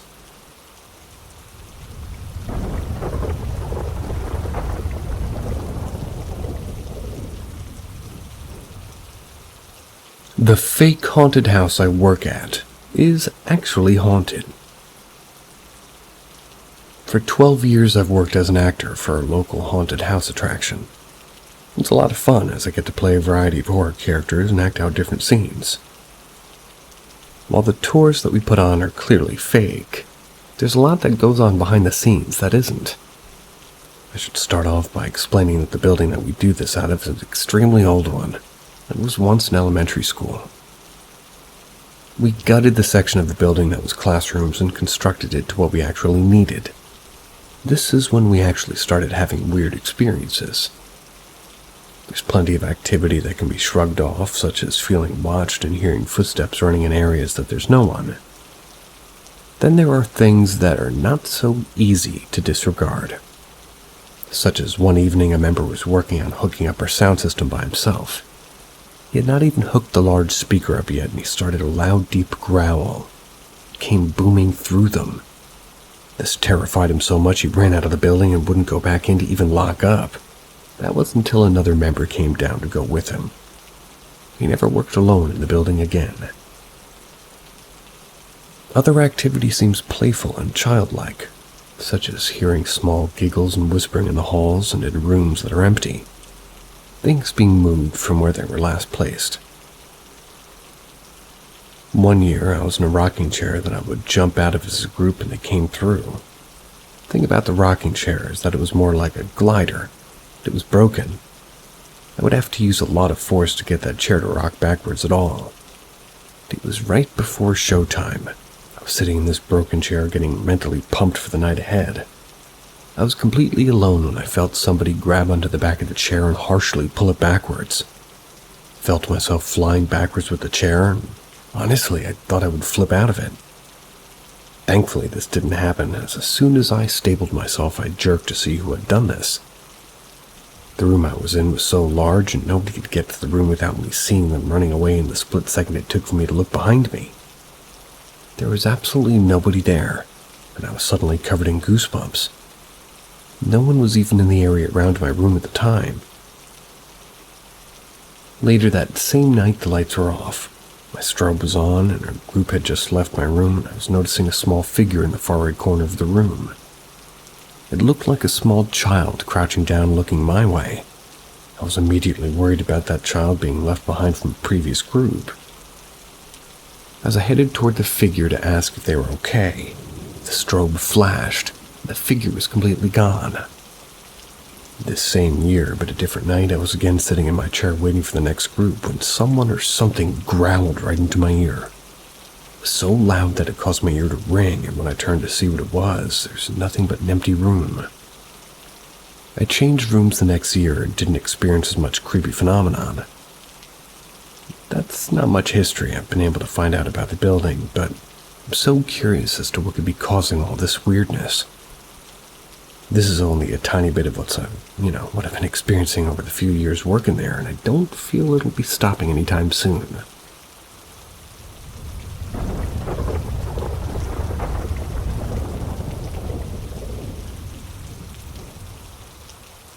Shadow Man very close to my face. Tonight I had the creepiest experience I ever had in my life. I was sleeping, and around 3 a.m. I woke up with a strange feeling that I was being watched. I looked over to the window and I saw the silhouette of a head watching me. Note that I live in an apartment on the second floor, and I have LEDs on, so I've seen it clearly. I immediately panicked and jumped up out of bed and looking outside the window and in every corner of my room without finding anything. I waited a bit and then had to go to bed, trying to sleep. And I had again the same feeling I had before, but this time there was no one, so I tried calling for my parents while in the bed, but I couldn't speak properly. I could really only mumble, and after a while I managed to talk and I screamed, "Mom, help!" Did this a lot of times. I heard sounds coming from their bedroom, so I thought they were coming, but as soon as I screamed, the figure appeared in the front of my bedroom door. It was a completely dark man with a Barcelona hat. First, I thought it was my mom, so I started just coming over to bed. I reached for the figure and took the hat, and jokingly said, "Mom, take off the hat, you seem like..." And as soon as I said this, my blood freezed, and I was completely in shock. I was a total black figure. I couldn't speak or move, so I just laid there in bed as this figure crawled toward me. As soon as it reached her hands around my neck and its face in front of mine, my dad opened the door. The figure vanished completely. My dad asked me what happened, and I mumbled, "I don't know." I stayed in bed for a few minutes, and as I went up to go to the bathroom, everything seemed to be normal. So I went to my parents' bedroom and asked them if they heard anything and make sure I wasn't sleeping. They told me they heard me speak in a very low tone, and they heard my screams. I was creeped out a little, and I slept in their room. Night went on good, but I had a very hard time sleeping because I was so creeped out. I'm not sure what happened or what it was, but I'm scared to sleep in that room again, and it makes my heart beat fast.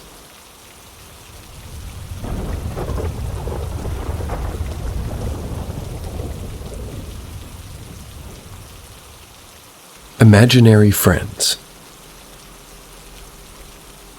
For privacy reasons, I'm not going to include some details in the story. Just all I can tell you is what my little brother saw resembled passed away family members who were taken away from us too early. You know how kids have some weird ability to see ghosts? Well, I'm pretty sure that he saw several. The first time he saw one was my stepdad's father, who passed away before my little brother was born. One day, he went up to my mother and said that there was like a man upstairs. Hearing this, my mother was horrified, as it was only her and her siblings home. She grabbed the gun that we kept on the top of the fridge and swept the upstairs area. She never found anything, so she asked him to describe the man that he saw. He then described someone who my mother found vaguely familiar. My mother found the old family photo book and told him to stop when she sees the man. After a few minutes of flipping pages, he finally stops her and points at the man. The man in the photo was my stepdad's father. The same guy whose ashes was in the same room as where he claimed to see him, and the same man who built the house they were all standing in. The other time me and Leo, my little brother, were standing under the old wooden jungle gym we kept in the front yard, and that's when Leo brought up a few new friends that he made. I asked Leo to tell me all about it, intended on being a good brother. Leo pointed up into the attic window and said they were both up there. A little shocked, I asked him what he meant by that. Leo said that they both talked to him in an attic. How old were they, I asked. He said a few years older than me. I asked him for their names and gender. Leo says that one was male and his name was Michael, and I asked him for the other's name, and he said, they have no name, actually. It sounded kind of sad. I don't know their gender. What did they look like, I asked. Michael had black hair, Leo said, and the next thing he said gave me literal nightmares. He claimed one of them had no face or hair of any kind. I was terrified as I recognized them as two family members who passed away during birth. One of them was never found out of the gender and was never named due to them dying during childbirth. I kept my composure and told him to tell them I said hi. Later on, after dinner, I pulled my mom into a different room and told her what had happened earlier in the day. I'll never forget the honesty in his voice and the details that he got right perfectly without ever knowing they even existed.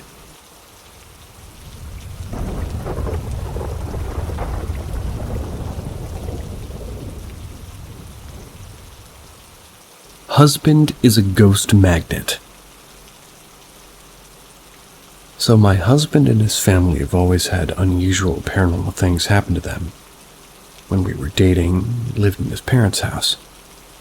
That's where both of his grandparents had passed away in the home. His little nieces also lived in the home and would never go in the basement, their play area, because of scary grandpa that they had. I can even recall a half-asleep moment where I feel as if I saw the white lady's whole family's talking about seeing. They say that she's my husband's mom's mom, dressed in her wedding outfit with a very specific little sun hat. They see her near laundry, folding blankets and monitoring and cooking and rearranging cleaning supplies, which makes sense for wonderful, loving Polish grandma that she was. The time I thought I saw her, it looked like something was leaning over her niece's crib, patting her blankets down. So now, husband and I are married and have our own home. We've lived here for about 3 years with no strange activity whatsoever. Except when we moved in, there was a voodoo doll in the middle of the crawl space.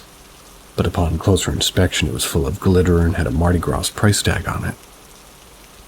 Whew. Now, earlier this year, another relative of my husband had passed away, the great uncle. Husband was asking to help sort through their old mansion, help box up belongings, take heavy furniture to the curb or the Goodwill. He brought a few trinkets home. 4 wall sconces, candlesticks, curio cabinet trinkets, table, creepy doll his uncle thought would be funny to put in his keep box. I lovingly played along and set the doll up on a ledge in our kitchen and said, "Now, Uncle John, you can always look down on us."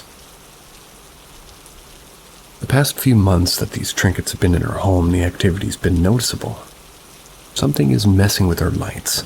They come on at random times and flicker. I was woken up at 2 a.m. last night because her bedroom lights turned on full blast out of nowhere. Nothing was touching the switch or the remote control for the light that I keep in a drawer. This also happened twice before. I had a 30th birthday party for my husband, and the day he brought the stuff home, we tried to dim the lights and sing happy birthday. And on cue, the lights turned off in that room only. No one standing anybody near the light switch. That creep doll moves positions on the ledge I sat him on. My husband swears that he's not touched it. Just slightly too, like leaning over with a leg up on the ledge or his head facing another direction. Almost daily, the thing looks different. Cats are constantly hyper-aware of something, and I see their eyes laser-focused, tracking something that isn't there at least once a week. It's usually in the hallway, but again, I'm not as sensitive to the paranormal as my husband is, so I just get stressed and creeped out. My question is, if I get rid of Creep Doll and the trinkets, will the activity subside? I know he isn't malicious in any way, but husband and I have been trying to conceive, and I'm starting to feel like the stress of this can't be good for the body, hurting my chances of successfully becoming pregnant. And if I do get rid of the stuff, is it easy as a trip to the Goodwill, or do I need do I need to be more sensitive about it?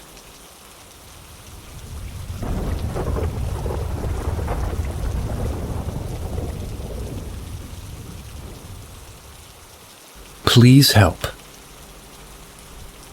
I almost never have nightmares, but there's one bedroom in my house where I have the most gruesome kind of nightmares which don't even make sense. Has a dark maroon colored ceiling. Wonder if that's the reason. I'll tell you about some of the nightmares I've had in the order that I remember that I had them. 1. In this dream, I was bound up to a wooden table in a dark room. There were two men and they chopped me up starting from my arms. I think I'd die after that because I floated out of that body, the one bound to the table. And out of that dark room and out towards the gloriously beautiful blue sky, felt so happy to have fled from that place. 2. My mom and me was in a house. Looked like the current one, but maybe not.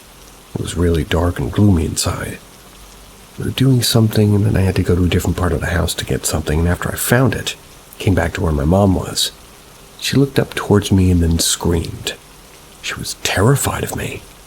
I didn't know why she was so afraid of me, and that scared the hell out of me, and then I woke up. 3.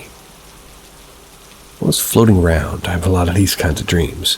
Float over trees, mountains, and trees, sometimes familiar and sometimes not. I once even dreamt that I was deep in the ocean. It was like this really big, ugly sea creature with a lot of teeth and scales and jellyfish too. I saw an island. Had a castle or fortress made of gray cement or granite. I went inside, the walls were drenched with blood. I didn't see any animal or human remains, but I was dead sure that it was a human, that the blood was human. I went from section to section trying to find a way out because I was terrified. All the rooms and sections were covered in blood. There were pools of blood on the floors everywhere. Finally, I found an exit and floated the hell out of there. 4. This last dream is kind of the weirdest. It's a recurring dream from my childhood, not limited to when I was sleeping, only in the aforementioned room. In that dream, I'm a male between 18 and 30 or so, I think.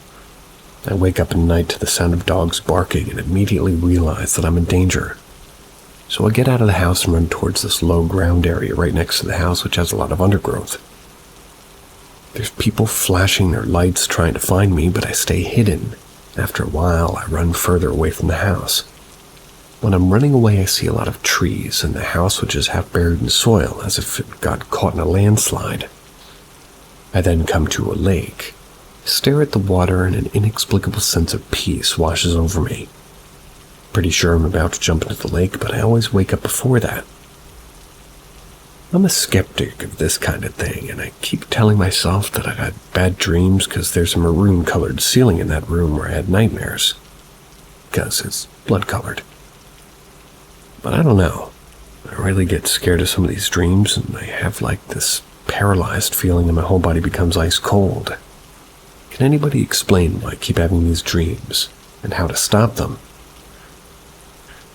A maroon-colored ceiling sounds cool to me, but paint that sucker.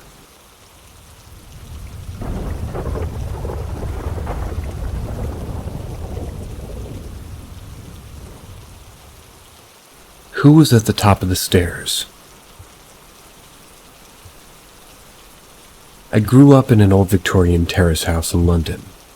All over Britain you have streets and streets of these traditional small 2-up, 2-down houses that are at least 100 years old.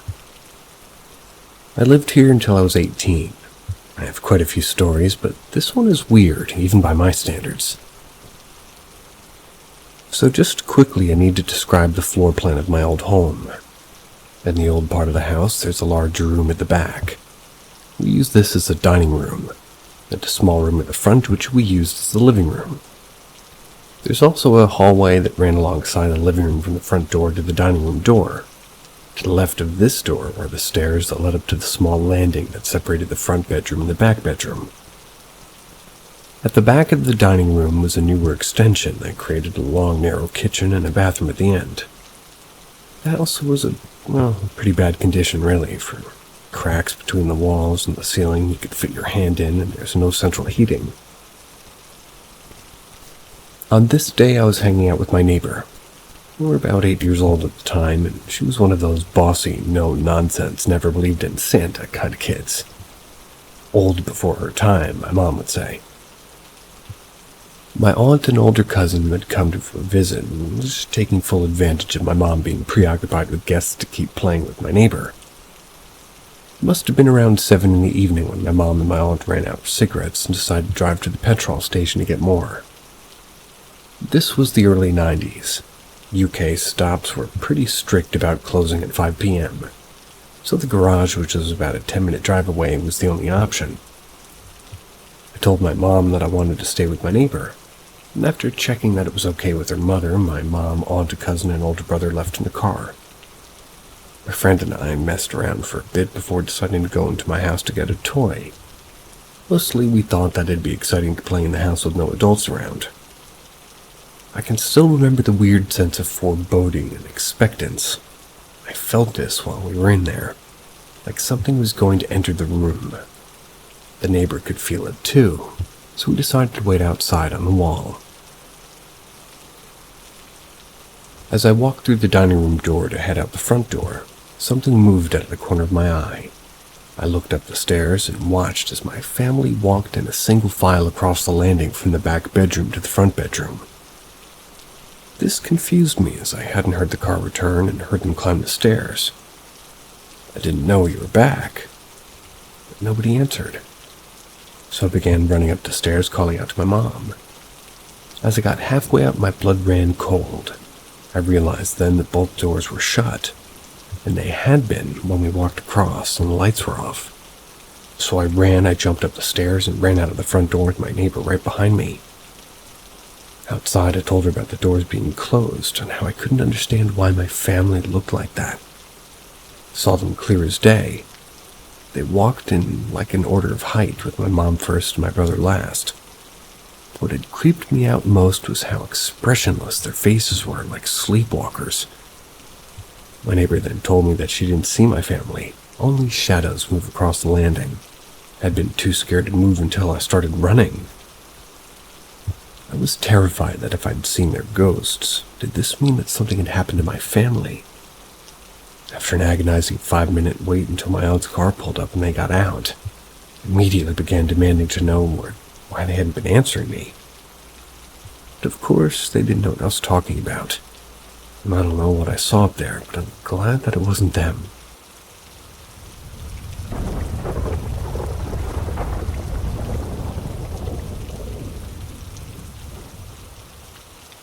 I've seen things through my unborn eyes. I'm from a small town in the United States. So small that everybody knows what's going on in this little rural town at all times. My father was a firefighter in a small town, so whenever there's an actual fire, he would go. My mom would usually end up going to wherever the fire was to watch and pass out water bottles to the firefighters. We've done it multiple times throughout my life. It was one of my favorite ways to help out and see some cool stuff when I was younger. I vividly remember one day we were at home and a house one street over, maybe a block down, had caught fire. You could see the smoke pouring out from our kitchen window. So as always, my dad rushes up from dinner and races to the fire station. A couple of minutes later, my mom and I walk up to the street to see how bad it really is. By the time we get there, there's already fire engines, hoses, and a bunch of firemen and onlookers at the house. Now this house was a 2-story. It was light blue, it was a colonial-type house. It was fully engulfed with flames. The fire was so hot and big the firefighters couldn't even get close to it.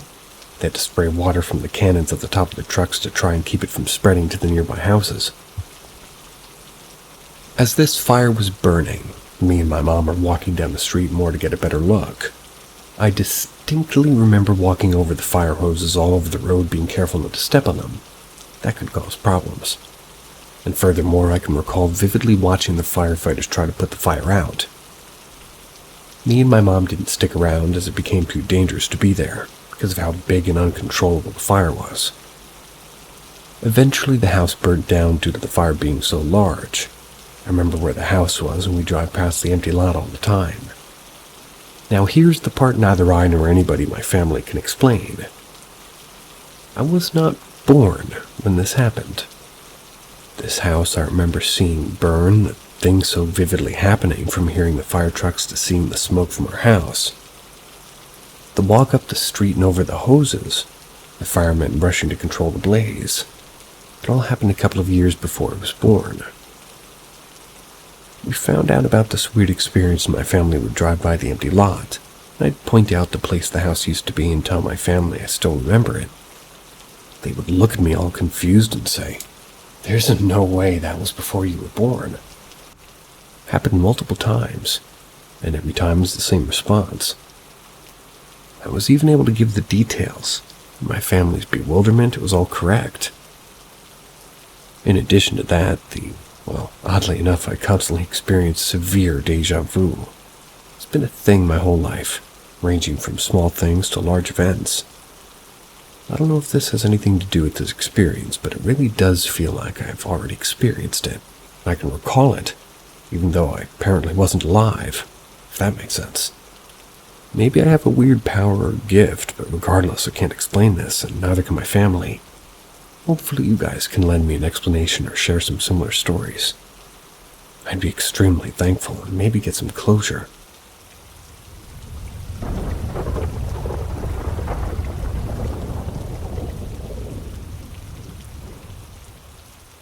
The dead may live on in Germany. During the time my story takes place, which is about 3 or so months ago, I was currently living in Germany. I was participating in a military exercise. Being an American, this was my first time in Europe, and also my first time in Germany.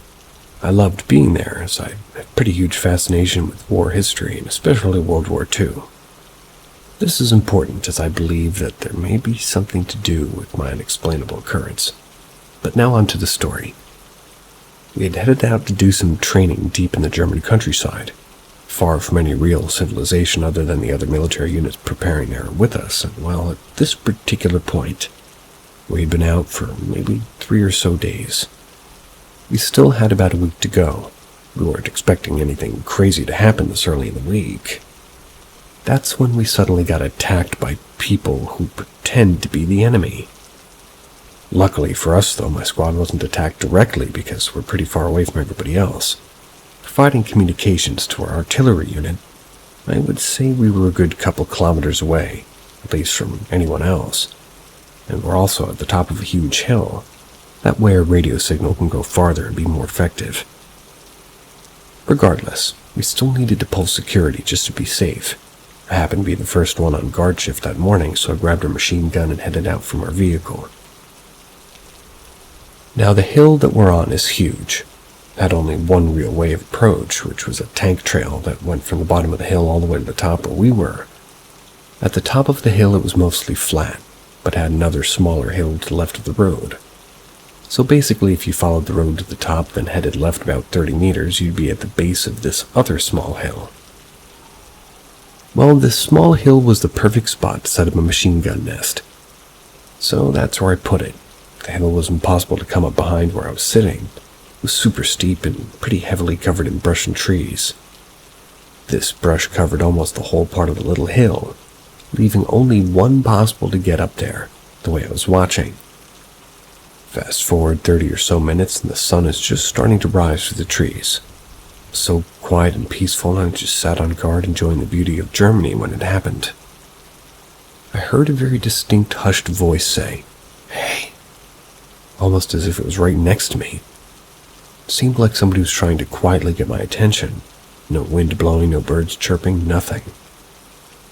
I quickly looked around to make sure no one was somehow able to sneak up on me. There was no soul in sight. The rest of my squad was a good 100 meters away in the vehicle. Couldn't even hear them.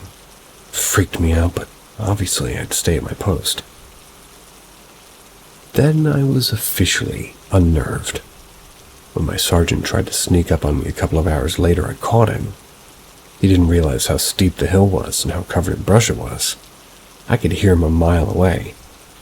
He then said that he was glad that I had my head on a swivel, doing the right thing. We began to talk, and then he proceeded to tell me what I didn't want to hear. He basically told me that the area where we're training in was a battlefield from World War II. Had a lot of our guys from our sister unit dying around here because there was no artillery support at all. The Germans were so well dug in that they couldn't do anything. That information combined with finding German World War II ammo cans and machine gun belts in the area led me to put the 2 and 2 together. Honestly, I'm not sure really what to think about this.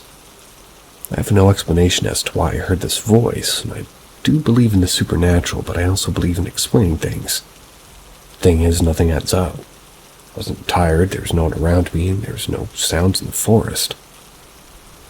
Part of me wants to believe that it may be the spirit of the lost soul of the war, maybe something else. Either way, I'd like your guys' input, and maybe some answers to explain these eerie occurrences.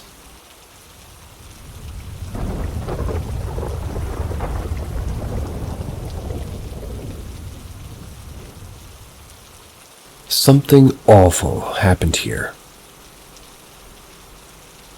Forgive my lateness on finally writing this. If you remember my previous question on here, I apologize for being so vague. Hope to find some answers or at least relief in finally putting it into words. I was around 11 when we moved into the house. It's a smallish place with many, many closets. It had hardwood floors and the kitchen counter was slightly askew. It sat humbly on several acres of land, most of which was thick forest. Behind the main house was a smaller cottage, mother-in-law house, and up a ways from there was a two-sided shed with a lean-to style hangover that faced the fence line. Where the large uphill yard ended, the trail into a forest began. These woods were home to a run-down, ever-grown, pretty, that's a lot of pretties. A dairy farm. The train ran all the way back and never seemed to end. It was forbidden from going past a certain point, and I never fully explored it. The moment I saw the property, I was ecstatic.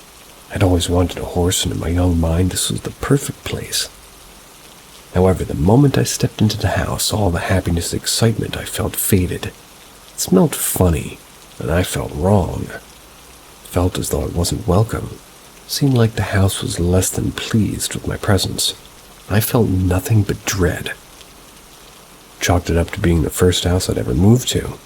I had previously lived in the same red brick home in a tight-knit neighborhood for my whole life. Thought I'd get used to it. The feeling lingered. It festered. Not wanting to be there. To combat this, I spent most of my time outside. I did what I could to clean up the barn. I made campfires. I taught myself how to make little shelters.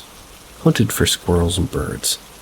I learned how to use animal calls and essentially made the woods my home. The house only got worse. Coupled with the fear of being in the house, I also began to see things. I would see shadows in the corners of my eye, always vaguely people-shaped. Started having horrifying nightmares of these shadow people standing over me. I would wake up and see the dissipating shadow of something standing in the corner of my room. Started hearing footsteps up and down the hall.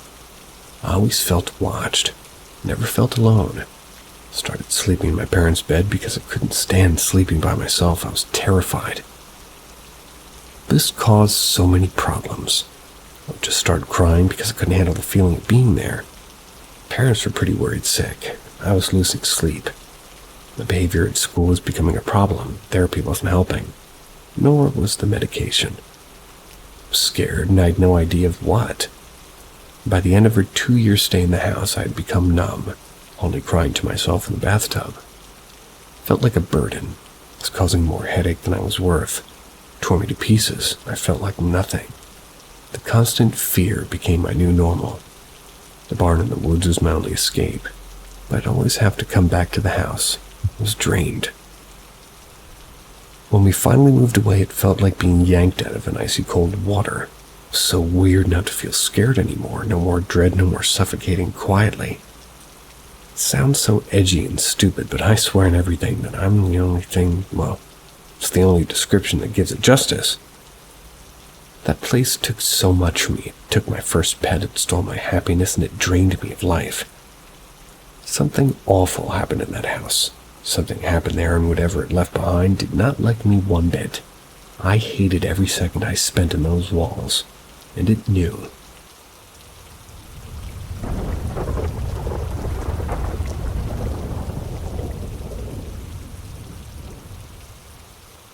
January 29th, 1986. The day after the Space Shuttle Challenger exploded, 73 seconds after launch, I was 26 years old. I always had a love of the space programs. The most vivid childhood memory I have of my dad was on July 20th, 1969, when the first Apollo mission landed on the moon. It was a Saturday afternoon and I was watching the landing live in the living room. It was just me and my dad.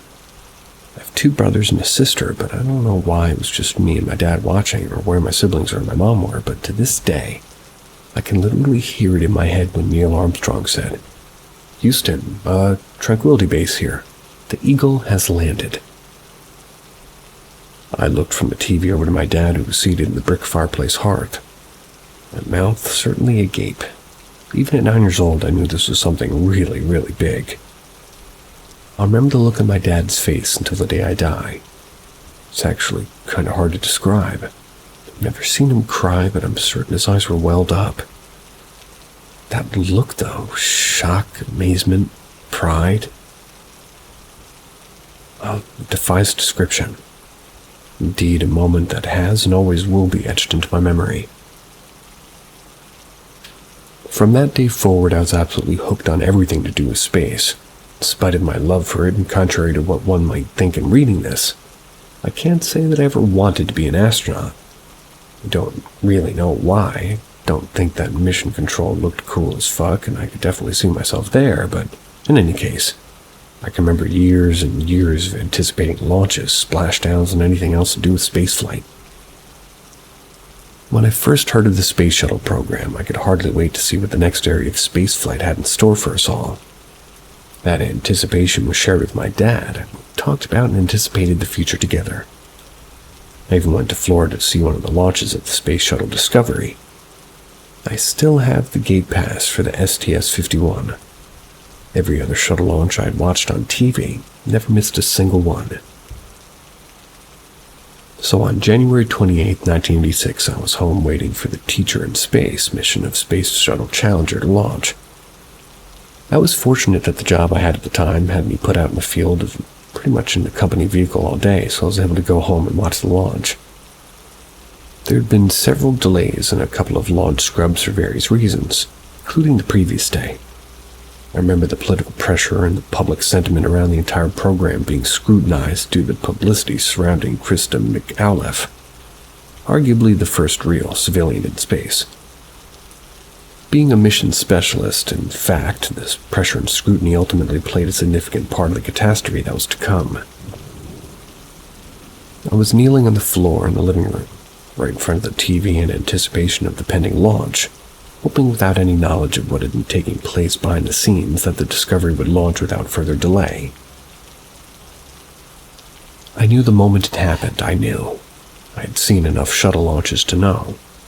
This was an absolute disaster of unfathomable proportions. All the astronauts were dead. The Teacher in Space was dead. The space shuttle had been lost during launch. I literally fell to pieces. I was 26 years old, and I'm not embarrassed to say that I bawled. I was inconsolable, and I couldn't go back to work that day. I cried on the phone with my dad, and he was devastated as well. I just couldn't believe that the pinnacle of human technology had just exploded into the Florida sky on that Tuesday morning. It was beyond comprehension. It just couldn't even happen, much less that I was watching it happen live. I've only told this part a couple of other people in the subsequent 36 years, because I'll be the first to admit it sounds completely impossible and implausible, even ridiculous, but it actually happened to me. The next night I woke from a nightmare soaked in sweat, hysterical, crying. According to my wife, before I was even fully awake, I was crying out. They were alive, they were all still alive, between sobs. As I slowly came fully awake, I told the story of being actually in the crew compartment of the Shuttle Challenger, watching from above as pilot Michael Smith tried the controls in vain. I was with 7 astronauts as the cockpit plunged into the surface of the Atlantic Ocean. I knew they were alive until the cockpit hit the sea surface. The information didn't come out publicly for months, maybe more than a year. In my dream, it's actually what happened. I don't have any explanation for my dream. I've never had anything before or since that could be considered close to that experience. 63 years old, and I wouldn't describe myself as the one who believes in paranormal occurrence. I won't ever forget the experience, though, but I do wish I understood it.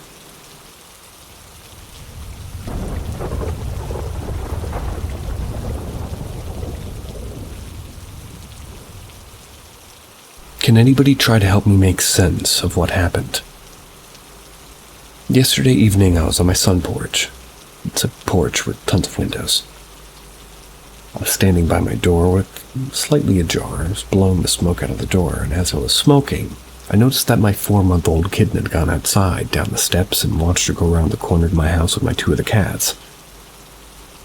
I remember taking a mental note that she was outside with them, and then I would have to go look for her. I wondered if she would just come out of the door like she always does.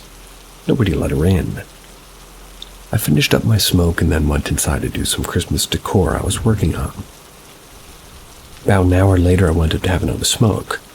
Same little kitten came from the living room, into the sun porch area, then proceeded to get out the door, walk down the steps, and go around the corner of the house with my 2 other cats again. My daughter brought her in the house a short time later, put the whole thing behind me, then went out the rest of my night.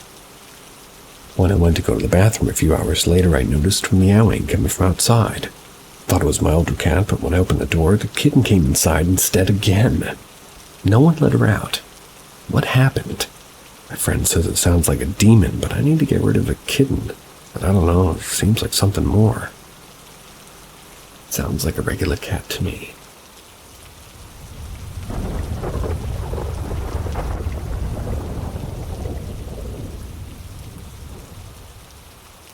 Be woken up from your sleep, but no one is there. So this happened a few years ago. The first encounter. People playing music next door. Took a nap that day. Woke up late, and that's all I can remember. Opening my eyes and looking at my 2 cousins and cousin-in-law. Cousin-in-law is a DJ. What I'd seen was my in-law and the DJ set while my 2 cousins were dancing. This was all happening in my room until I woke up. No one was there, of course. The neighbor's music was playing in the dream as well, and after waking up. The second encounter was a bit more paranormal from what I think I had this idea. So we're after the family reunion. The next day, since people came out from the town and stayed, they'd have breakfast where I stay. I'd been working in the backyard, and I had the idea, wasn't expecting it to be here, but they ended up making plans. On coming over to the house on the last day, it was a 2-day kind of thing. Saturday, Sun, and Sunday, I was a bit hungover. Surprised I woke up a bit early and from kind of blacking out from the drinking last night. All I can remember is a relative that I lived with was woken up by the sounds of my door opening. My relative, say, gets up, and I feel myself falling back asleep. Same thing, door opens and I can see my relative looking through the cracked open door. I hear it 3 or 4 times, and all I hear is, like being annoyed because I didn't get up. When I finally snapped out of it and got up, I had a strong feeling that I was dreaming. I asked my relative, hey, did you open that door and wake me up? Well, she told me she didn't, and she wouldn't lie like that.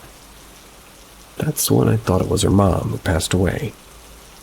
But just thought since I planned the party, maybe her mom was telling me to get up and start setting something up. No one was going to help me. It was early morning when all this happened.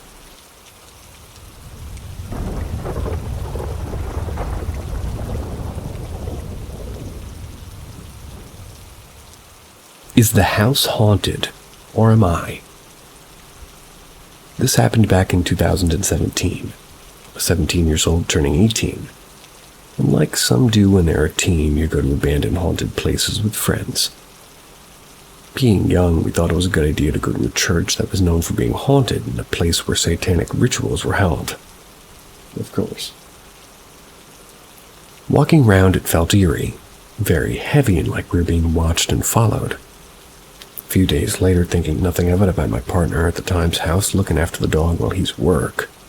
It's a normal day. Sat watching TV with the dog laid next to me. The dog was always just so quiet and so happy to sit around being fussed, or she would just be asleep. It gets to about 2 p.m. and I hear walking upstairs. Just me and the dog in the house, and this dog is a detached house. Excuse me. This house is a detached house on quite a large piece of land. I hear loud, heavy footsteps starting from the bedroom all the way to the top of the stairs. The dog looked so frightened. I hear the footsteps coming down the stairs, and she's full-on snarling at nothing. Panicking, stood behind her. The footsteps get to the bottom step and it stops. The dog, still looking terrified, just runs back and checks to see if I'm okay. I went and looked around the house, and no one was there, and all the doors and windows were locked. I could never really get what actually happened. Never told anybody this story until now. Still wonder what or who this was, because I've never had it happen before at this house.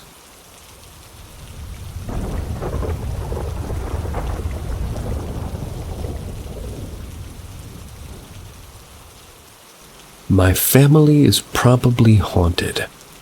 I don't know. My grandfather, my father, we have all had weird-ass paranormal experiences. My grandfather is unfortunately dead. My dad has told me many of his ghost, or in this case, demon stories. First of all, my grandfather was adopted by a teacher who lived in the basement of the schoolhouse that she worked at. Weird, I know, but that's what I've been told. My grandfather and his adopted mother slept in the same bed. And one night my grandfather woke up to, and I shit you not, gremlins. Gremlins dancing and chanting around his bed. My grandfather tries to wake up his mother, but she just tells him to go back to sleep. More crazy shit happens when a big-ass eyeball comes up from the floor, looks at my grandfather, and tells him something along the lines of, "I'm gonna get you, Charlie." My grandfather tries to wake up his mother and tell her about all the things he's seeing, and she tells him to flip around in bed. My grandfather was a Native American, and apparently in Native American folklore, if you're seeing weird ghost shit while in bed, you flip around. As in your head goes where your feet should go, and your feet go where your head should go, or something like that. I don't know. My grandfather flips around, closes his eyes, opens them, and then everything's gone. So, now with my dad, he used to suffer from sleep paralysis, like all the time. One time he had sleep paralysis and he was laying on his back and everything was dark. Suddenly a dark cloud with dark lightning bolts around comes into my dad's frame of view. The cloud starts getting closer to my dad and then goes to the other side of the room.